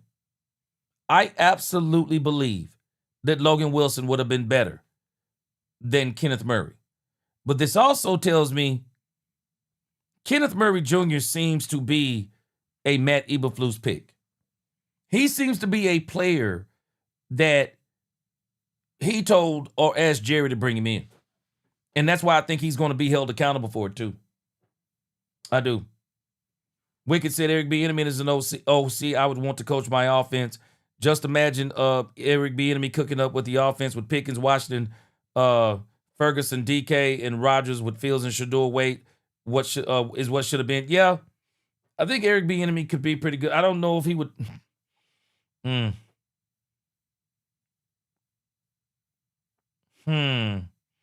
Yeah, I don't know if Eric Bieniemy though. I don't think the Cowboys would bring Eric Bieniemy in. Davion Wallace says, Shotty has said repeatedly, Murray is a wheel playing Mike. Y'all lying to us, shaking my head. Yep, Bass, I agree with you. He's done nothing to warrant being on the field. Nope. And I agree with you. They paid him, they're playing him. It's the only thing that makes sense. It's the only thing that makes sense. And also, it sounds like Eberflus likes him too, though. Because, boy, they are making up some stuff. Man, it's something wrong with them when it comes to Kenneth Murray. They making up stuff on this dude, man. Boy, you are not lying, Christian Legal. Boy, we've been laughing at this for weeks, man. These dudes still be running right here calling Kenneth Murray K9. Boy, it's a disgrace to every dog on the K9 unit out there. Flexible enough for the personnel you've had this year? Yeah, flexibility is always going to be there, right? You're always going to flex to the 5 down fronts or flex to your coverages that work for your guys that are in there, and it's important that you do adjust. So yes. All right. Thank you. Yeah, I'm telling y'all right now, man. Y'all basically just heard the I'm out of here. Y'all basically just heard the I'm out of here discussion from Matt Eberflus. I'll give Matt Eberflus this. Matt Eberflus is not going to do, he's not going to give you a lot of leeway and things like that to try to corner him, so he has to give a lot of long explanations. Nah, I think he's come to grips with who he is and what's going to happen. And you know, he's one of these guys. I just really think for him, for him, I just think it is what it is. He's either here or he's not. I don't think he's even, I don't even think he's tripping on it. I really don't. I don't think he's tripping on it at all. And I think that very attitude that I'm talking about with him may be the very thing is why he doesn't really connect with players. And he says things so matter of factly, because I've actually worked with guys like this. You work with someone and they're just such a matter of fact person that you're like, do you like realize, you do realize like what this situation is, right? And you got this one person that no matter how intense the situation is, everything is just so matter of fact. I mean, everything is just so matter of fact. It's not no, you know what I'm saying? It's not no, it's hard to explain. But there are people like that no matter what the situation is, they will make you pull your hair out because you'll be sitting here going like, bro, do you not understand the situation? And they're just kind of, you know, they're just kind of here like, yeah, but this is just who I am. I mean, they just be like, this is just who I am, man. So, man, you know what? And this is why I had to say earlier, I have to remember that I always have to remember when I talk about people. You know, this is a human being we're talking about, man. Human being that we're talking about. And like I said, man, I truly believe that he's the kind of guy that if you probably got to know him, you'd probably love him. I mean, you'd probably be going to bat for him. If you knew him. If you knew him, you'd probably be going to bat for him. You really would. But as it stands right now, man, it's tough, bro. I mean, it's tough. It's tough because you know why? Because at the end of the day, guys, because at the end of the day, we trying to win. We trying to win. And it's the same thing when I talk about Micah Parsons. It's the same thing when I talk about Trayvon Diggs. Man, we're trying to win, man. It's really, in the grand scheme of things, it's no hard feelings. Man, we're trying to win. We're trying to win. And you know, some people don't like it, but I'm just telling you, man, I'm a Dallas Cowboy fan. Don't get me wrong. I'm a player fan, as in love Dak Prescott, love the kind of person, the man that he is, the leader that he is. But at the end of the day, man, let me tell you something. If the Cowboys were to get rid of Dak Prescott, I'd probably cry about it. But whoever the next quarterback is, I'd cheer him on too. I would. I'd have to. Because I'm a Cowboys fan. I'm riding for the Cowboys, man. All day, every day. I'm riding for the Cowboys. So when I'm saying things, you know, because some people think that when you say something about a player, you know, I've been seeing people use this language and saying why every time, you know, people say when the Cowboys players leave. I had a guy leave a comment over next to me. He says to me, he's like, yeah, man, y'all Cowboy fans, y'all turn on y'all ex-players. And I'm like, I don't know who the y'all are. I don't turn on anybody. I'm going to say it how it is. I do believe that Micah Parsons is, man, I've said this before about Micah Parsons, but I just wonder about the men in his life. And I'm not saying that to be mean. I just wonder about the men in his life.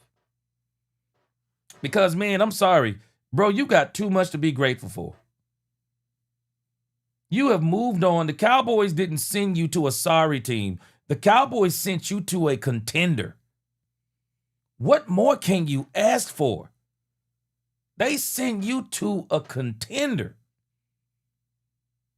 And don't say anything bad about you, other than just telling the truth.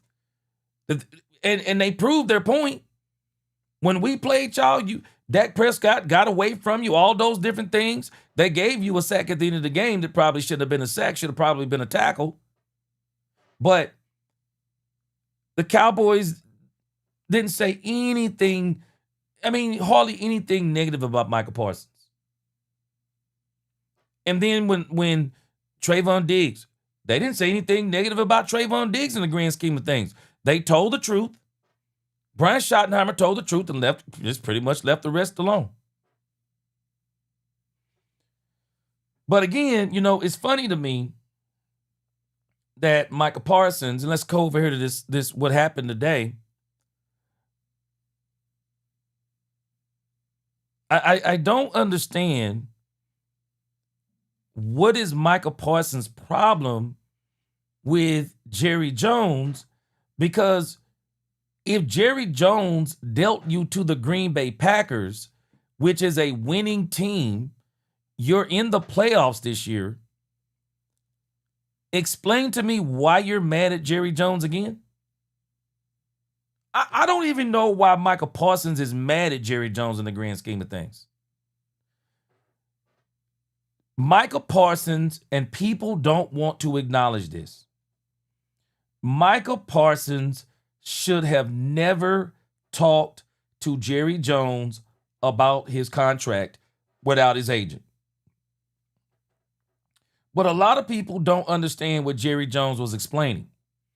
Jerry Jones was explaining that he was not going to sit there and talk about details of a contract with Micah Parsons, and then after him and Micah Parsons come to what he believes is a deal, then Micah Parsons says, now I'm going to turn you over to my agent, because once he got Jerry to a certain point, then David Mulugeta is going to come in and mop Jerry up and then try to go above what had been negotiated. And Jerry just basically said he wasn't going to do that. And so at any point in time, just like Jerry said, Micah told Jerry to stop calling him. Well, Micah could have told Jerry that from the beginning, but he chose not to. Instead, he chose to try and negotiate, which is what he did. He got that money to a certain part and then tried to let David Mulugeta come in and clean up. And I'm going to tell you something. I've already shown y'all the list. When I look at that list of failed players that David Mulugeta has, there's only a couple of players on there that are really impactful players, that are really good and could possibly help their team. But the majority of those players, man, those are doggone robbery contracts. I don't blame Jerry for not doing a deal with David Mulugeta as it applies to what Micah Parsons wanted. Man, ain't no way. Ain't no way. I would not. And just like with George Pickens, I'm going to tell you right now, y'all already know I'm on the George Pickens train. I am on the George Pickens train. I believe the Cowboys need to sign George Pickens, and I do believe the Cowboys are going to be able to sign George Pickens. I don't think the Cowboys, I don't think they're going to have to probably pay, kind of thinking about it again and just kind of listen to how some people have been talking. I don't think the Cowboys are going to have to pay George Pickens $40 million. Let's look at the George Pickens thing. I'm sorry. We're going to talk about, I'm about to talk about Micah Parsons, but I'm kind of relating the two. When you look at the highest paid wide receivers, I think Jamar Chase is the highest paid right now. But I can tell you this, Jerry Jones, man, shoo. Jerry Jones better go ahead and sign George Pickens immediately, because I can tell you now, this dude, Jackson Smith and Jigba, boy, you mess around and let that dude get signed, man, that's dude Jackson Smith and Jigba been doing his thing, man. This dude has been doing his thing. He's going to be one of the highest paid receivers in this game. So right now, Jamar Chase is the highest paid wide receiver in the game. He's the highest paid wide receiver in the game, $40 million per. Justin Jefferson is 34. CeeDee Lamb is 34. So I do see that. I think that they'll probably be able to get GP probably at that range, probably at 34, 35. I think they'll be able to, because, when you start really talking about when you're talking about 40 in, I'm not sure what Cincinnati is, but when you're even talking about 35 and 34, 35 in Minnesota is not the same as 35 in Dallas. CeeDee Lamb is actually making more money than Justin Jefferson because he's in Texas. Yeah, he's making more money. He's making more money than Justin Jefferson because he's in Texas. We have no state tax, plus the cost of living is way cheaper. So I do see where GP is probably going to end up at about probably either 33, 34, or 35. And maybe he could even land at 36. I don't think the Cowboys are going to have to worry about paying him 40. So the Cowboys will be able to sign GP. It'll help them in the long run because when you franchise tag a player, if you pay him $28 million, that money is coming directly off the cap. You don't get to push that money down the road. You don't get to manipulate that money. That money is coming directly off the cap. It would actually behoove the Cowboys to go ahead and sign George Pickens. Go ahead and sign him. Give him a big signing bonus and then push a lot of that other money down the road. And it'll really soften that blow to help you to be able to go and do, of course, Brandon Aubrey and then redo Kenny Clark's deal. Yeah, I'm thinking the same thing, Bass. Just go back and throw CeeDee Lamb a couple more million. Get him at 36. But again, the Cowboys, I mean, you might just be able to get him right here at the $33, $34 million mark. Put him right above DK Metcalf. And maybe out of love for CeeDee Lamb, maybe he'll be cool with getting paid the same as CeeDee Lamb. So, and maybe he gets paid a couple of million more than CeeDee Lamb. And then the Cowboys can come back later on and quietly give CeeDee Lamb an extra $3 million. No harm, no foul. But I do think the Cowboys need to go ahead and sign George Pickens. And don't play around with any of this doggone stuff that people are talking about, franchise tagging him. You're only going to invite more drama into Dallas. Because if you start talking about doing those things, it's going to be a nightmare all over again. Top Gunner, let me see what you're saying, Top Gunner. Top Gunner said, Michael, man, because he still want to be a Cowboy doing his podcast and making $47 million a year, and he didn't get his way. It doesn't take a rocket scientist to figure that out. Top Gunner, let me tell you something. I really think you just made a very powerful point, whether you realize it or not. Let me tell you how powerful the point is that you made. Top Gunner, here's my question. And anybody in the chat, y'all chime in and y'all tell me what y'all think. If Micah Parsons stays in Dallas and he gets $47 million a year playing in Dallas, do y'all believe he stops that podcast? Y'all tell me in the chat. Top Gunner, tell me in the chat. What do you think? This is why I say your comment is so powerful.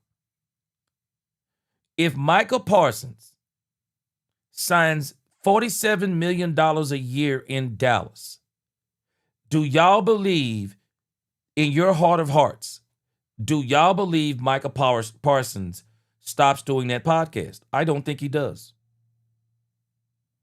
I don't think he stops it, because what would stop him? What would stop him? I mean, what makes him stop the podcast? Because it seemed like stopping the podcast was something that he did. I don't know what they put in that Green Bay contract. I don't know what they put in there. But I don't believe he would have stopped it. I just don't. I don't believe he would have stopped it. I don't even think Jerry would have tried to get him to stop it, because it was controversial and it just drew more attention. I don't think they would. I don't think he would have stopped it. I really don't. I think he carries on business as usual. And let me tell you something. Micah Parsons signs $47 million in Dallas. I told y'all this. Micah Parsons does not understand the money he missed going to Green Bay. I don't know if y'all remember when I was having this conversation. What did I tell y'all? If Micah Parsons signs that deal in Dallas, and even if he doesn't sign 47, if he signs for 40, Micah Parsons would have made that $47 million 5 times over. That extra $7 million he didn't get from Dallas, he'd have got that money 5 times over. Jerry Jones would have had Micah Parsons in every commercial you'd have been seeing on TV.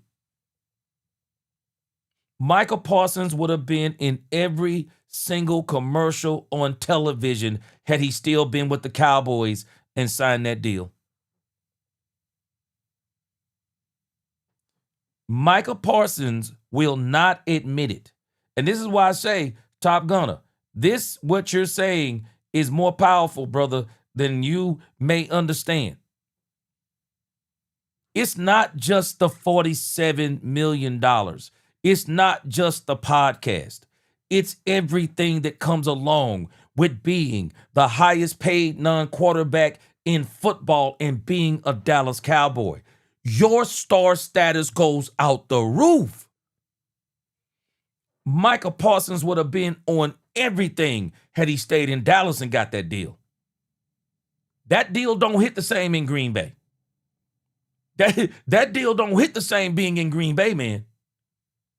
When you look at the state tax, I think they have over there, when you start looking at the state tax, cost of living, the weather, and that area is more of a blue collar area.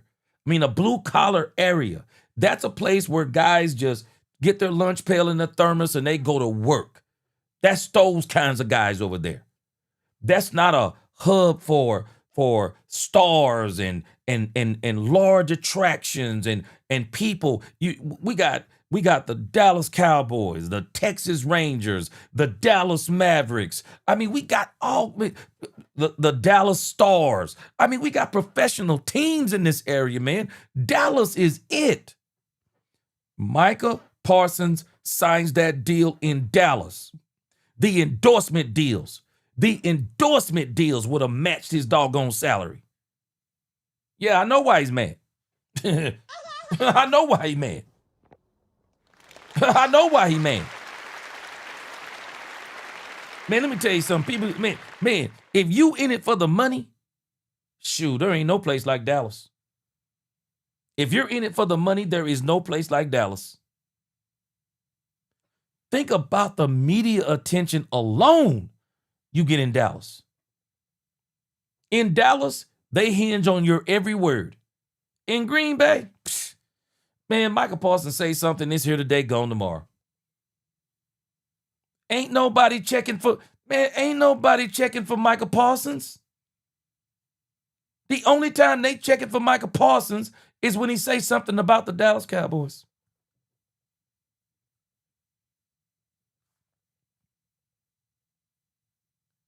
Bass said, yeah, he realized he screwed up. Hey, watch this, Bass. Bass, watch this. Let me hit you with some more facts that people don't understand. Not only is that more money in the pockets of Micah Parsons, that's also more money in the pocket of whoever represents him, a la his agent. Or whoever represents him. Somebody is going to get money for representing him. Being a Dallas Cowboy is lucrative. It is lucrative. Not only for the player, but for everybody around him. Man, you mess around being in Dallas, man, they'll have your mama, your daddy, your brother. Man, they all get star-studded treatment. Man, shoot. Man, I would rather be a Dallas Cowboy making $40 million a year, being one of the top edge rushers in the game, than being in Green Bay making $47 million with the state taxes and everything they have going over there. I'd rather be in Dallas all day, every day. Man, I don't want to be in no doggo. Man, who want to be in Green? And then they talking about, yeah, man, we work over here. Yeah, you work over there. Ain't nothing else to do. What else is it to do in Green Bay? Man, Boy, people don't understand what I'm saying. Man, you talk about, and you single toe? Boy, I'm just telling you, man, Dallas is the place to be, man, especially over Green Bay. Especially over Green Bay. Man, as little as it is to do in Green Bay, you would think they'd have won about 4 or 5 Super Bowls. I'm telling you, man. I can believe Micah is bitter about not being in Dallas because Micah don't want to admit it. Micah overplayed his hand. Micah and David Mulugeta thought they had Jerry exactly where they wanted him. And what they did was they made Jerry mad. They made Jerry mad. I'm telling you, that's exactly what happened. They made Jerry Jones mad. And Jerry Jones, we already had this out. No, they made Jerry Jones mad. And Jerry Jones said, you were sitting over there, you're eating nachos, you're laying on the table, and then you're doing all this old dumb stuff. I'm mad. I'll trade you to Green Bay. I'm not so mad that I'll trade you to Cleveland, but I'm so mad I'll trade you to Green Bay. I'm not so mad that I'm going to trade you to the worst team in the league like the Titans. I'm not going to trade you there, but I'm going to trade you over to the Green Bay Packers. Man, Micah Parsons screwed up majorly. David Mulugeta screwed up majorly for this man. You couldn't get me. And this is why I say I wonder about the men in Micah Parsons' life. Where is the man in his life? Because, bro, let me tell you something. Somebody needs to talk to any player. If I could give any player advice, let me break you off this advice. Do not let your agent be the person you put all your trust in. Because at the end of the day, bro, he's a leech too. He's a leech too. Do you really think he has your best interest in mind? Stop it, bro. He has dollar signs in mind. This man doesn't have your entire career. And some people, they came back and they started talking about this stuff that David Mulugeta came back and called Jerry 2 days later, 2 days before they made the trade, talking about we're willing to do anything it takes to keep Micah Parsons as a Dallas Cowboy. Man, let me tell you something. I had a friend tell me this one time.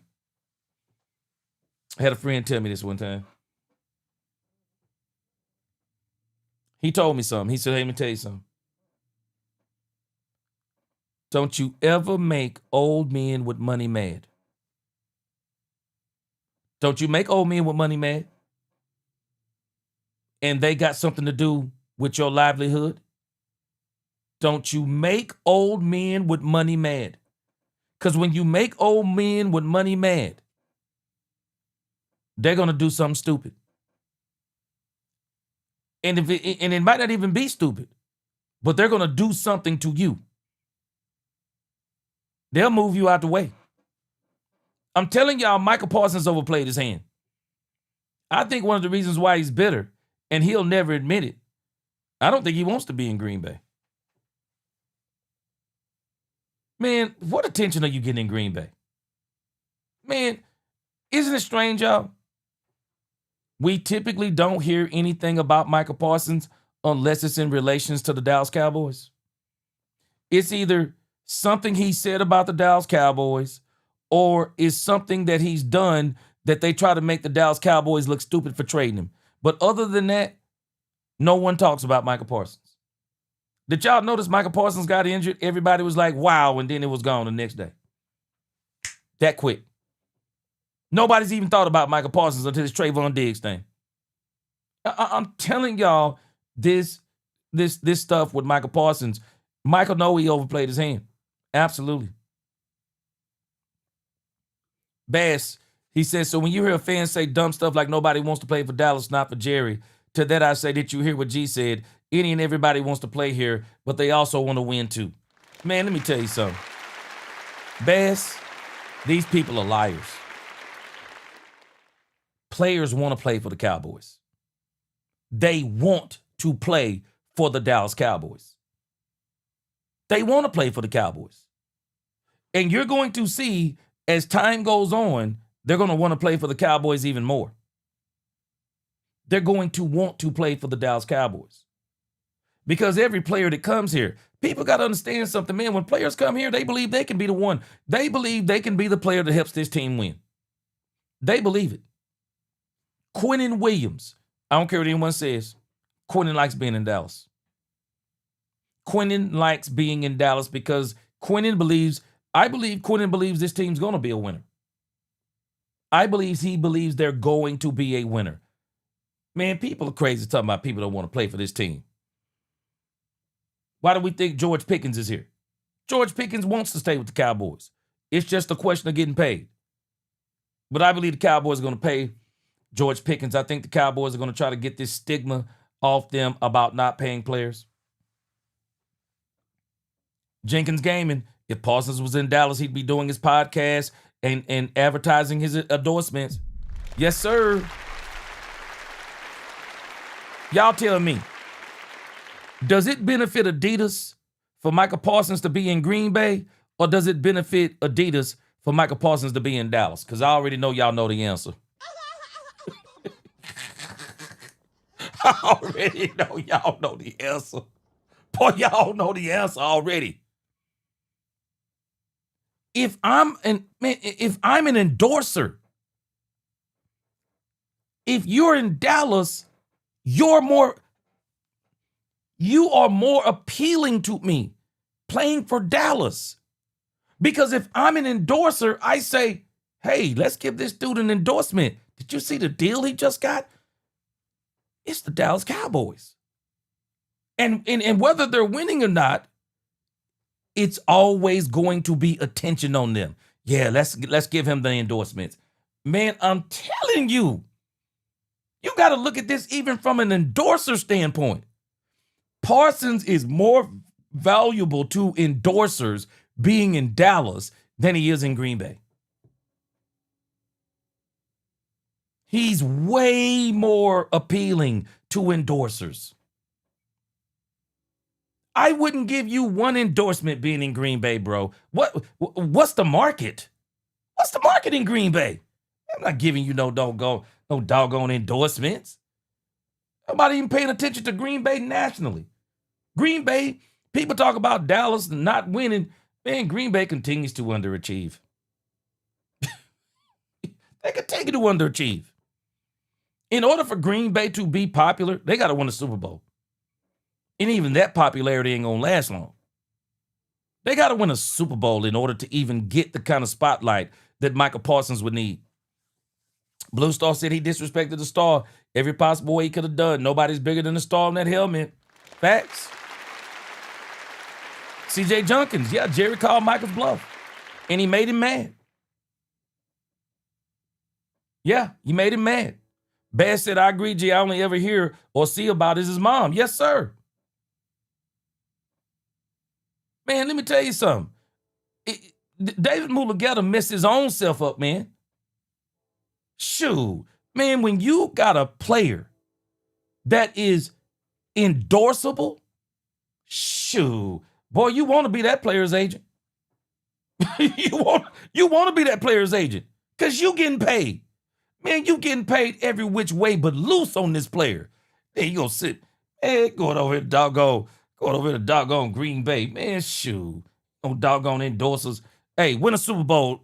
Call us back when you win a Super Bowl. Because until you win a Super Bowl, bro, you're not appealing to us as somebody we want to endorse. Man, shoot. People dumb, bro. People dumb. Bass, you right, boy. Pride is a hell of a pill to swallow. Shoot. People dumb, man. That's why I say, man, I just wonder, like, what kind of man is in his life? What kind of other advisors? You can't let your agent, bro, because you don't want an agent who even gets personal. That agent has got to always remember it is business. And the agent, and this is my problem with David Mulugeta. David Mulugeta, to me, seems to think that he's the product sometimes. He seems to think he's the product. Bro, you're not the product. Don't do what's best for your ego. Oh, well, they don't want to do what I want them to do. I'm going to get you to go somewhere else. No, pump the brakes. Pump the brakes, homie. I'm not trying to get out of Dallas, homie. Pump the brakes. If you trying to get me out of Dallas, I'm firing you. I'm going to get me another agent that can get this deal done. That should have been Micah Parsons' point all from the get-go. No matter what we do, we're not getting out of Dallas. Now, if Micah Parsons got in his feelings and wanted to get out of Dallas, this is why I say I wonder about the man in his life. Man, let me tell you something. And I'm not being sexist. I'm just telling you the truth. Men and women both. They need their mothers and their fathers in their life. They need they need a perspective from both. It's good to have your mother and your father in your life. If you don't have your father, a father figure in your life, somebody that can step back from everything that's going on and look at it in your best interest and say, hold on, I know you're mad. See, somebody got to tell you that sometimes. You never want people around you who feed into your anger. You want people around you who can look at things with a level head and say, hold on a second, I know you're mad. I know how you get. Calm yourself down. And let's look at this from an objective standpoint. And somebody's got to calm you down sometimes and just say, hold on, let me ask you this question right here. Do you or do you not want to stay in Dallas? If you want to stay in Dallas, this is how you go. If it don't matter to you, this is how you go. If you don't want to stay in Dallas, well, this is how you go. You got to have somebody who is smart enough outside of your agent, because at the end of the day, you got to make sure he keeps the business too. You don't need David Mulugeta getting personal with Jerry Jones. David Mulugeta don't need to be getting personal with Jerry Jones either. That's not his job. He's not your dad. He's not your uncle. He's not, you don't need to be talking about I put all my trust in. You're stupid if you do that. You don't put all your trust in anybody who's profiting off of you. To where he's profiting off of you. You don't try to put all of your trust in him. You trust him to do what he's supposed to do. Get you, how does he maximize your value? That's what he's supposed to be doing. That's what she's supposed to be doing. Your agents, that's their job. They never supposed to get personal. It don't matter if Jerry Jones is taking shots at David Mulugeta. It don't matter if Jerry Jones is taking shots at your agent. I want an agent that no matter who takes shots at him, he keeps his business and he keeps my best interest at heart. Bro, I want to stay in Dallas. Let's get that first and foremost. I want to stay in Dallas. And that's the premise that I would have been operating from. But it's obvious, David Mulugeta, Micah Parsons just put all his trust in David Mulugeta. That's why he's in Green Bay. And he is missing out on more millions of dollars he could have got being in Dallas. Byron Joe David, appreciate that super chat. Byron Joe David, he said that includes the sugar daddies. He said, yeah, ask the women. Yes, sir. Man, you got to have somebody around. You got to have people in your life. Sub-Zero said, once the machine is built, they all will come. Yes, sir. Appreciate that super chat. I'm telling you, man, one of the worst things Micah Parsons did was leave Dallas. And I think that's a part of the reason why Top Gunner, I think he is bitter over that. I do. I think he is bitter over that. See, Dallas is the place. Watch this part, y'all. Dallas is the place. You don't even have to win Super Bowls to get endorsement deals. Let that sink in. Let that sink in, y'all. Let it sink in. So you got to be careful, man, when you got an egomaniac as an agent, because man, this dude David Mulugeta to me seems like he's getting bigger than the players, and I'm not sure he's got these players' best interest in mind. I'm not, man. Bass said Dallas has a larger network machine marketing than most other countries. Man, and Dallas is only expanding bigger and bigger. Blue Star, you right. Big dreams happen in Dallas, man. Not even at Dallas Airport it says that, man. Yeah, even at Dallas Airport it says that. Man, Dallas is the place to be, bro. I'm telling you. And if I'm not mistaken, I do think Dallas has the biggest airport, don't they? Bass said, yes, I said other countries. New York has more than Dallas. Let that sink in. The media market is a giant. Yeah. Yeah, Dallas is different, bro. Davey O. Wallace said Adidas is like, bro, that's bullcore. Man, shoot. Boy, being in Dallas is different, man. Being a Dallas Cowboy is different. I don't understand it, man. You couldn't convince me as a football player. If I got a choice between Green Bay Packers and Dallas, nah, bro, I'm going to Dallas. I'm going to Dallas. So many reasons I'm going to Dallas. Even if you're talking about winning, I'm still going to Dallas. Because if I can go to Dallas and do well and help that team win, man, I just wrote a ticket for myself that nobody can take away. Quentin Scott said, my sister live in Dallas. Hey, man, I'm telling you, ask your sister about Dallas, man. Dallas is it, boy. Dallas is it. It's the place to be. All right, man, let me show you some things here about Micah Parsons, and I've already ranted about Micah Parsons in the beginning, so I won't do as much on this segment about Micah Parsons. But it says over here, Micah Parsons says Cowboys Jerry Jones slandered his name for months in the next post. I just disagree with Micah Parsons on this. I really don't. I don't think Jerry Jones slandered his name. I don't. I think Jerry Jones told some truths about Micah Parsons. But I don't think he necessarily slandered Micah Parsons, because every opportunity Jerry got, he always talked about how great Micah Parsons was, how talented he was, and Jerry justified in his own mind trading Micah Parsons because he wanted to fix the running game. Now, a lot of people get at Jerry Jones and say, well, he didn't fix the running game. Well, those people are actually being disingenuous. And the reason why those people are being disingenuous is because stopping the run, especially in Matt Eberflus' system, stopping the run is predicated upon the linebackers playing their gaps right. The linebackers are supposed to fill in those gaps and stop those running backs from breaking those long runs. That isn't what happened in Dallas. The Cowboys suffered from bad linebacker play, and Kenneth Murray is one of them. It says here, Green Bay Packers edge rusher Micah Parsons enjoyed a productive season with his new squad after his stunning preseason trade from the Dallas Cowboys this season. Now, I find it to be very strange what they're saying about Micah Parsons. Did you notice what they said? A productive season. I said this in the beginning.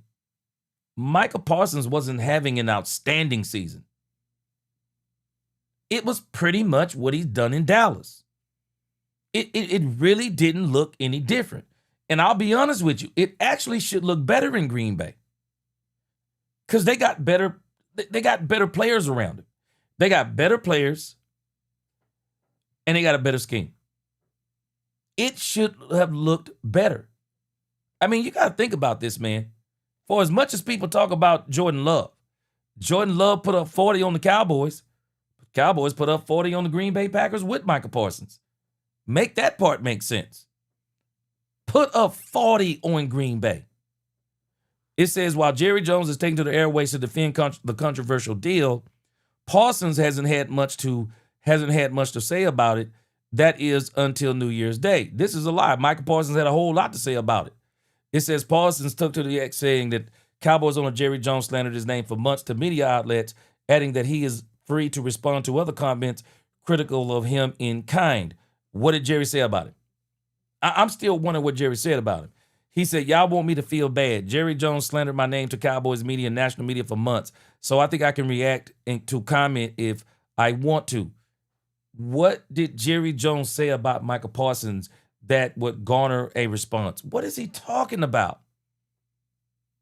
And the part I don't even understand is, what is he responding to?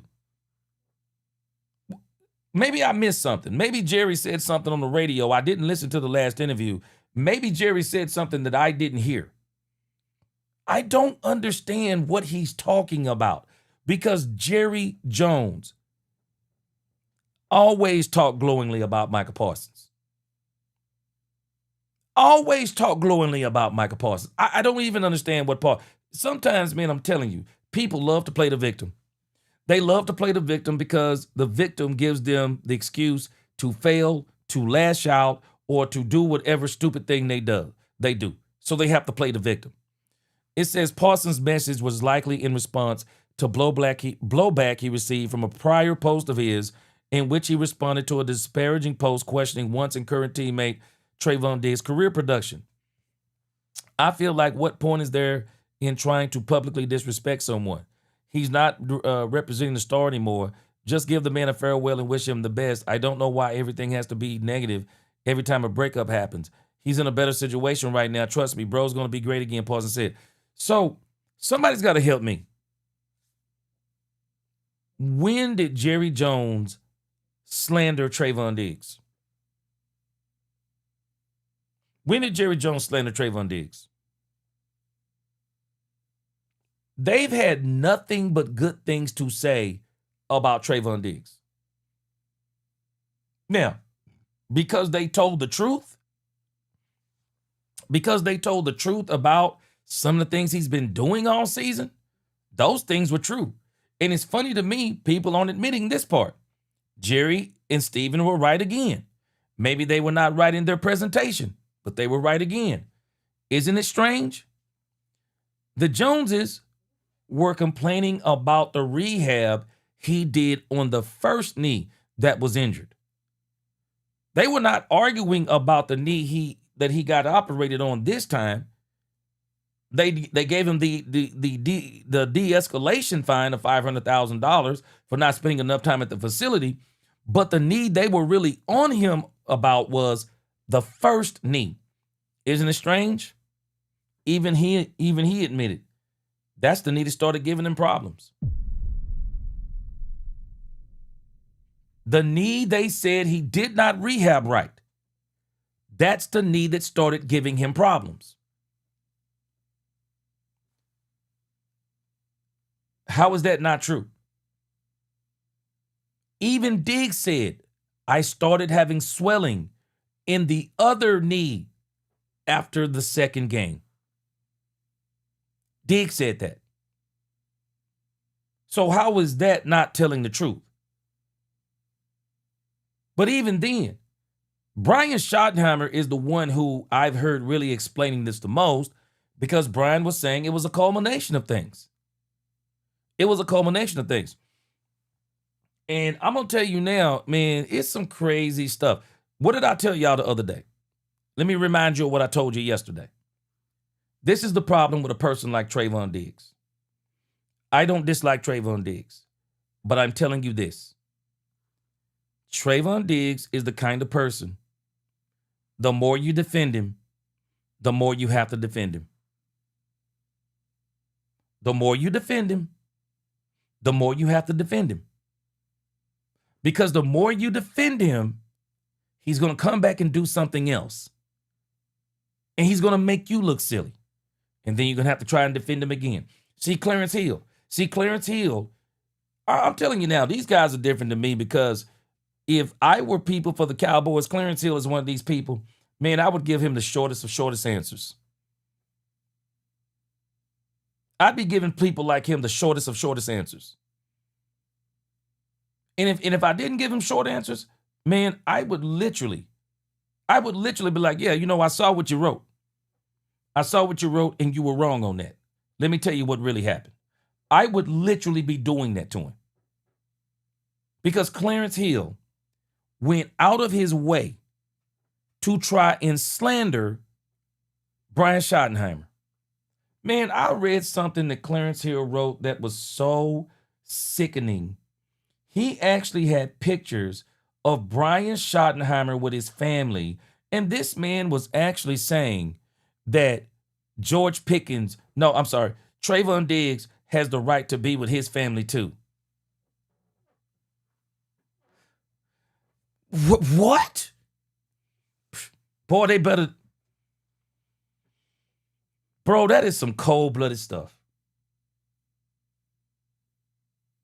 That is some cold-blooded stuff. Only to get egg in your face. Only to get egg in your face. Clarence Hill, without even knowing the facts, said, yeah, Micah Parsons went through all of the protocols to get off so that he could go stay and be with his family and watch Shy Glizzy. Man, I'm not watching no dude named Shy Glizzy. What the? Man, I wish I would go to somebody with the name Shy Glizzy. Man, boy, y'all, man, I'm sorry, bro. I'm built different. I don't give a dog who man, you ain't no real, tell you what kind of friend I am. I'm telling you, bro, don't call yourself Shy Glizzy, man. Who this dude's friends? Man, don't be calling yourself Shy Glizzy, bro. But besides all that, I digress. Only for Brian Schottenheimer to cold crush on him and basically expose. No, Trayvon Diggs actually didn't go through the right protocols. This dude waited until the last minute after the game. And I'm thinking it was after the game. Yeah, man, can I stay? Nah, bro. No. And Brian Schottenheimer even cold crushed on him even more. Because Brian told him, other players asked earlier in the week, and I told them no too. Clarence Hill ain't right, man. This is why I don't believe these guys when they talking about their being objective. Man, I don't believe these guys not being objective, man. Man, we get so many of these guys, they be riding.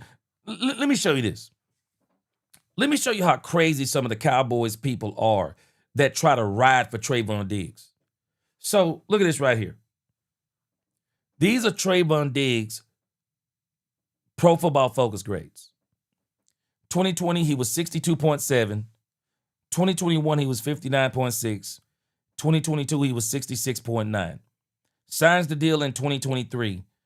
He only plays 2 games, 80.7.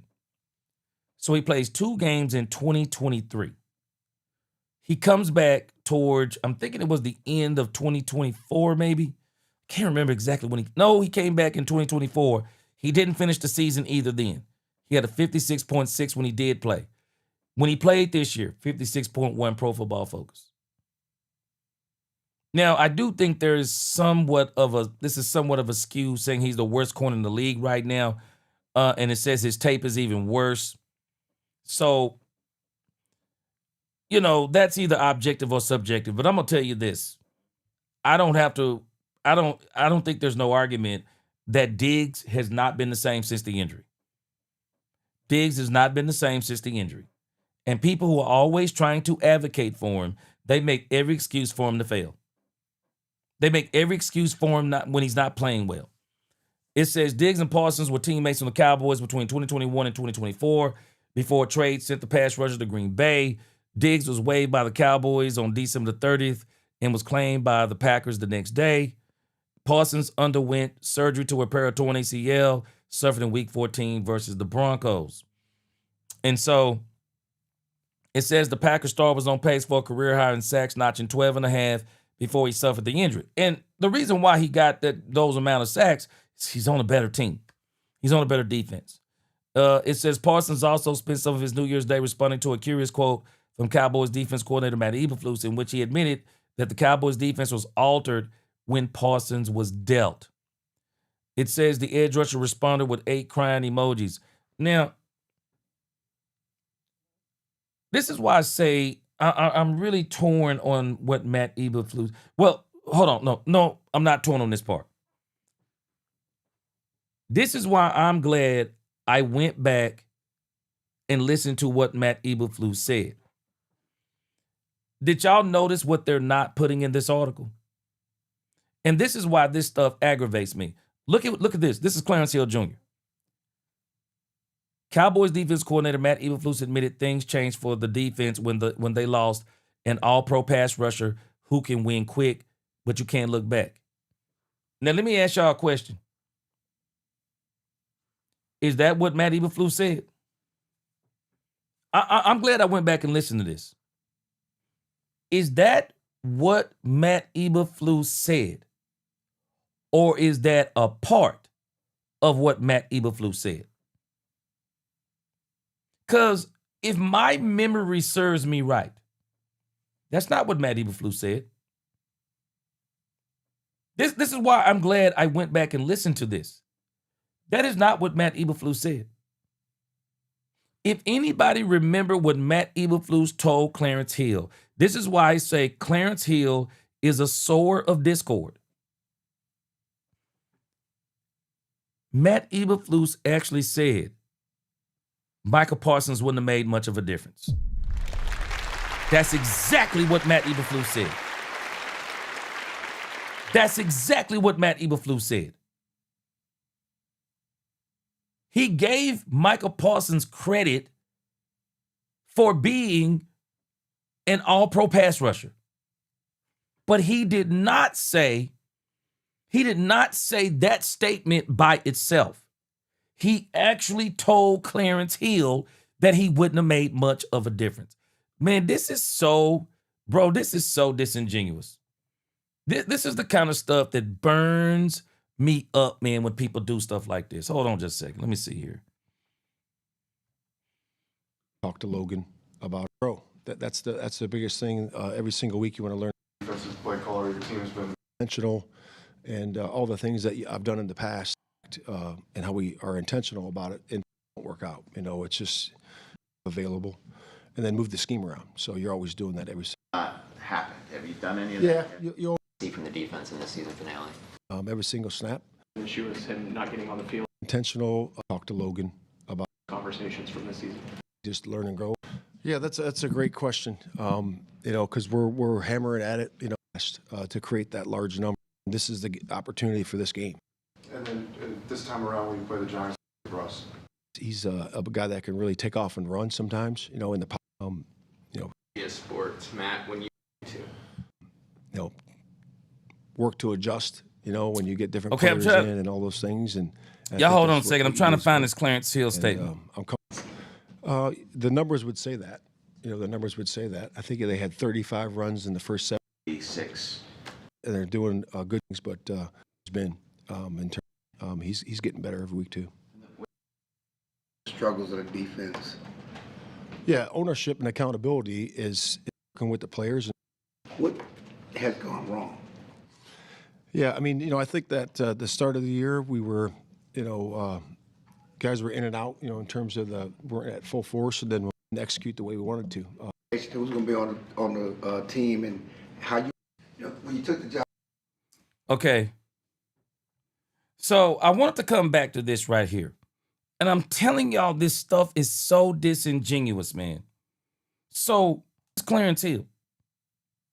Matt Eberflus admitted things changed for defense when they lost an all-pro pass rusher who can win quick, but you can't look back.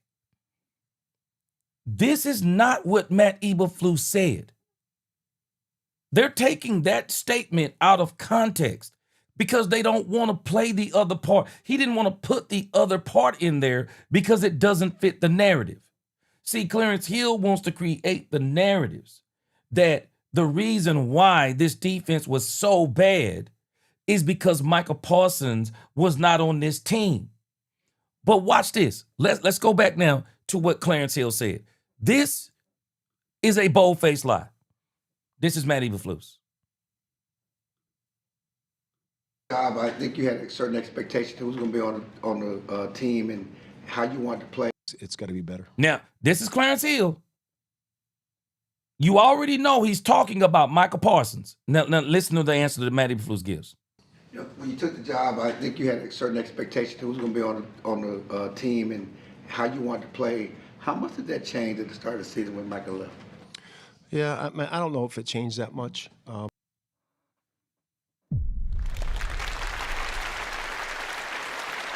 Now, wait a minute. Now, wait a minute. Let's go back to Clarence Hill. What did Clarence Hill say? Matt Eberflus admitted things changed for defense when they lost all-pro pass rusher who can win quick.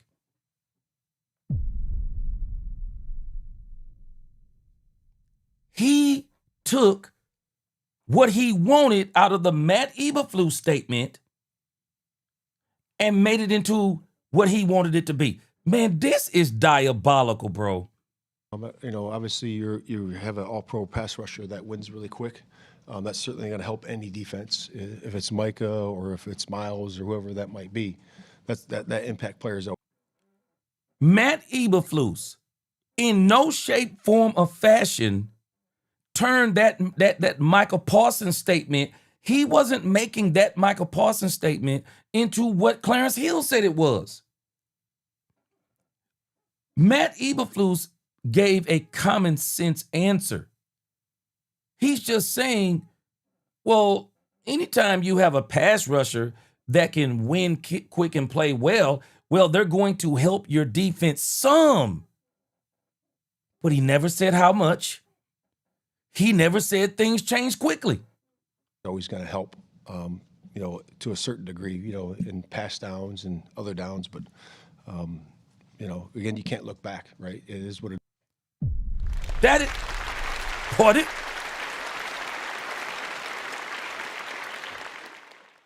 Tell me if this is what Matt Eberflus said, or is this a part of what Matt Eberflus said taken out of context? Man, this is sad, man. This is absolutely sad. This man put words in Matt Eberflus's mouth. Boy, this is sad. And then Micah Parsons, I guess he doesn't even go back and listen, and he's not going to listen because he knows that Clarence Hill is a Micah Parsons advocate. See, this is one of the dangers of when these media members, they start getting friends with some of these players, and then they become advocate for these players. Even when they leave the Cowboys, they're still advocates for them. That is a bold-faced lie, my friends.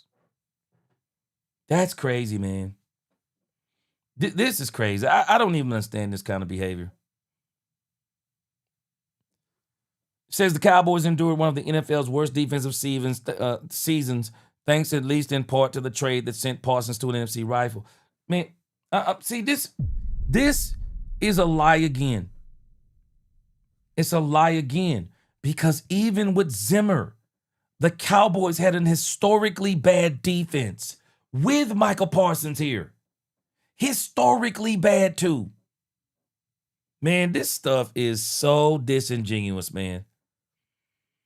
Dallas reworked some parts of his defense during the season. Was a busy trade deadline that landed New York Jets defensive lineman Quinnen Williams in a Cowboys uniform, as well as Cincinnati Bengals linebacker Logan Wilson. But it's funny to me that they literally used this article to not only advocate for Micah Parsons, but they also used this article to justify, what I still don't understand, as a Micah Parsons attack on Jerry Jones. Man, you know what? Jerry Jones does enough things to get to be blamed for that he deserves the blame for. But this stuff with Micah Parsons stuff is clown stuff, bro. Man, this is clown stuff. This is the very reason why I'm glad this stuff is out of here. And I'm telling you right now, I don't know what this Dallas Cowboys media gonna do here locally. I don't know what they're going to do because now that Trayvon Diggs is gone and there's no more drama, I hope Jerry Jones signs these players, gets them signed early, and goes out and does all the things he needs to do as far as free agency, the draft, makes this team great. Because I'm going to tell you right now, there are going to be a whole lot of Cowboys reporters, and there are going to be some Cowboy content creators. They're going to be out of money, and they're going to be out of a job because they prey on the downfall of the Cowboys. They disguise it under keeping it real. They're not keeping it real, and Clarence Hill did not keep it real. He went in there and took some of this man's words out of context and used them to justify Micah Parsons. Doggone shame. It's doggone shame, man. This is why I told y'all before. Man, I'm going to tell you, content creators are better than these guys, man. And this is why they hate some of us. We're better than them. We're better than them. And I'm saying it. We're better than them. The only thing they have on us is access. If they didn't have the access, we'd run circles around them. And many of us run circles around them with the access. If we could get the access, man, I'm just telling you, I've said this to my wife before. Man, the Dallas Cowboys would do better. They would do better by getting some of the Dallas some of us Dallas Cowboy content creators to work for them. We would do a way better job than some of these people. We would do a way, way better job. Because I'm gonna tell you right now, I wouldn't want anybody who works for somebody that's associated with the Cowboys. You couldn't work for my team not liking my team. We can call that bias or whatever we want to. I am not letting somebody work for my team that don't like my team. And then under the guise of keeping it real. And then they be having me laughing, always talking about, oh, if you want it sugar-coated, go, there's content creators for that. Well, what are you for? What are you for? If the content creators are for all of the cotton candy and the sweet talk of the team, so what's your job? Is your job to be negative about the team and make the fan base turn against the team for players that are no longer here, turn against the owner and the team because they're not doing everything that you think they should do? It's your job to turn a fan base against the team. Boy, this stuff is crazy, man. This stuff is crazy to me. And Micah Parsons, when he was here, he ate up this Dallas Cowboy media. You know why? Because this is why I say that he's similar to Jerry Jones in this way. Every time you put a microphone in front of his face, Micah Parsons feels like he has to talk. I mean, it's crazy to me. You know, Brian brought us, he said something. He said, people get mad when players speak their minds. No, people need to have the right people in their corner. Somebody need to tell somebody sometime. Somebody need to tell somebody sometime, hey, man, you don't always have to give an answer. You do know that, right? Somebody got to tell somebody sometimes. You don't always have to give an answer. I'm going to tell you something I've learned about Shedeur Sanders. And this is why I will always have an affinity for the type of person that Deion Sanders is. You can tell that Deion Sanders does a lot of coaching of Shedeur Sanders. Because one of the things I've noticed about Shedeur Sanders, Kevin Stefanski has been trying to sabotage Shedeur Sanders. Everybody knows it. It is no secret that Kevin Stefanski is actually mad that Shedeur Sanders is being as successful as he is, because he was all in on Dylan Gabriel. All in on Dylan Gabriel. Shedeur Sanders, you know what? We could agree that he might not have been a first-round pick, but man, ain't no way you can tell me Shedeur Sanders supposed to have been a fifth-round pick. You couldn't even convince me that Shedeur Sanders was supposed to go lower than the second round. And now that I've seen all these quarterbacks, Shedeur Sanders has to at least be in the top 3 of the quarterbacks that got drafted last year. And I actually think he'd be number 1 had they started him from the beginning. But I'm saying all of that. Stefanski has been sabotaging Shedeur Sanders. And every time Shedeur has got at the podium and they have asked him about the bad things that Stefanski has done, you know who's been Kevin Stefanski's biggest defender? Shedeur Sanders. You want to know why? You want to know why Shedeur Sanders has been Kevin Stefanski's advocate? This is why I keep asking about Micah Parsons and people like him and Trayvon Diggs. I really would like to know, where's their father in this? Where's that father figure? I understand the mother figure. You need her too. But you also need that father figure to have that balance. Shedeur is saying these things because his father is telling him, son, don't be the type of person that complains all the time.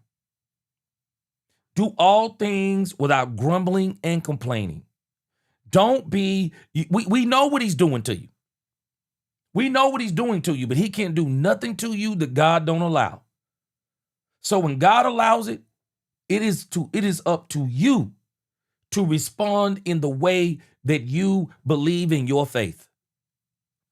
Shedeur Sanders has been exemplary in the way he's talked about Kevin Stefanski, and he's had every reason not to. But his father has told him and has taught him, that's a grown man you're dealing with. Respect him. That's your coach. Respect him. And when they ask you about him, because they already know what he's doing, when they ask you about him, you always speak glowingly about him, and you always be the one that advocates for him, even though he don't advocate for you. I'm telling you. That's why I keep asking these questions about who's in these men's life. Stop playing the victim, man. Stop playing the victim. Deion knows what they did to his son, and he refuses to let his son play the victim. He refuses. Because when you play the victim, that's your excuse to fail. Because every time you fail, now you say, well, they did me wrong. They did me wrong. They did me wrong. They did this to me. It's because I'm this. It's because I'm that. Man, I'm going to tell you, my mama told me. Man, one time I came home and I was complaining to my mama about something that was happening on the job. And I tried to hit my mama with this. I told my mom, I said, yeah, mama, yeah, they did this to me and they did that to me. And they did this because I'm black. Boy, my mama stopped me in my tracks. My mama told me, don't you ever let me hear you say that again. Don't you ever let me hear you say that again. That they did something to you because you're black. My mama told me, she said, because if you know they think like that, she said that means you need to be on your P's and Q's even more. My mom told me, don't you ever make excuses about anything. Your job is to make sure that you never give them a reason to talk about you.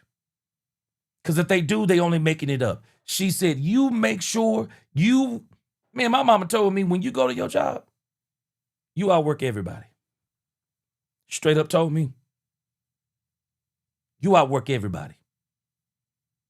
Never give them a reason. My mama told me that. That's why I wonder who be in these people's life. My mom told me that. Because the moment you make the excuse to fail, you failed. You failed. You've already failed. Once you make the excuse, it's over. It's over. I say it all the time. People make excuses to fail. That's why they always tell you the reason why they fail. And even before they fail, they'll start telling you stuff. Well, you know how they do us. Shut your mouth. I don't want to hear that stuff. How much you bet Deion Sanders told Shedeur? I don't want to hear that stuff. We know what you shouldn't have got drafted in, but you got drafted in. Now it's your job to prove everybody what you shouldn't have got drafted in. Boy, people better understand the people in your life are important, man.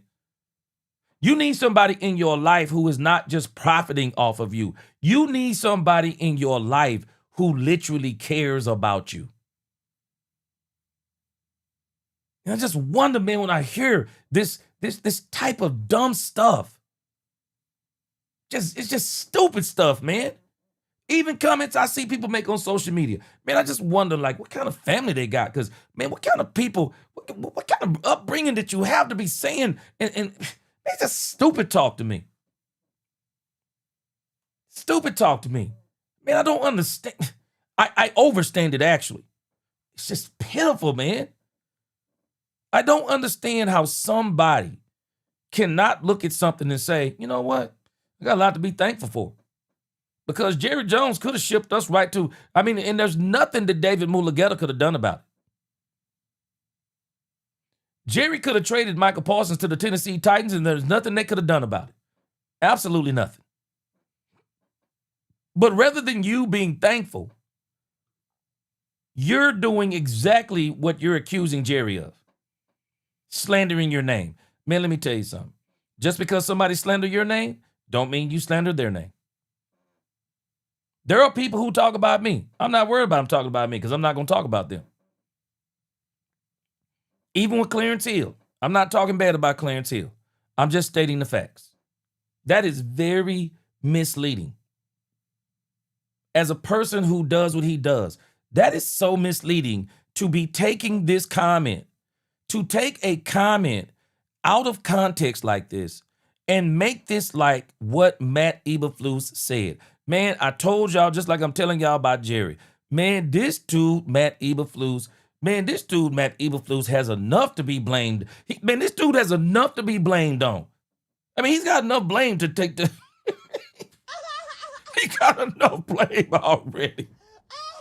This dude got enough blame already, man, to take responsibility for.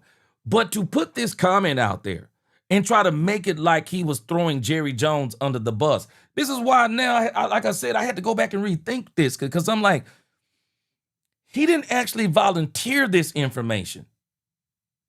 Clarence Hill led him into that conversation. I don't even think Matt Eberflus is going to bring up Micah Parsons. Because one thing I can tell you about Matt Eberflus, man, you can love it, like it, or hate it, but man, he don't make up a lot of excuses.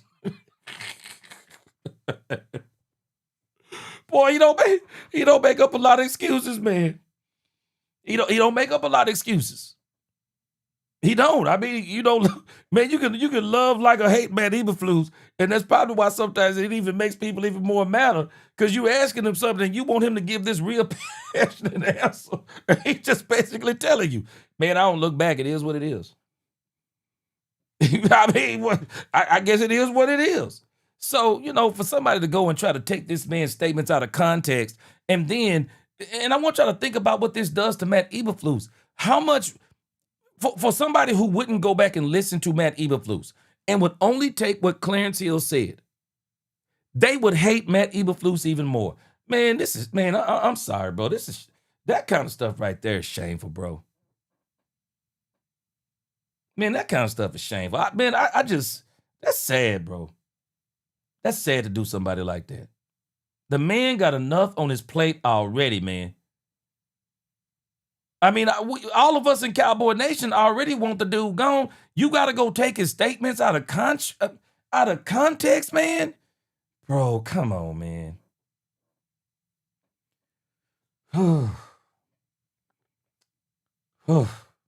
Bad said, yeah, I get. He said, yeah, I get you. I know exactly how you meant that. Totally agree. Yeah, man, I'm telling you, Deion Sanders' dad has been in his ear, bro. Ron Henner said, gee, go back. Deion had a confrontation with Tim McCarver. When Deion played baseball, Deion threw water on him, and that's Kevin Stefanski's grandfather. Man, you know what? I've been hearing all kinds of stories like this, man. Boy, I've been hearing all kinds of stories like this, man. Man, are you sure that's Ron Adams? You know what? That's probably, man. You know what? That probably, boy, that probably is true. I need to go back. I can bring that up as a good story too. I'm gonna check that out. I'm gonna have to go back and do some research on that. Okay, you said McCarver was the. Boy, I'm gonna go back and look this up. I'm gonna have to do a video on that, boy. Tyrone Church, man, you ain't lying. We eat our own, man. Yes, sir. We ought to eat our own, man. We have to be careful with that stuff. We have to be absolutely careful with that stuff, man. And again, boy, this thing with Matt Eberflus, bro. Man, Matt Eberflus got enough issues to deal with. Man, don't nobody need to put no more on this man. Shoot. Rod Hader said, Bass, I watched the 30 for 30 when Deion played with the Braves, bro. It blew my mind. Hey, you know what's so funny, though? The thing about Deion is a mature man now. And I'm pretty sure Deion looks back on some of the things he did in his young life, and he probably wouldn't have done them. But the good thing is he's got such an influence inside of his son's life that he doesn't want his son doing some of the antics that he did. And I love that. He doesn't want his son doing some of the antics that he did. And Deion understands it's a different day. You couldn't pull off some of that stuff today. Yeah, you couldn't do some of that stuff today. Yeah, I'm gonna go, hey man, I'm gonna do a video on that, boy. That's some funny stuff right there, man. I'm gonna do a video on that. So let's kind of switch gears a little bit. I told you I wasn't going to rant too long on Micah Parsons. It is what it is. I'm pretty much glad this thing is over with Micah Parsons. There's some stuff going around now that people are saying that the NFLPA needs to step in on Jerry Jones because they're saying that Jerry Jones is saying that he might not deal with David Mulugeta when it comes to George Pickens' contract. And people need to calm down. The NFLPA can do nothing about what Jerry Jones is doing. It is up to George Pickens on whether or not he wants to talk to Jerry Jones about his contract. George Pickens, just like Stephen Jones said, if we start talking to somebody about their contract and they say they don't want to talk to us about any numbers, they leave that to their agents. That's exactly what we do. That's exactly what we do. All George Pickens has to do is tell the Joneses, I don't want to talk to you about my contract. I want that to be left up to my agents. This is going around now on X. Other people are reporting on it. It says Patrick knows CJ Walker, but other people are reporting this too. George Pickens on if he will negotiate with Jerry Jones directly in free agency. George Pickens says, I definitely leave that type of stuff to my agent because let them talk the deals and all that stuff. See, George Pickens is smart because I'm telling y'all, for as much as people keep trying to make Micah Parsons into the victim, and as much as he tries to make himself into the victim, he is the one who did what happened there. George Pickens is doing exactly what you should be doing. George Pickens is already setting the precedent. Now, I'm not talking to Jerry about my contract. I'm going to let my agent do that. That's all you have to do. Jerry can't force Pickens to talk to him about his contract if he doesn't want him to. That's simple. It says here, don't let, and this is Dak Prescott, and I think we may listen to this a little bit here in a minute. It says, don't let it get personal. At the end of the day, this is a business. Both sides are going to want negotiations. Honestly, me and Jerry's wasn't pretty at all, right? He said, don't let it get personal. Dak Prescott's advice to George Pickens entering free agent talks with the Cowboys. This is what I said earlier. And watch this part. This is what I said earlier. Don't even let it get personal with your agent. Your agent is your agent, unless he's your father or your mother. David Mulugeta is not Micah Parsons' father. He's his agent. And Micah Parsons should have set parameters. No matter what, I want to remain in Dallas. That's the parameter. But David Mulugeta tells all of his clients that when he takes them on, and I guarantee you he tells them this because it comes to fruition. He tells all of his clients, are you willing to leave the team if you don't get what you want? That's what he's telling them. He's telling them this. Are you willing to leave the team you own if you don't get what you want? Because the reality is not so much what he wants, it's what they want. But I'm telling my agent, if I want to stay in Dallas, I'm telling them, bottom line, I want to stay in Dallas. I'm telling them this. Bottom line, I want to stay in Dallas. That's what you should be telling them. Because if you don't tell him that, then when it comes to the nitty gritty, just like he does quite a few of his clients, they wind up leaving the team their own. And so we're going to see what happens with George Pickens. I hope the George Pickens negotiations go pretty smooth. But if David Mulugeta comes in and try to be personal, if he comes in and tries to be personal, well, guess what's going to happen? It's going to be the same thing all over again. It's going to be the same thing all over again if David Mulugeta tries to make it personal. Because I think that's why T. Higgins fired him. Because T. Higgins didn't want it to be personal. Obviously, T. Higgins didn't want to leave Cincinnati. So T. Higgins didn't want to leave Cincinnati. He fired David Mulugeta. Simple as that. I'm telling this, man. Yeah, hey, you know what? This story is funny y'all telling me about Deion Sanders. Yeah, Big Rumbowski. Yeah, it's funny. I'm gonna go back and do something on this. Rumbowski said, I didn't know about the Stefanski connection. Just remember McCarver criticized Dion in the media for playing for the Falcons and Braves on the same day while the Braves were trying to clinch the pennant. Oh, man. But people have to understand, Rumbowski, man, there'll never be another Deion Sanders, man. Dion and Bo Jackson were just two different types of dudes.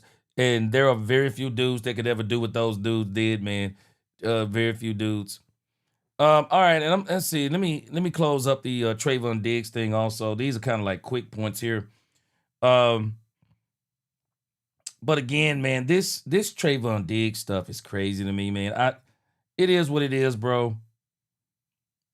I just gotta be honest with you. I'm not even trying to be funny, but man, these guys just got a weird relationship to me, man.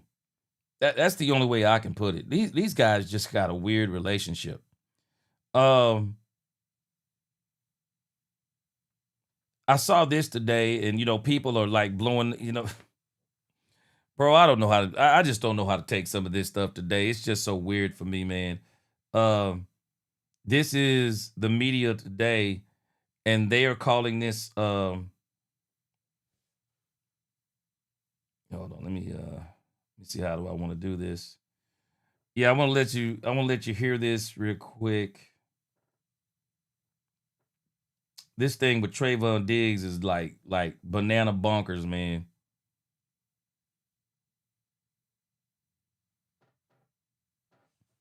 All right, let me show this to you over here on this screen, boy. This stuff, boy, you can't make this stuff up, bro. It's just beyond comical.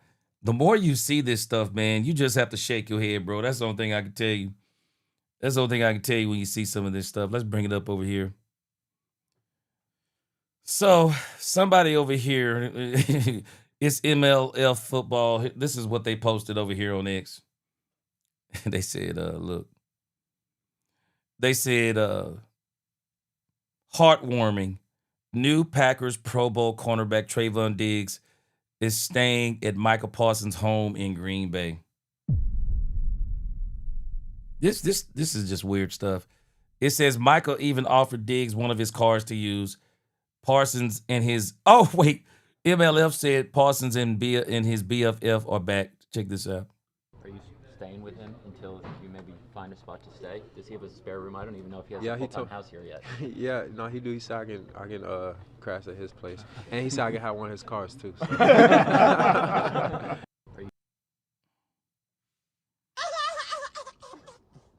Man, I'm just telling you, man. With some memories. Burning. You can see it? Yeah, they red. They like burned. Wow. I don't know. Things are hot. Man, these dudes different, bro.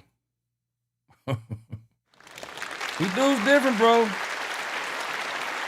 I ain't never seen no stuff like this, man. And I know there's been some players that have liked each other. I just ain't seen no stuff like this, bro. This is crazy, bro. That's all I can tell you. Top Gunner, he said, gee, you made a good point with T. Higgins. You don't hear people talk about that, but Mulugeta was involved with that. I wonder why. Top Gunner, I'm telling us, when Mulugeta takes on a contract, he tells them.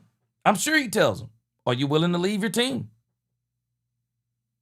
So if you tell him yes, then you know what? These guys, you think about it, they start moving around. These guys will move. They start moving around once because that team that they're with don't be willing to pay it. Tyrone Church, I said this the other day. Tyrone Church said Parsons planned it. I think so too. I really do. I believe so too. All right, Jeremy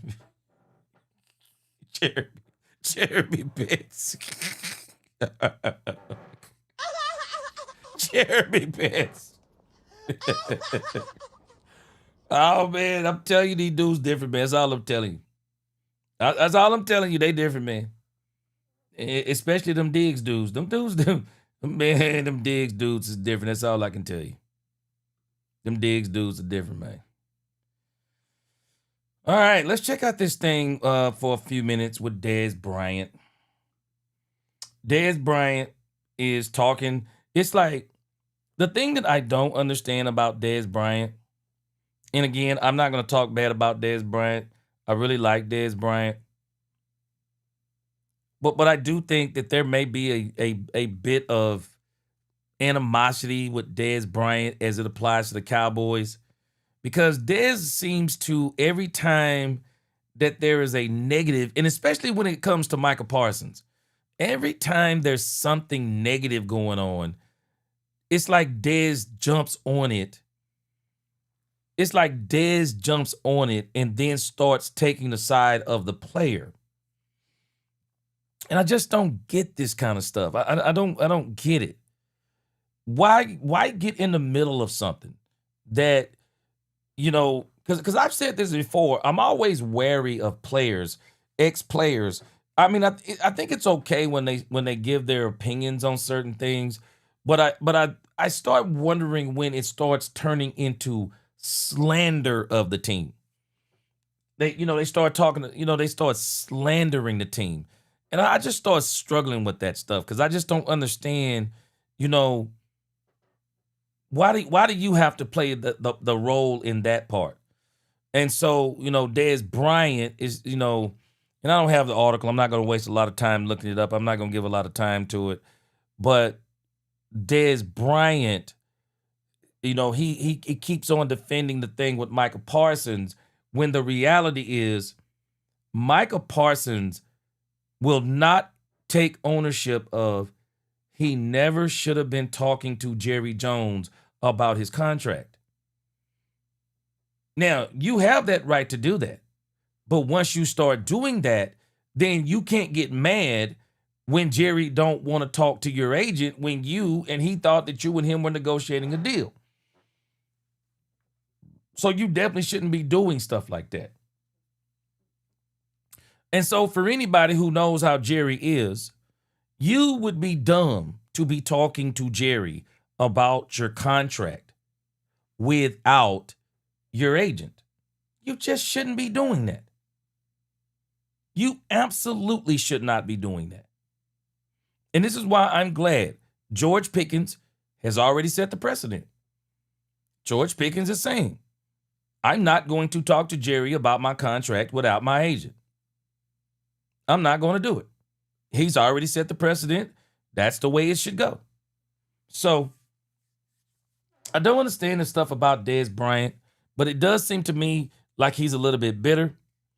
But I still say the thing about Dez Bryant that doesn't make sense to me is when you think about the age Dez Bryant was, for as much as he blamed, because it seems like he blames the Cowboys, because it sounds like he tried to blame the Cowboys for his career. Like they took his career away from him or something like that. When the Cowboys released Dez Bryant, let me see. I think Dez Bryant couldn't have been no more than what, 30?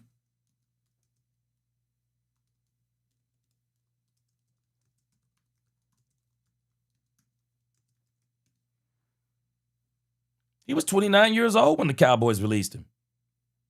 Now, the part that don't make sense to me, and I would really like some more insight on it. Maybe y'all can help me out with it. But why didn't Dez Bryant continue his career? I mean, I think he tried to continue his career with the Baltimore Ravens, but I think that was long after the Cowboys released him. And then what did he do? I think he tore his Achilles, right?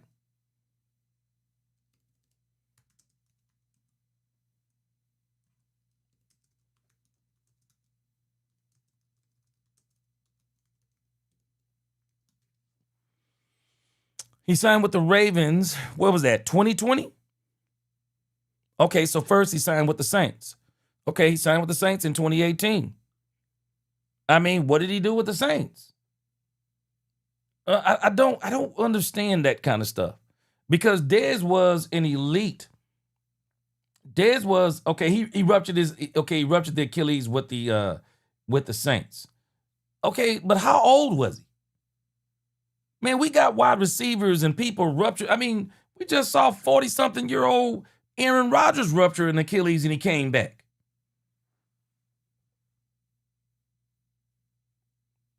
Wrote in The Voice. He said Dez turned down the Ravens thinking he could do better. He didn't. Yeah. Okay. Gene Moore said he couldn't run and separate anymore. It was obvious on film. Okay, I was about to say, because, I mean, it don't seem like to me the Cowboys ended his career. I mean, dude, you're 29 years old when they released you. Man, boy, you should still have a lot of football left in you. He definitely seems to be bitter towards the Cowboys, but hey, you know what? Like I say, I'm not gonna talk bad about Dez Bryant. I really love Dez Bryant. I thought he was a great Cowboy. I really like how he was a dog of a player, but I just don't understand. You know, he also, under the guise of kind of keeping it real, one of the guys of kind of keeping it real, he says certain things about the Cowboys. I just don't understand that stuff. And the Cowboys still use that. I mean, it seemed like the Cowboys, the organization, it seemed like they still like Dez Bryant. They still bring him around. They still ask him to do things. And, I think he's done a few things for him. I don't understand that stuff. And again, I put on X, and one of the things I want to see in 2026, man, I really do want Cowboys fans to stop being advocates for ex-players. Man, stop it. Can we stop being advocates for ex-players, man? The league actually speaks on these players. Why is it, if we do these players so wrong, why is it that after these players leave the Cowboys, a lot of other teams don't want them either? I don't understand it. I don't understand it. And then again, we've had some good players that have went away and have gone on to go to Super Bowls. I think DeMarcus Lawrence may be on his way to a Super Bowl. And man, you want to talk about somebody that's going to be able to look back at the doggone going to be able to look back at Micah Parsons and man.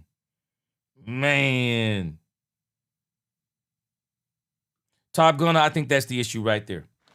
Yep. I believe that's the issue. Dez didn't want to leave Dallas. I think Dez loved Dallas. And so because he was not allowed to be in Dallas no more, I think this is one of the reasons why he started saying some of the things. I think this is why sometimes it sounds like he's bitter against the Dallas Cowboys. But again, I love Dez Bryant, the great Cowboy, one of the great 88s. All right, man, let's check this thing out with Troy Aikman real quick. Did y'all hear about Troy Aikman?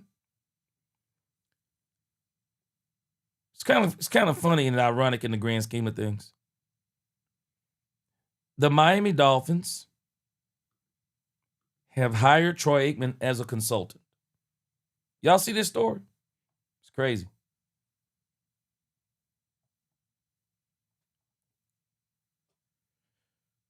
The Dolphins have hired, it says here, Dolphins bringing in Troy Aikman as a consultant to help with the GM search. Wow. I've said this before. I really don't understand why Jerry Jones doesn't utilize some of those players from the 90s. I really don't. I said this before Brian Schottenheimer even was, I think it was around the time Brian Schottenheimer was here, or right before they hired him. But I was saying, I don't understand why the Cowboys don't hire these ex-Cowboys players. I would have them hanging around my facility all the time. I would have them on the practice squad. I mean, out there on the practice field all the time. I would see if I could, hey, what are y'all doing? I want to get a little schedule together. I want the 92, 93, some of the 95 Cowboys guys. I want y'all to be, I want to have y'all out here. I don't want to do it just one time. I want them to be out there all the time. Not all of them, but just all the time, different ones. Man, I would love to have those players out there. Being out there even just to give some insight to players. Just helping, man. Just helping. And, Troy Aikman is one of those players I really think that the Cowboys could benefit from. I think it'd be great if Jerry could have conversations with Troy every now and then about some of the things. Well, the Miami Dolphins have done that. It says the Miami Dolphins has brought in Hall of Fame quarterback and ESPN analyst Troy Aikman as a consultant to assist with their search for a general manager, according to ESPN's Adam Schefter. Says the 3-time Super Bowl champion's role will not be permanent. He will serve as an advisor throughout the process of finding the Dolphins' next GM. Yeah, I think it's great. Says despite Aikman's lack of front office experience, it's common for teams to bring in new perspectives when seeking new leadership. Former Golden State Warriors general manager Bob Myers served as a key advisor during the Washington Commanders coaching search. Former New England Patriots quarterback and Fox analyst Tom Brady has also served as an advisor to the Raiders owner Mark Davis in his role as a minority owner. Brady has assisted the Raiders with insights on football operations, player acquisitions, and their coaching search. Well, Brady might not be doing such a good job of that. We'll see about it. He ain't doing a great job. The Raiders is a mess right now. Says the biggest difference between Aikman's role and Brady's is that Aikman does not have any ownership stake in the team, and his position is temporary. Man, let me tell you something. Troy Aikman ain't going to be no GM for nobody permanently. This dude making 20 million racks. Not racks. This dude making $20 million a year. He ain't going to be no GM for nobody. It says Aikman's role with the Dolphins will end once they have found their next GM. It says in October, the Dolphins and former general manager Chris Greer decided to mutually part ways after the team's 2-7 start. Greer had been the general manager since 2016, leading the team to 5 winning seasons and 3 playoff appearances during his tenure. Now, I'm gonna tell you what got this guy Chris Greer, and this is what's going to get Matt LaFleur. See, Matt LaFleur is going to find out something about even what they're doing with Micah Parsons, what they've done with Trayvon Diggs. These are the kinds of moves that make or break you. See, the move that's breaking Chris Greer as the GM of the Dolphins is he put all of his eggs in the baskets of head coach Mike McDaniel. And then he doubled down on it. Not only did he make sure that Mike McDaniel was the coach, but then they extended Tua Tagovailoa. Bro, you fired. Yeah, you fired. This is why you got to be careful putting your eggs in the baskets of these type of people. And I'm telling you right now, Matt LaFleur was already going to be on the hot seat. Micah Parsons getting injured is helping him this year. He's going to be on the hottest of hot seats next year. You watch what I tell you. Matt LaFleur is going to be on the hottest of hot seats because Matt LaFleur, I'm sure, told somebody that Micah Parsons would be the piece that would push us over the top. I'm sure he was in on that, especially with the way that the Green Bay Packers kind of structure how they do things. I'm sure Matt LaFleur was in on the Trayvon Diggs thing. It better pay off. I'm telling you now, it better pay off. And unless they are a Cinderella team this year, I don't foresee it paying off. I don't see the Packers running through the Bears, the Rams, and the Seahawks. Man, that's a gauntlet run right there. They've already lost the last 3, and it ain't nowhere near what that is. They have put a lot, they've invested in this, and these are the types of moves that get you booted out of a team. It says the new GM will need to work with Dolphins owner Stephen Ross to determine the future direction of the team. The first order of business is what? Deciding whether head coach Mike McDaniel and quarterback Tua Tagovailoa will remain with the team next year. Man, them dudes good as gone. Shoot.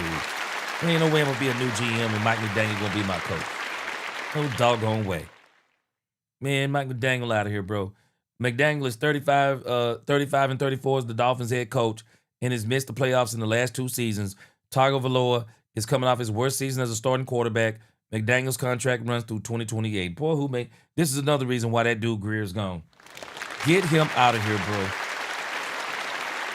Man, you extended Mike McDaniel. Man, you extended this dude all the way out to 2028. Get your butt out of here, bro. And I always thought it was crazy to extend Tua Tagovailoa. I never understood that. Even his contract is set to run through the 2028 season. The Miami Dolphins are probably going to have to do the same thing the Denver Broncos did and eat all of this doggone money. Rombowski said, I don't think it's LaFleur. I think it's the new Green Bay CEO, Ed Policy. He took over the role this past summer, and he still has yet to commit to bringing LaFleur back next season. Bro, shoot. I can tell you this. If he brings him back, it's only for one more season. It's only for one more season. I'm telling you, man. It's only for one more season. Because I tell you this, Rombowski, I'd really like to know who ideal was it? Who ideal was it on this Micah Parsons and Trayvon Diggs thing? Because, man, those are some serious moves. Now, Trayvon Diggs isn't as serious at this point in time because we don't even know, you know what, I'm not even going to try to lie to myself. I do believe the Green Bay Packers are going to renegotiate Trayvon Diggs' deal. Man, I am not going to be surprised. I said this last night. And Miss Matrix, much respect to her. You know, we real cool. She don't believe that Micah Parsons had something to do with this. I believe he full well had something to do with it. I think they're doing this for Micah Parsons. Getting Trayvon Diggs for the Green Bay Packers doesn't make sense. They're an 80% zone team getting a cornerback who already said he doesn't like to play zone. And then Micah Parsons staying at Micah Parsons' crib. Micah Parsons tweeting out, "We back." What do you mean we back? Boy, I can't, boy. Boy, I can't. But this is the kind of stuff they're saying. Talking about I'm back and this and that. So, okay, you back. But I believe that this has something to do with Micah Parsons. I think they're appeasing Micah Parsons with this whole move. And I'll be honest with you, I wouldn't even be surprised if they signed him for another season. I really wouldn't be surprised. All right, let me see here. Rod Curry said, "Gee, it comes down to certain players fighting for that money bag." Yeah, Emmett, Dez, Cole, D-Law, Dak, CD, Micah. This is why Dez is speaking out. Yeah, but you know, my problem is Rod Curry, Dez did get the bag. But Jerry said something about Dez. And I think Dez didn't like it. But like Jerry said, but when you start having problems, where are these people who negotiate these deals? They're nowhere to be found. They get the money and they're gone. Yep, they get the money and they're gone. Yeah, but you know, I don't know. Like I said, Rod Curry, I still be struggling with Dez though because, boy, Dez has definitely made this personal, man. I don't get it. He has made this extremely personal. But again, I like this. Big Rumbowski said LaFleur won't come back on a one-year deal. He said these head coaches in all pro sports want more of a commitment. Yeah, because they want to get paid. They want to get paid in case you cut them because they want to be able to continue that lifestyle because they know once you cut them, they might not get another job. Even though I do think Matt LaFleur, if he got fired, Matt LaFleur would find a head coach. He would find an offensive coordinator job the next season.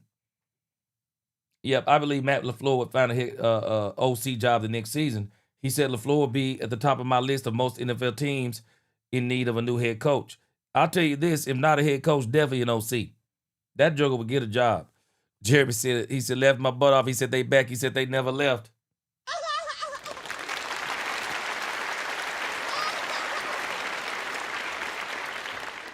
Gene Martz, Green Bay will have over $50 million in two players that can't run next year.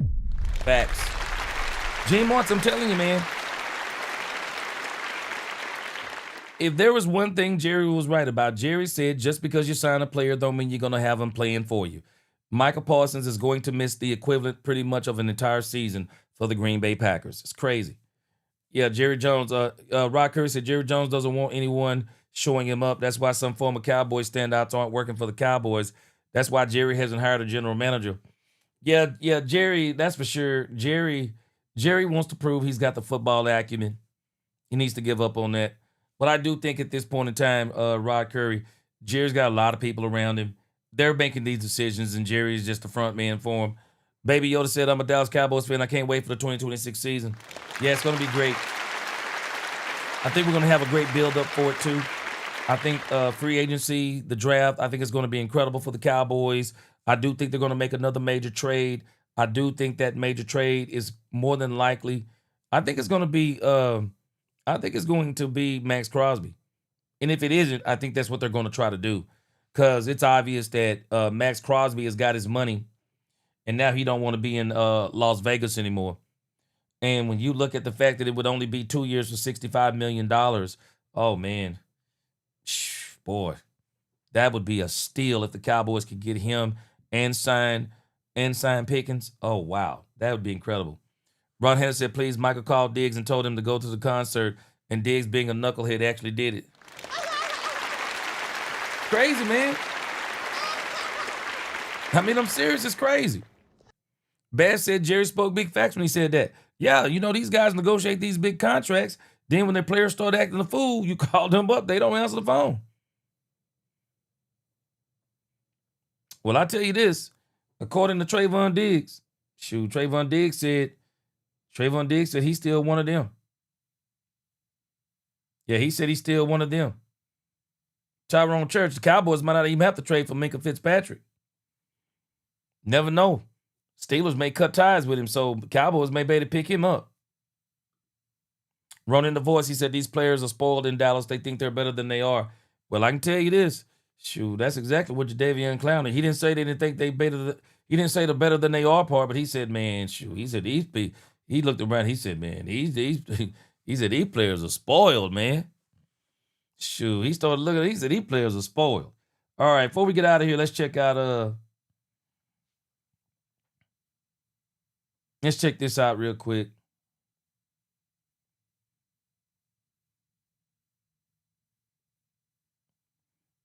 Man, I'm just blown away at some of the things that people are saying about Trayvon Diggs. I'm just lost on people saying that Trayvon Diggs may be the best. I mean, people are saying that some of these people are saying that Trayvon Diggs, the Green Bay Packers have gotten the best cornerback in the NFL. Bro, this stuff is crazy. This stuff is crazy. All right, let's check this out. Let's see. Let's go here real quick. This is another Trayvon Diggs cut. Let's see if we can get a. Wait, hold on a second. Let me set this up. I'll be honest with you though. I do wish the best for Trayvon Diggs. I don't want to wish no bad luck on him. I mean, I think that would be crazy. But I can tell you this: Diggs is writing a check. He gonna have to cash it now. Yeah, Diggs is writing a check, bro. He writing a check. Diggs out here talking about he talking about he one of the best out here. Talking about he still can do it. Hey, you writing that check, bro. I ain't mad at you. If you gonna write that check, understand you gotta cash it. And understand this part too. And if you don't cash it, you gonna have some people like the bank coming after you because they're gonna tell you said you supposed to be this. Let me see here. All right, let's go to this cut here of Trayvon Diggs. And the funny thing is, bro, this stuff just trips me out, man. We had, for example, Ed Water. Ed Water was all on Micah Parsons. Man, this dude was Micah Parsons article after Micah Parsons article. And finally, after the Green Bay Packers actually started looking like what they were last year, basically a mid-team at best, then he finally stopped talking about Micah Parsons. So now over here, look who it is who's talking about look who's talking about Trayvon Diggs. It's Clarence Hill. And so Clarence Hill, I'm pretty sure, let me tell y'all right now, if Diggs comes out and plays this week and has an incredible game, boy, y'all better get ready because all of the Trayvon Diggs advocates are going to be telling you, we owe Trayvon Diggs an apology after one game. You watch what I tell you. All right, let's check this out. This is old Diggs over here. What level of player do you think you are right now at this point in your career? I still feel like I'm the best.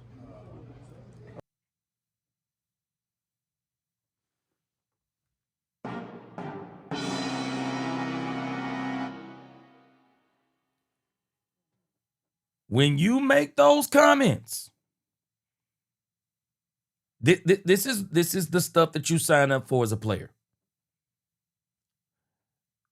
when you start saying things like, I'm the best. Oh, okay.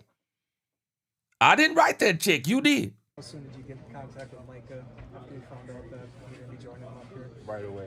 I called him right away. He was super excited for me, super happy for me. You know, we have a great relationship, our family, you know, our moms, you know, everyone's real close, so, you know, it all worked out. What did he tell you about Jeff Hafley and Green Bay and everything about being a Packer? He told me, you know, it's work. It's a lot different. You know, he said I'm going to like it a lot and I'm going to enjoy it. And so. See, this is the other part that irks me about Micah Parsons and Trayvon Diggs. And not just so much Trayvon Diggs, but Micah Parsons. So Micah Parsons should stop being disingenuous, as if he's saying that being in Dallas wasn't hard work. What are you talking about? What are you talking about? It's hard work. So you're telling me it wasn't hard work in Dallas? And it must have been hard work in Dallas because Trayvon Diggs couldn't even live up to the expectations of the Dallas Cowboys coaching staff for weeks.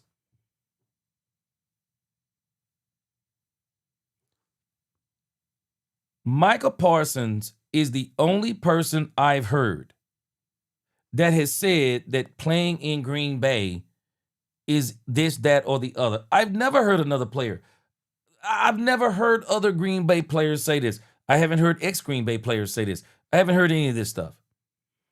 But Micah Parsons does these things as a dig against the Dallas Cowboys. Man, it don't make sense. I've been enjoying it a lot. My first day was out there today, and you know, I had a lot of fun, and you know, it's a great thing to be here. What level of player? Like I said, he writing these checks.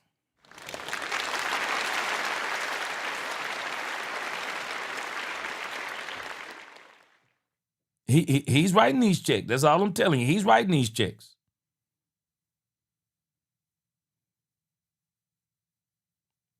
You know, then you start looking at some of these comments, man, and it's just funny to me. I mean, somebody says releasing him while in season is stupid. Dallas pick is tied to Green Bay success. Terrible GM. How was it stupid? Because the people also said it was stupid when they thought that the Green Bay Packers were going to go 13-4. How'd that turn out? I said when we first did this, I said this might turn out to be a top 20 pick. I'm laughing at people now. I said that Green Bay pick may turn out to be a top 20 pick. And people, oh, no way, that pick is going to be somewhere around 28, 29, 30. Because with Micah Parsons going to the Green Bay Packers, they going to the Super Bowl. Okay. Ask Matt LaFleur how they looking. Man, let me tell you something. And people do not like Clarence Hill, bro. And I don't dislike Clarence Hill. I just think what he reported about Matt Eberflus, that's just not true. Matt Eberflus did not say what he said the way that Clarence Hill presented it. Clarence Hill should retract that. Clarence Hill should absolutely retract that, man. That is poor. That is just poor character. To try to portray Matt Eberflus as throwing Jerry Jones, because I'll be honest with you, I had not listened to it, and I'm thinking based on what Clarence Hill said that he had thrown Jerry under the bus. Man, Matt Eberflus, this dude ain't thrown Jerry under the bus. I mean, he might have slightly, revved up the engine, but he didn't do it unless Clarence Hill asked him. Clarence Hill asked him. He asked him. It's his bottom line. So, man, it's just crazy though. I don't understand Clarence Hill with some of that stuff. I just don't understand it. And then, of course, they got this other story about the other Diggs brother, boy, Stephon Diggs, boy. Stephon Diggs got some nonsense going on, boy. That's all I'm going to say about that until it comes to fruition. But, man, that's it.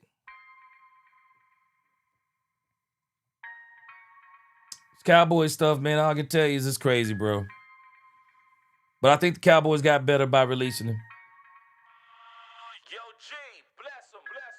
Yep, I believe the Cowboys got better by releasing him. I do. Bass, I'm telling you, bro. Let me see who the Green Bay Packers. I want to get this in real quick too. Oh, I think the Green Bay Packers are actually playing the Minnesota Vikings. Bro, I'm telling y'all right now. Green Bay better get ready for the game of their life, guys. Green Bay better get better. Green Bay better get ready for the game of their life. Now, I'm gonna tell you what's funny. I'm not sure who Minnesota's quarterback is gonna be this week.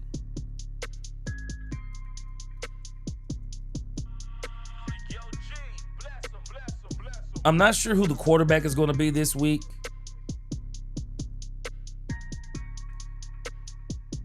And so this is going to have a bearing. This is why, let's see here.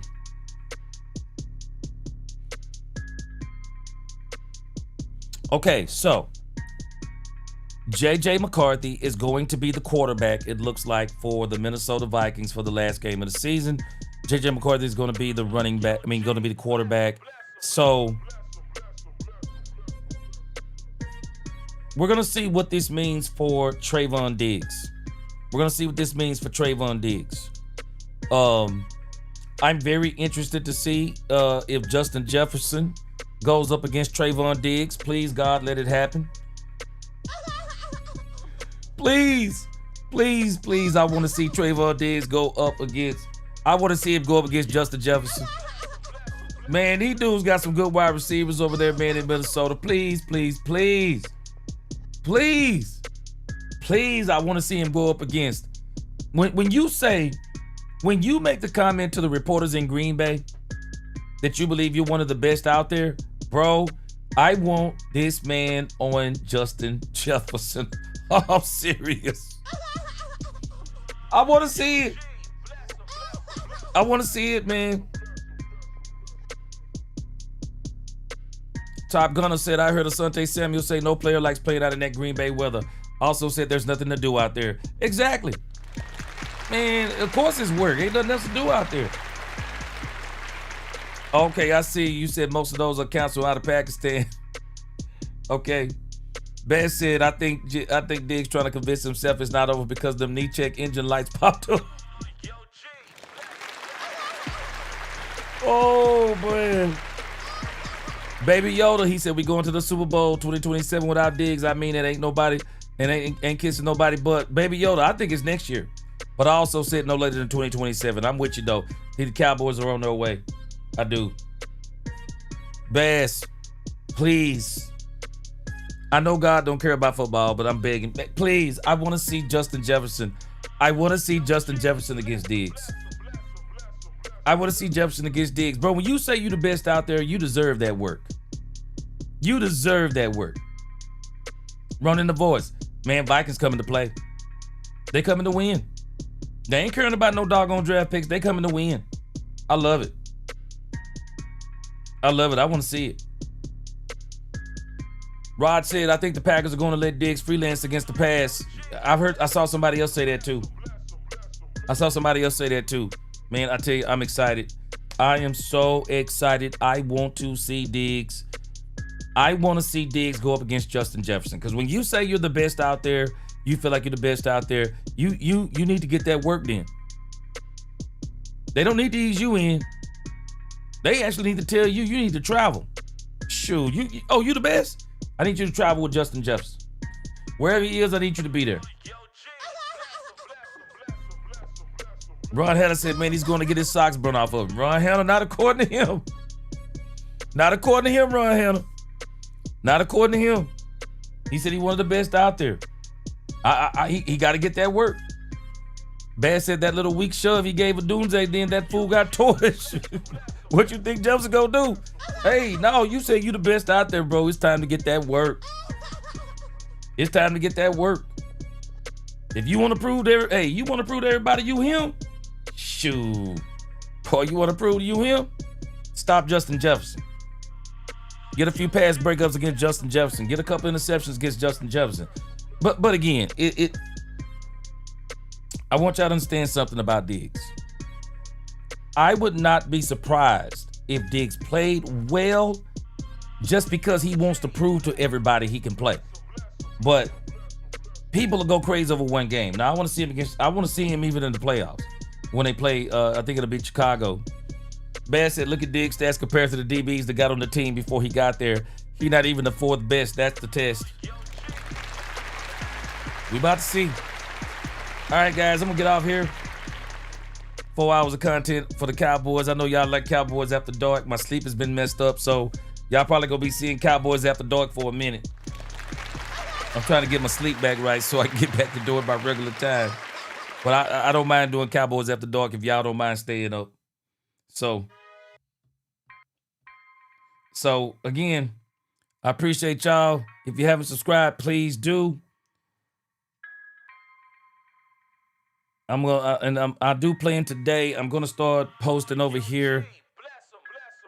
Show y'all real quick some of the subject matters we covered today. We'll talk about those and more. Running breaks your joint. Hold on, let me show you. I got a new channel I'm starting up where we're gonna talk everything, we're gonna talk the entire NFL on this channel.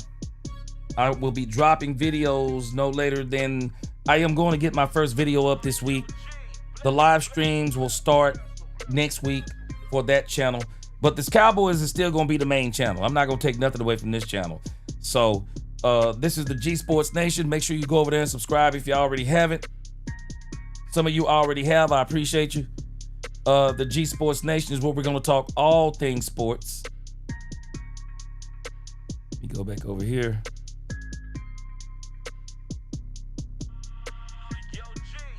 As you can see, I got it all ready to go. Don't have no videos on it, but y'all make sure y'all go over here and subscribe.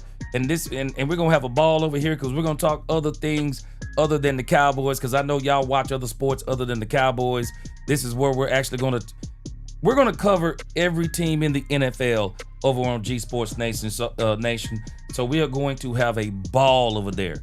So y'all make sure y'all go over there and subscribe. And all of the moderators over here, please go over there and subscribe. You're going to be moderators over there too when we get this thing going. We them boys. I appreciate you. We them boys. He said best content creator of Dallas Cowboys. Appreciate you. Yes, sir. Yes, sir. Jeremy Betts. Yes, sir. Man, I appreciate y'all always having fun. Best chat on YouTube. Y'all give yourself a hand. No doubt about it. Yes, sir. Ronin the voice. Trials and tribulations. God is a teacher of men all the time, bro. Every time. I always say the Bible is right 100% of the time. All right, man. Until the next time, DC4L, God bless. Let's talk Cowboys. We talk facts. Peace.